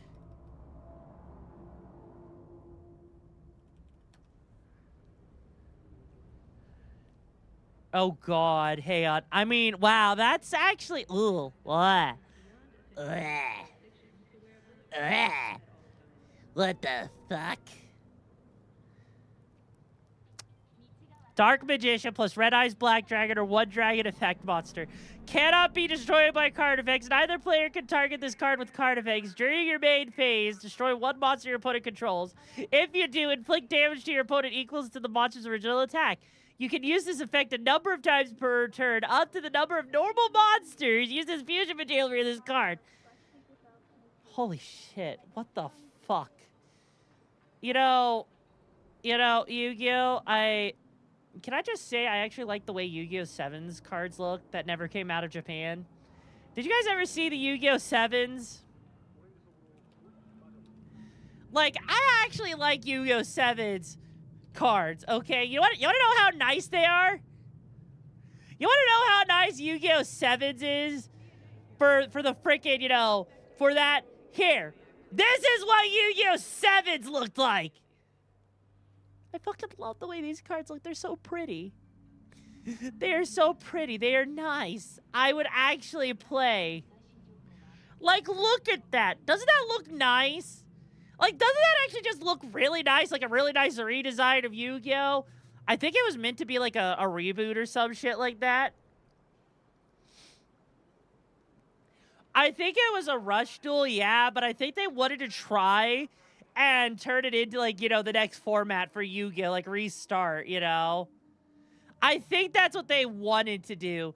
Did they? No, they didn't. As nice as it would have been, they didn't, you know? But Blue Eyes, I mean, I know how bad Blue Eyes can be. Like, I know how bad Blue Eyes cards can be because I've seen them. Some of them aren't so bad. Others, okay, yeah, some of them can be really bad. But they're not that bad. They're really not that bad. Like, I've definitely seen worse. Like, there's a lot that are actually...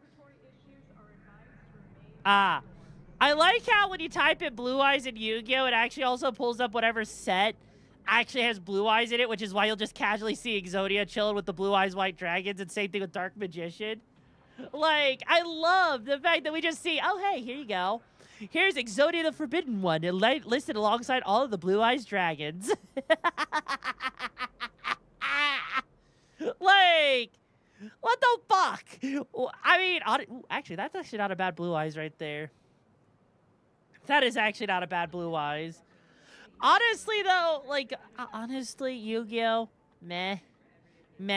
I don't think you could ever get me to play Yu-Gi-Oh! Ever, really. I mean, yes, Exodia can just be about what he wants, even though he's a pain in the ass. Wall of text on Wall of text on cards. Pokemon MTG. Hang on. You know what? Oh, wait, what? How do you, if you use Blue Eyes White Dragon with Red Eyes Black Dragon, you get Yumiko? Wait, really? Interesting. Don't know how that works. Actually, you know what my favorite Magic the Gathering card is? The land. In Magic the Gathering, one of my favorite cards that is just a wall of text is the freaking land cards in Magic the Gathering. I don't know if you guys have ever seen it. Hey, it might be easier for me. MTG land card.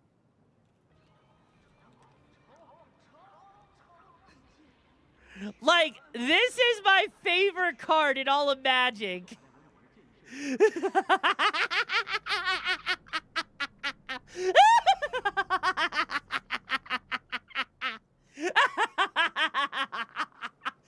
you know what the best part is? All it is it's a goddamn land card that just explains the rules of how to play a land card. That's all it is. Like, literally, it legitimately, instead of having, like, artwork or anything, oh, goddamn, blah, blah, blah, blah, blah. It smells like freaking, you know, gamers who never actually went to take a shower at a freaking convention. Ugh. But no, literally, all the card literally is just taking the part of the rules out of the rule book that explains how the freaking land works. So it's like, this card name is Plains. Basic is its super type, land is its card type, and Plains is its subtype. A deck may contain any number of basic land cards with the same name. You may play this card during a main phase of your turn while its stack is empty and you have priority. You may not play this card if it is not your turn or while you do not have any land plays remaining. While on the battlefield, this card becomes a Plains permanent. Because it has the subtype Plains, this permanent has the intrinsic mana ability, tap to add mana. This ability can be activated anytime you have priority or prompted to pay mana, but only while Plains is on the battlefield. To activate it, pay a cost. Tap. The tap symbol denotes tapping a permanent by rotating it 90 degrees. It is then tapped and cannot be untapped again, or cannot be tapped again until it is untapped. Yapping Queen, you're damn right I'm a Yapping Queen. Damn right, and I'm fucking proud of it. But yeah. Like, literally, that's all it is. All it is. Versus...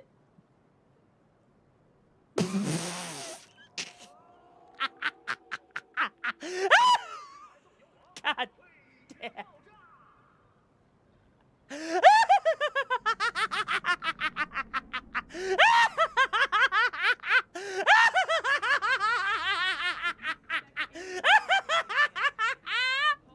Oh my God!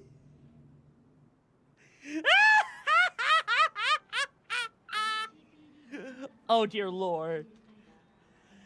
Oh, dear Lord. Yeah, it's a UN card.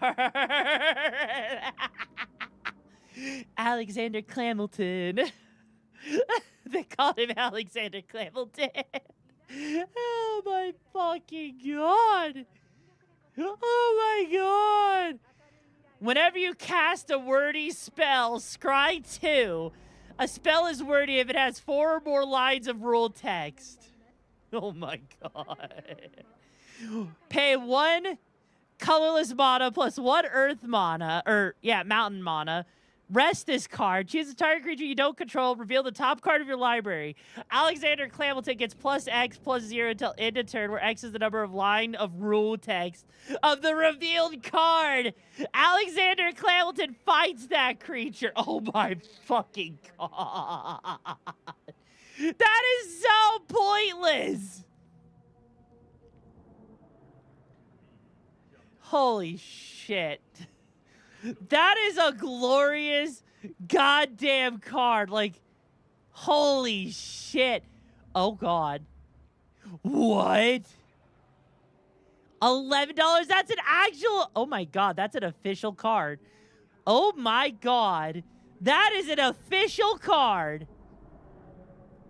Oh. Oh, dear Lord. I like that one. Oh, my God. Chicken a la king. Whenever a 6 is rolled on a 6-sided dice, put a +1/+1 counter on each bird. Tap an untapped bird you control. Roll a 6-sided dice. Like now. Oh my god. It's official. Oh my god, it's an official card. I love it. I'm so done now. Holy shit. Holy shit. Hang on. Magic the Gathering joke cards. What? What?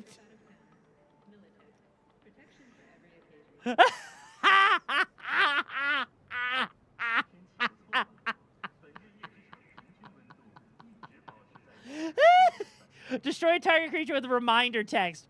Reminder text is any italicized text in parentheses that explains the rules you already know. Will players understand that the creature is being...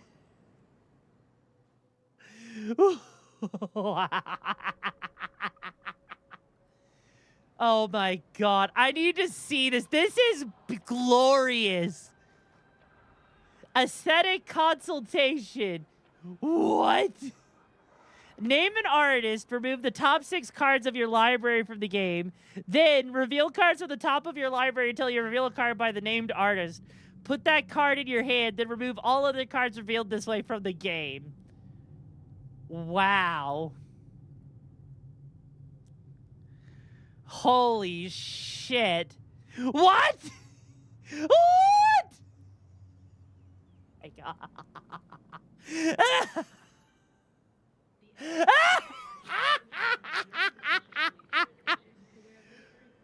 Oh my fucking god.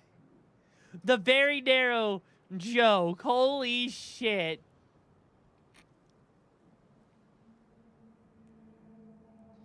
Holy fuck. I can't believe. Okay, you know what? MT, Magic the Gathering, Hatsune Miku, Secret Lair. I need to see this now. Ooh. Aw, that's adorable. I like that, actually. I actually like that. You may play an additional land on each of your turns. Whenever you cast a spell, draw 2 cards. At the beginning of your end step, discard your hand. Oh, God. Luminosity, thank you so much for the raid. Welcome on in, Raiders, and hope you enjoy your time here at the Okami Brigade and being with the Okadachis. I'm Yumiko, you're the leader of the Okami Brigade. I usually am playing games and being kind of, you know, chaotic and unhinged and unfiltered with, like, you know, action-adventure games. And if you steal my nuggies, I'm going to steal your soul.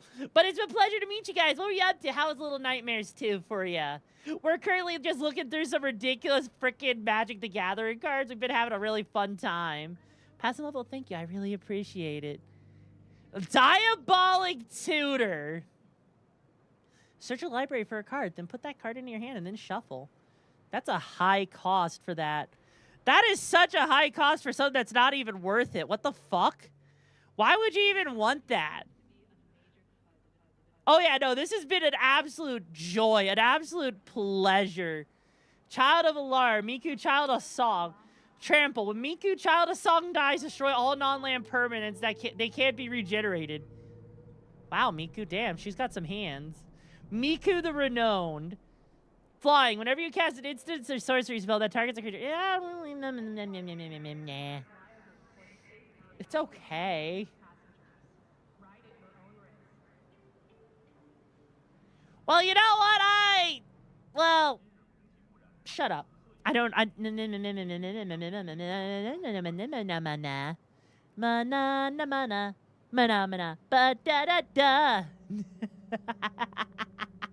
So what if it's black? Do I look like I give a shit?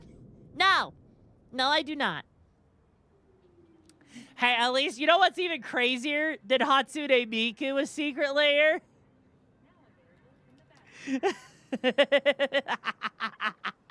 My Little Pony. My Little Pony in Magic the Gathering. Imagine just like strolling up to a tournament with Magic the Gathering and be like, My Little Pony, My Little Pony, ah, My Little Pony.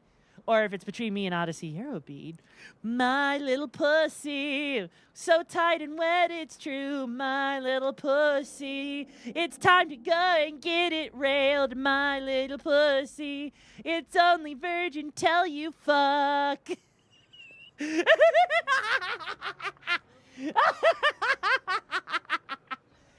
We don't bring up the My Little Pony TCG. Mana, doot, doot, doot, doot, doot. Mana, doot, doot, doot, doot, mana, doot, doot, doot, doot. Oh, God. But yeah, no, I just think it's interesting that there was a My Little Pony collab. But you know what else I thought was interesting? Seeing freaking Doctor Who for Magic the Gathering. Like, that was crazy to me. To, like, actually pull up, go to, like, a freaking Target and see this. Like, this right here to me is just so fucking cool, you know? To see, hey, I'm the Doctor. Doctor Who. Like, or Transformers, or freaking Fallout, you know? It's crazy. You know what's actually one type of Magic the Gathering card that's actually kind of stupid? The freaking ninjutsu. I actually played against someone who tried to rule shark me when I played ninjutsu. And they fucking hated ninjutsu. If you guys don't know what ninjutsu is, it is such a bullshit mechanic in Magic the Gathering where you basically get to swap cards out and actually you can like even increase the damage that you would actually do or activate different effects while doing more damage. Ninjutsu, and the thing is, nothing in Magic the Gathering, as far as I'm aware, can counter ninjutsu. Oh, yeah, there was Assassin's Creed, yeah. But yeah, ninjutsu is so stupid that nothing I know of can counter the actual skill of it in Magic, as far as I'm aware, due to the timing on when it's able to be played. It's freaking stupid. Like, I would never do that to anyone. Oh, hang on. Oh, that artwork is so sexy. David Tennant, put my babies in your mouth! God damn it. You guys heard nothing, okay? You heard nothing.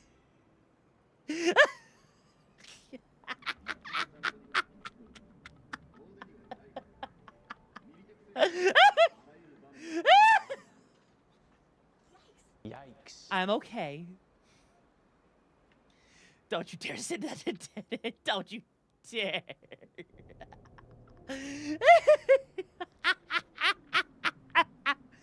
Like, timey-wimey, pay 7 mana, time travel 3 times, activate only as a sorcery. Oh, wow. Wow. Okay, I mean, let's be real here. If you have to deal with Doctor Who, let's be real here. David Tennant is probably the hottest one of them all. Not even gonna lie. Hottest one of them all. Fucking love it. He can have my babies. I'd be okay with that. You know, David Tennant's hot. Oh my god, they have a farewell card. Oh! Holy fuck. Why is that artwork so hot? Why is that artwork so hot?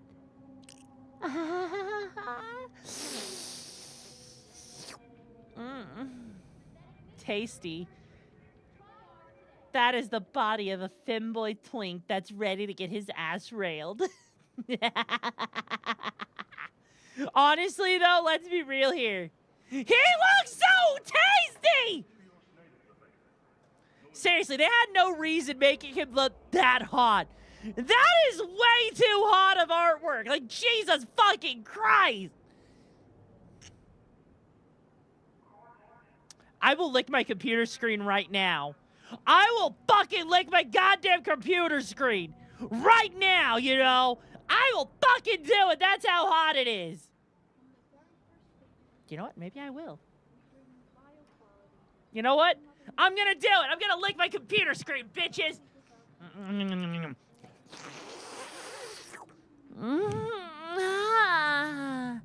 Oh, man.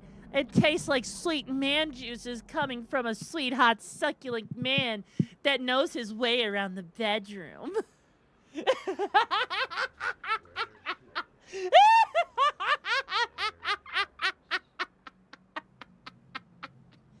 Oh, come on. You know you do him.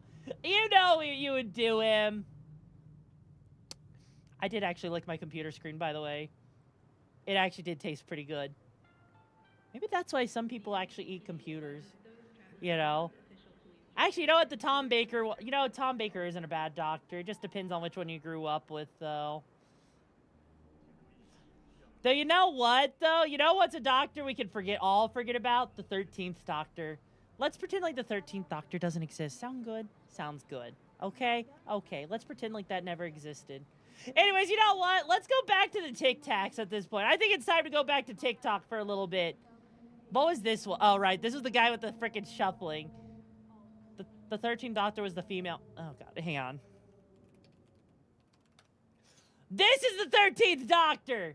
Agmoto, thank you so much for joining Brigade. Hope you enjoy your time here with the Okadachis. Yeah. Freaking her. Jodie Whittaker. Not a bad actor, but kind of got the short end of the stick. Let's be real here. But yeah, look at, like, she was that doctor where everything felt like she was writing through text messages. Technically, Peter was the 13th Doctor, but we're not going to get into the complications of that. Oh, goddamn it, Sainted. God damn it. Anyways, let's get back to our Tic Tacs. I think I've exhausted myself on TCG talk. Also, here you go. Okay, you guys are going to like this. You guys are going to like this one.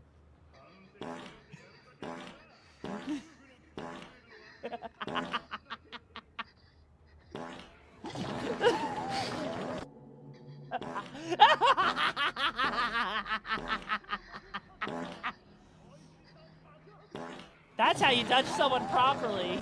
Dutch oven someone properly, guys. That's how you gotta do it.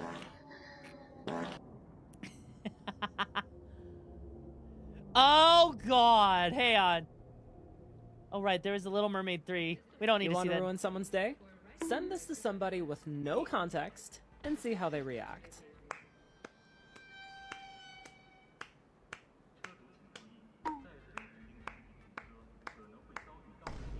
What? I was just jumping on a trampoline. Oh, wait a minute. Were you thinking I was bouncing on a... You want... I see the crystal raindrops fall and the beauty of this has no right all being this when well the sun animated. comes Like, shining Jesus through. Christ. To make those rainbows in my mind. Why when does I her think face of look like you she's got two sometime, balls and on I wanna them? spend some time with you. Just the two.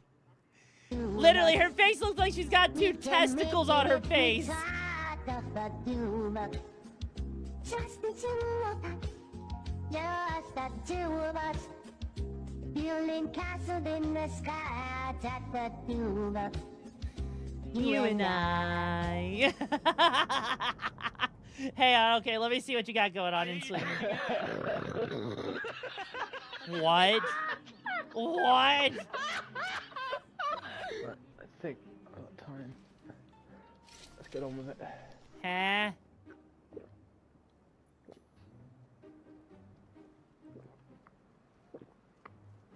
Oh no, it's just really cold now. Oh, my video. Oh no! Keep drinking, keep drinking. It has to come out! Go. Keep drinking, pulls out. Keep drinking,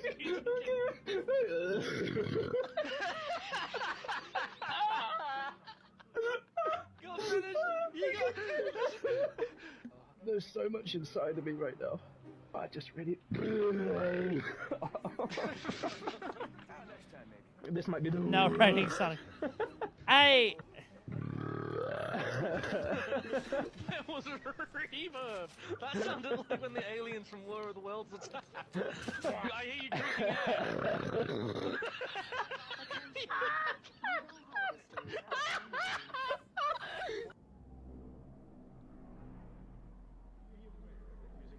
What? What did I just witness? Like, what was that? I don't need part 2. I don't need part 2. I think I'm okay with just part 1. Okay? Okay. Okay. This is gonna get you guys. This is gonna get you guys so badly. Like, holy shit. This guy is so stupid. Are you ready for this?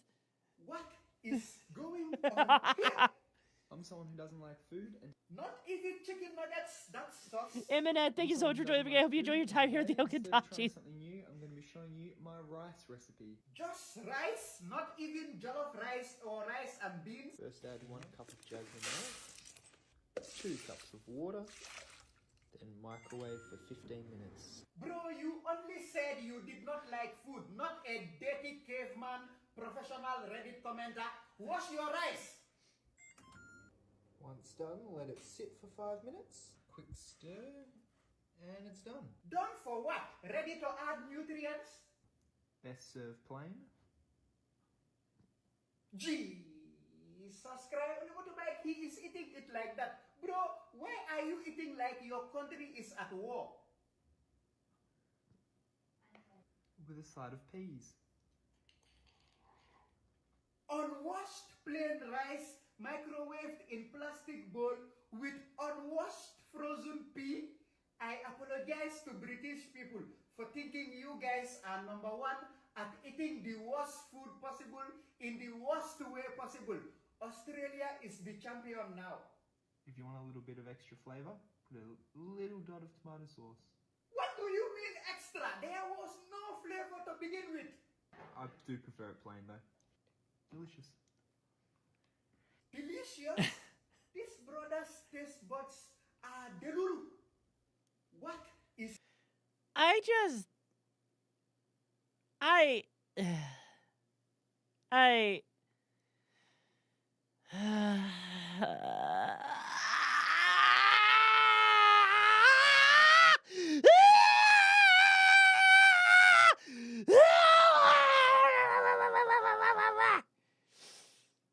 Dear Lord! You know, some people are special. This guy's extra special because of the fact alone, thank you for the hydrate, that he sits here, he's like, I don't like food, so have some plain rice with frozen peas and maybe add a little bit of tomato sauce, you know? Like, dear God, that was awful. Just, why would you even do that to yourself? Yeah, Chef Mike should never be involved. You're right. God damn, I need something better to...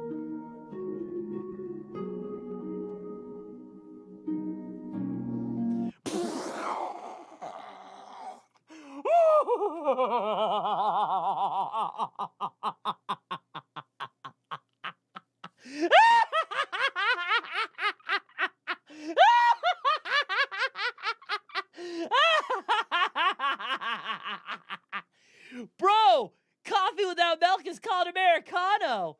What would you call coffee without water? Africano.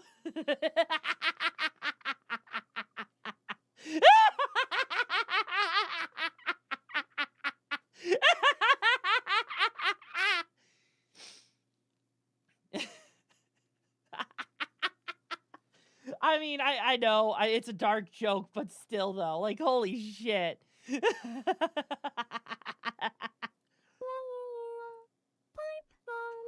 Uh-oh. Oh, no, Miku. Don't do it, Miku. Don't do it. Oh. She didn't do it. Okay.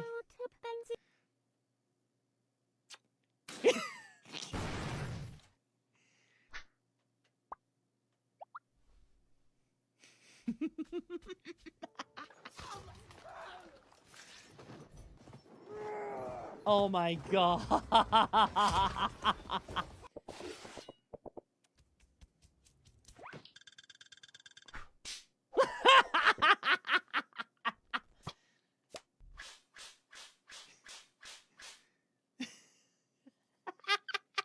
What the fuck is this? I don't even know what that was about. Like, Jesus Christ. Hello, sweetheart. Welcome. Oh yeah, here's a game I might play on stream. You want Nightmare Fuel? How about this? How would you feel about seeing this game? Surprises. I'm Mother, and I'm delighted to meet you. Let's have some fun, shall we? The playpen weeds out. Yeetus the fetus! And many of you Yeetus the fetus! Why am I banned from this game? Why would I be banned from this game? This game would be so much fun. Daddy wouldn't have left you. Come on, I'm allowed to play this game, right? We're gonna have so much fun together. And it's called Whittle Mistakes. Why? Why would you stop me from playing that game, huh? What's wrong with it? What's wrong with that game? Are you telling me that that game would be bad? Are you telling me that you wouldn't enjoy watching me play that game? I mean, it's going to be a free game. What? It's not like Father Anderson's going to have little Timmy attached to his crotch when you're playing this game. Not at all. All right, here you go. For any of the women in chat, may I, perchance, bury my face in between thy boobies?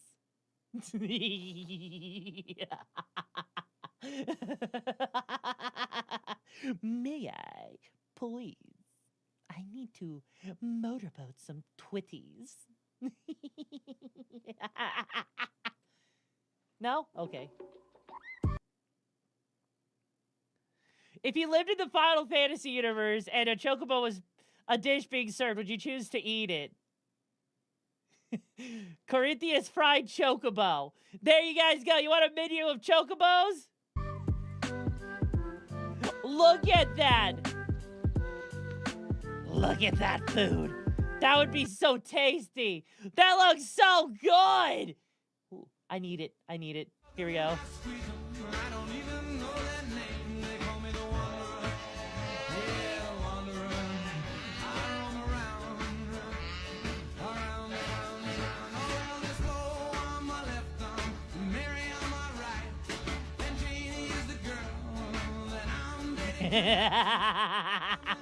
Hand, I need to do the Google shirts. Hang on.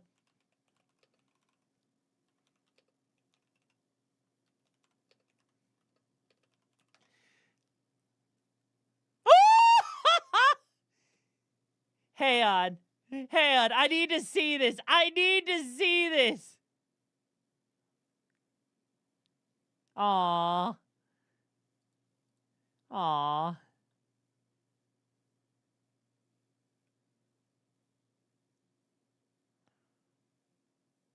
Damn, it's not actually happening. Damn it. There's no way that's legit. Yeah, right. It's not. Damn it. I was so excited that I was going to have freaking Femboy Hooters, but no. I'm not allowed to have Femboy Hooters. I'm not allowed to have my goth IHOP. I'm not allowed to stare at some fucking thick-ass, fine-ass femboys with an ass cheeks that I'd rather bury my face nose deep in, even if I get a little bit of brown stuff on my nose, because I know I'm going to be railed, and it's going to be railed good! Anyways, you heard nothing. Let's move on. Oh, okay. For all of you guys that like Skyrim, you're going to love this. Or not Skyrim, Oblivion. We're here to help. Farewell, citizen. Whee! We're here to help. Farewell, citizen. He just yeets himself into the air. We're here to help. I don't even understand how this is Farewell, even possible. Citizen. I just know it can happen and it's so stupid. We're here to help. Hey, look at me. Stop listening to the thoughts in your head. We don't need that. Created the most ingenious... Oh god, this is so stupid. Hang on. This is fucking stupid. Like, you thought some of the stuff I've had to deal with was stupid? Here you go. Here's something really stupid. The most ingenious 3D printed clock with a QR code instead of a traditional. So, how do you tell the time? Simply scan the QR code with your smartphone where the time is already available.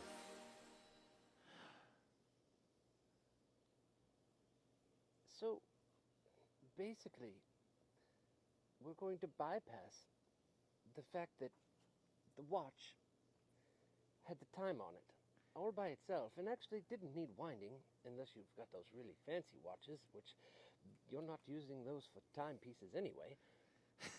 And we're going to pick up a phone that also has the time on it, use the QR code scanner to then see the time.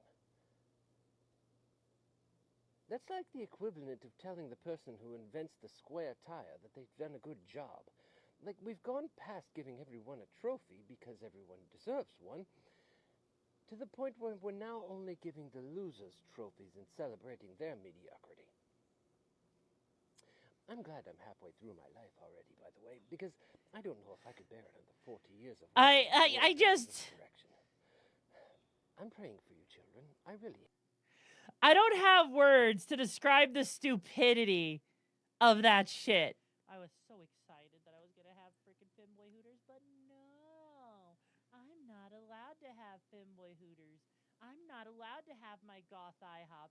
I'm not allowed to stare at some fucking thick-ass, fine-ass femboys with an ass cheeks that I'd rather bury my face nose deep in, even if I get a little bit of brown stuff on my nose, because I know I'm going to be railed, and it's going to be railed good! God damn it. Hey, and I need to actually edit the layout of this one a little bit here so that people can actually understand the context a little bit. Here we go. There we go. There we go. There we go. That's how we do it.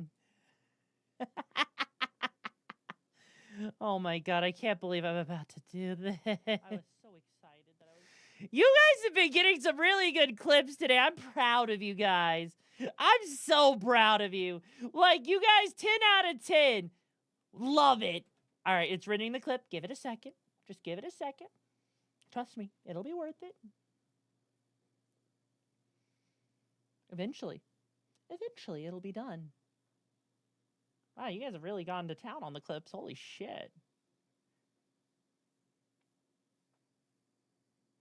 Now might be the time to mention that I have a forbidden toggle on my model that I can't even use. You need to bleach your brain. I know, Sadie, you've been amazing at it. I appreciate it. Also, Disney.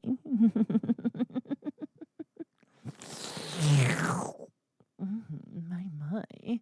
You taste so good. I was so excited that I was going to have freaking Femboy. Oh, is that what you want me to do? Is you want me to be a tomboy mommy for you? Is that really what you want from me? To be a tomboy mommy? Because I can be. And it might be quite good, you know.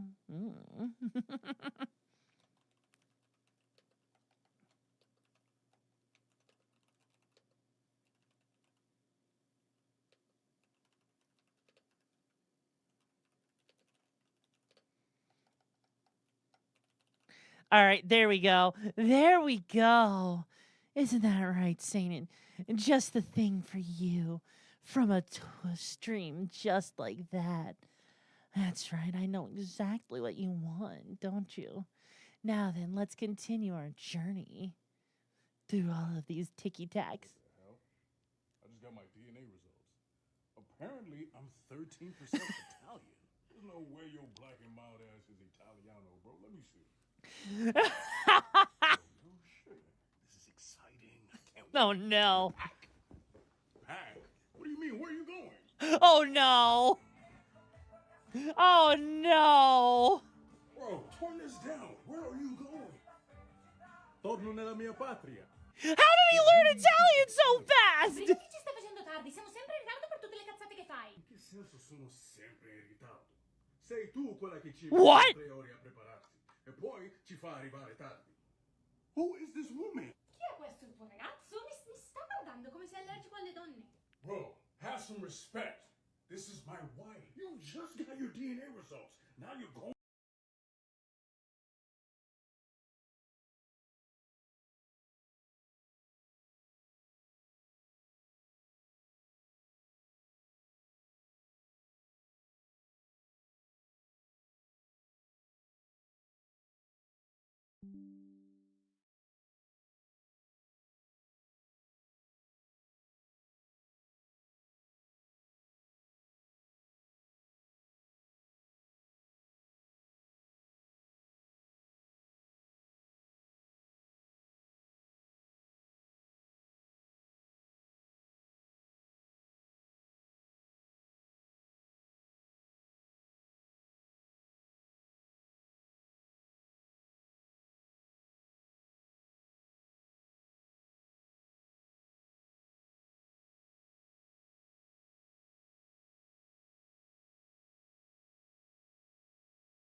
Hello? Can you hear me now?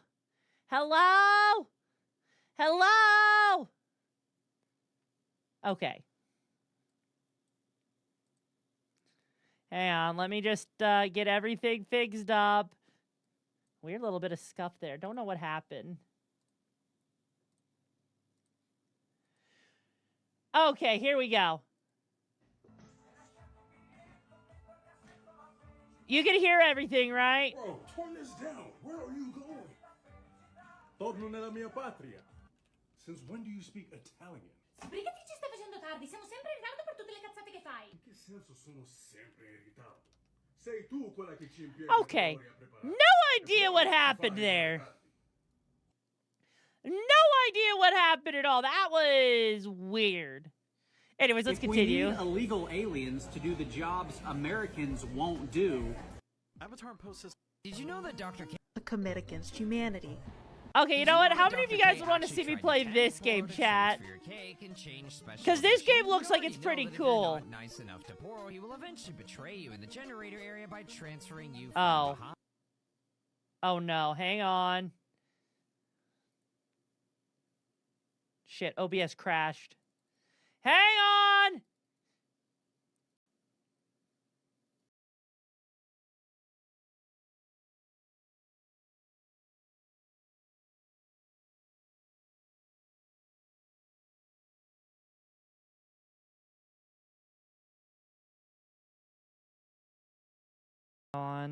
Okay, can you hear me now? Can you hear me now? Hello! Hopefully the audio is working. Okay, here we go.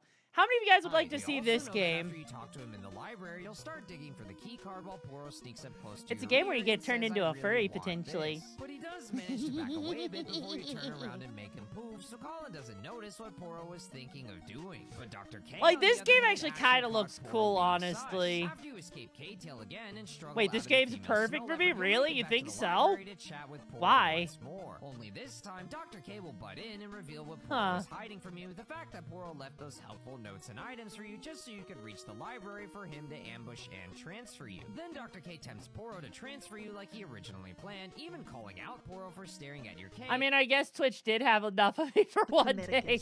Also, here you go. Here you go. Fucking printing a 3D printing a toilet. Like, I started, and I didn't think it would be this bad. and then I was already in too deep. And I already committed, and I had to keep going, and then now it's this. Oh, environmentalists, please forgive me, for I am skinny, bro. I would fall Like, in, but it imagine holds 3D up. printing your own toilet. Can we all pitch in to help bail Diddy out? I don't even know who Diddy is. The fuck? Oh, here you go. Here you go. Books, wake up! Books, I need this answered right away. What does a glory hole and a police hotline have in common? I don't know. Anonymous tips.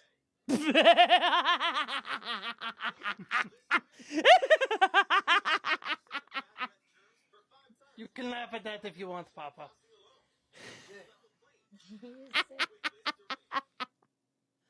Holy shit. Also, this game looks so cool. I want to play this game because of how cool it actually looks. Also, Juice, thank you so much for joining. I hope you enjoy your time here in the Hideout. The Grinch, same to you. I hope you enjoy your time here.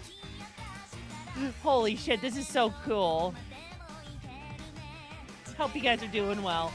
This is such a cool game idea. It looks better than Beat Saber in a lot of ways. Like, imagine trying to dance this song.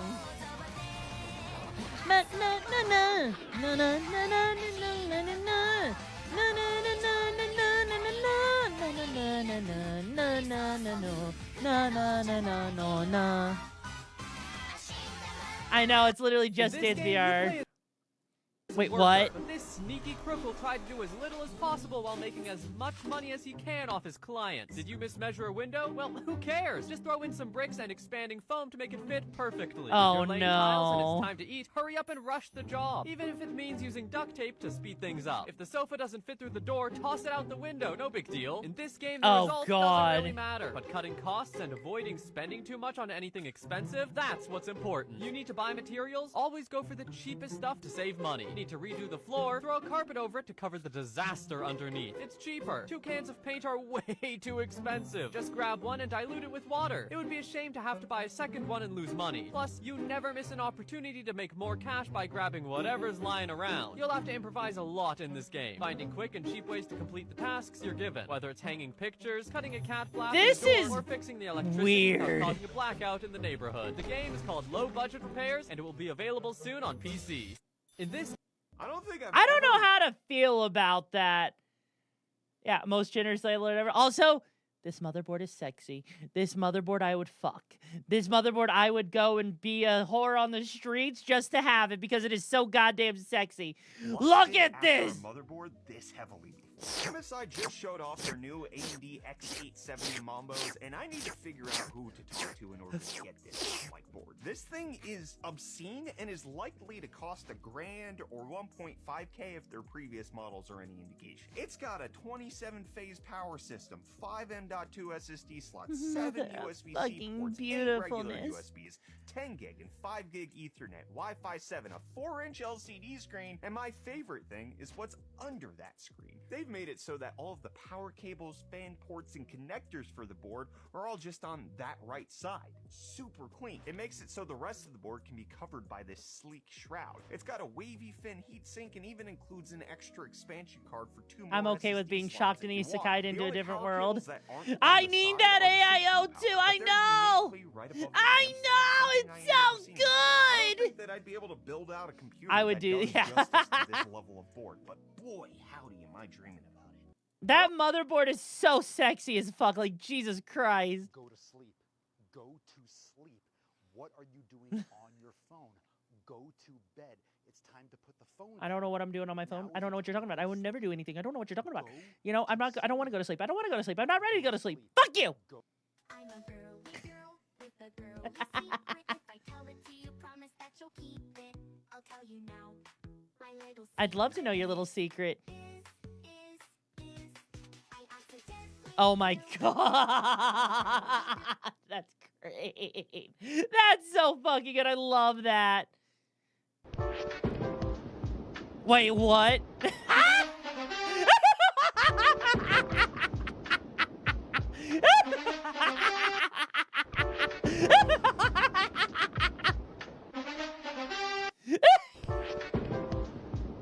I found a new meta for you guys so that if your coworker asks you to cover your shift, there you go. Just send them this. Just send him this. It's perfect.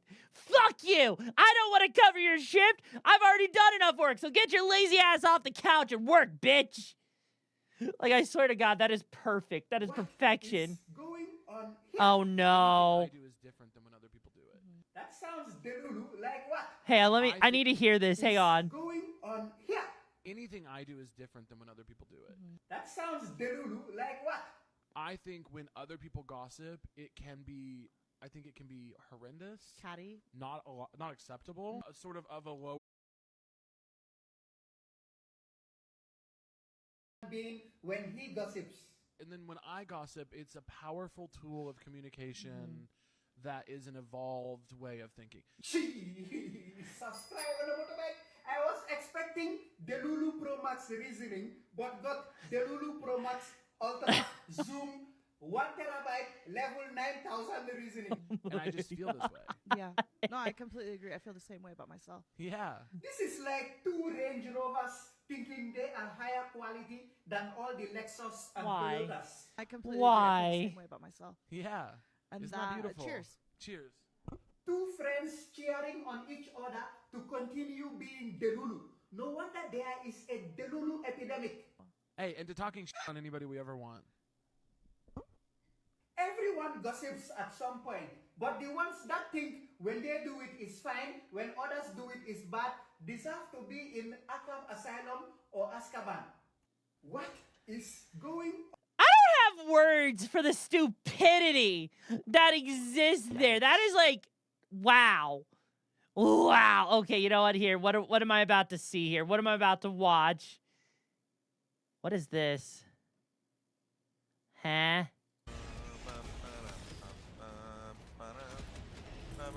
There goes L again.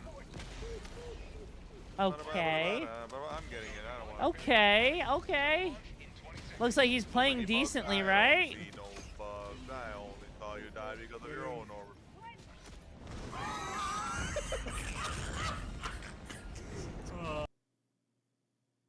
I'm confused. What was the point?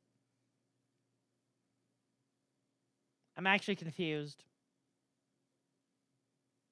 Like,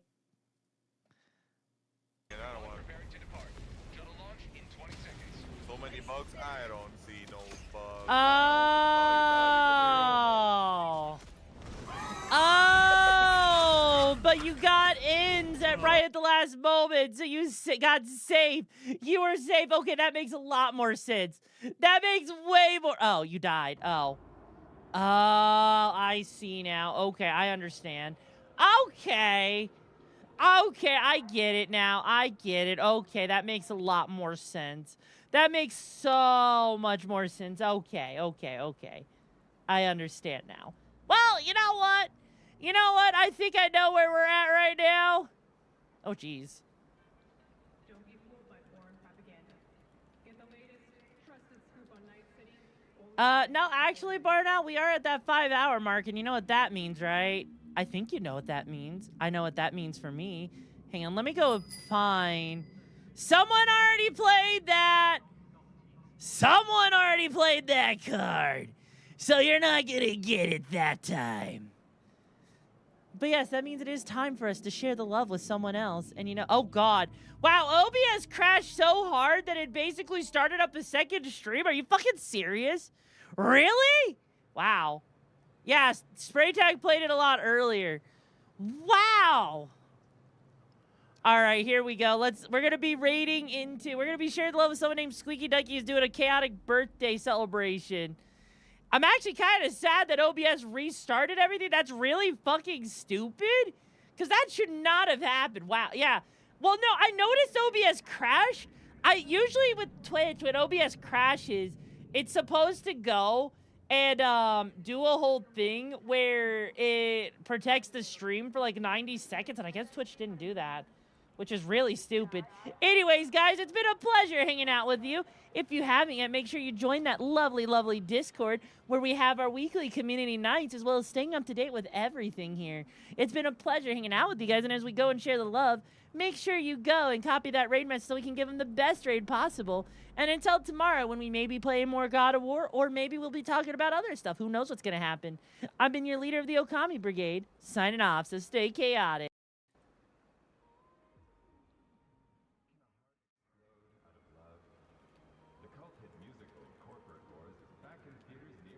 And remember, make sure you get your mom's permission to fuck before you go to prom. Anyways, bye!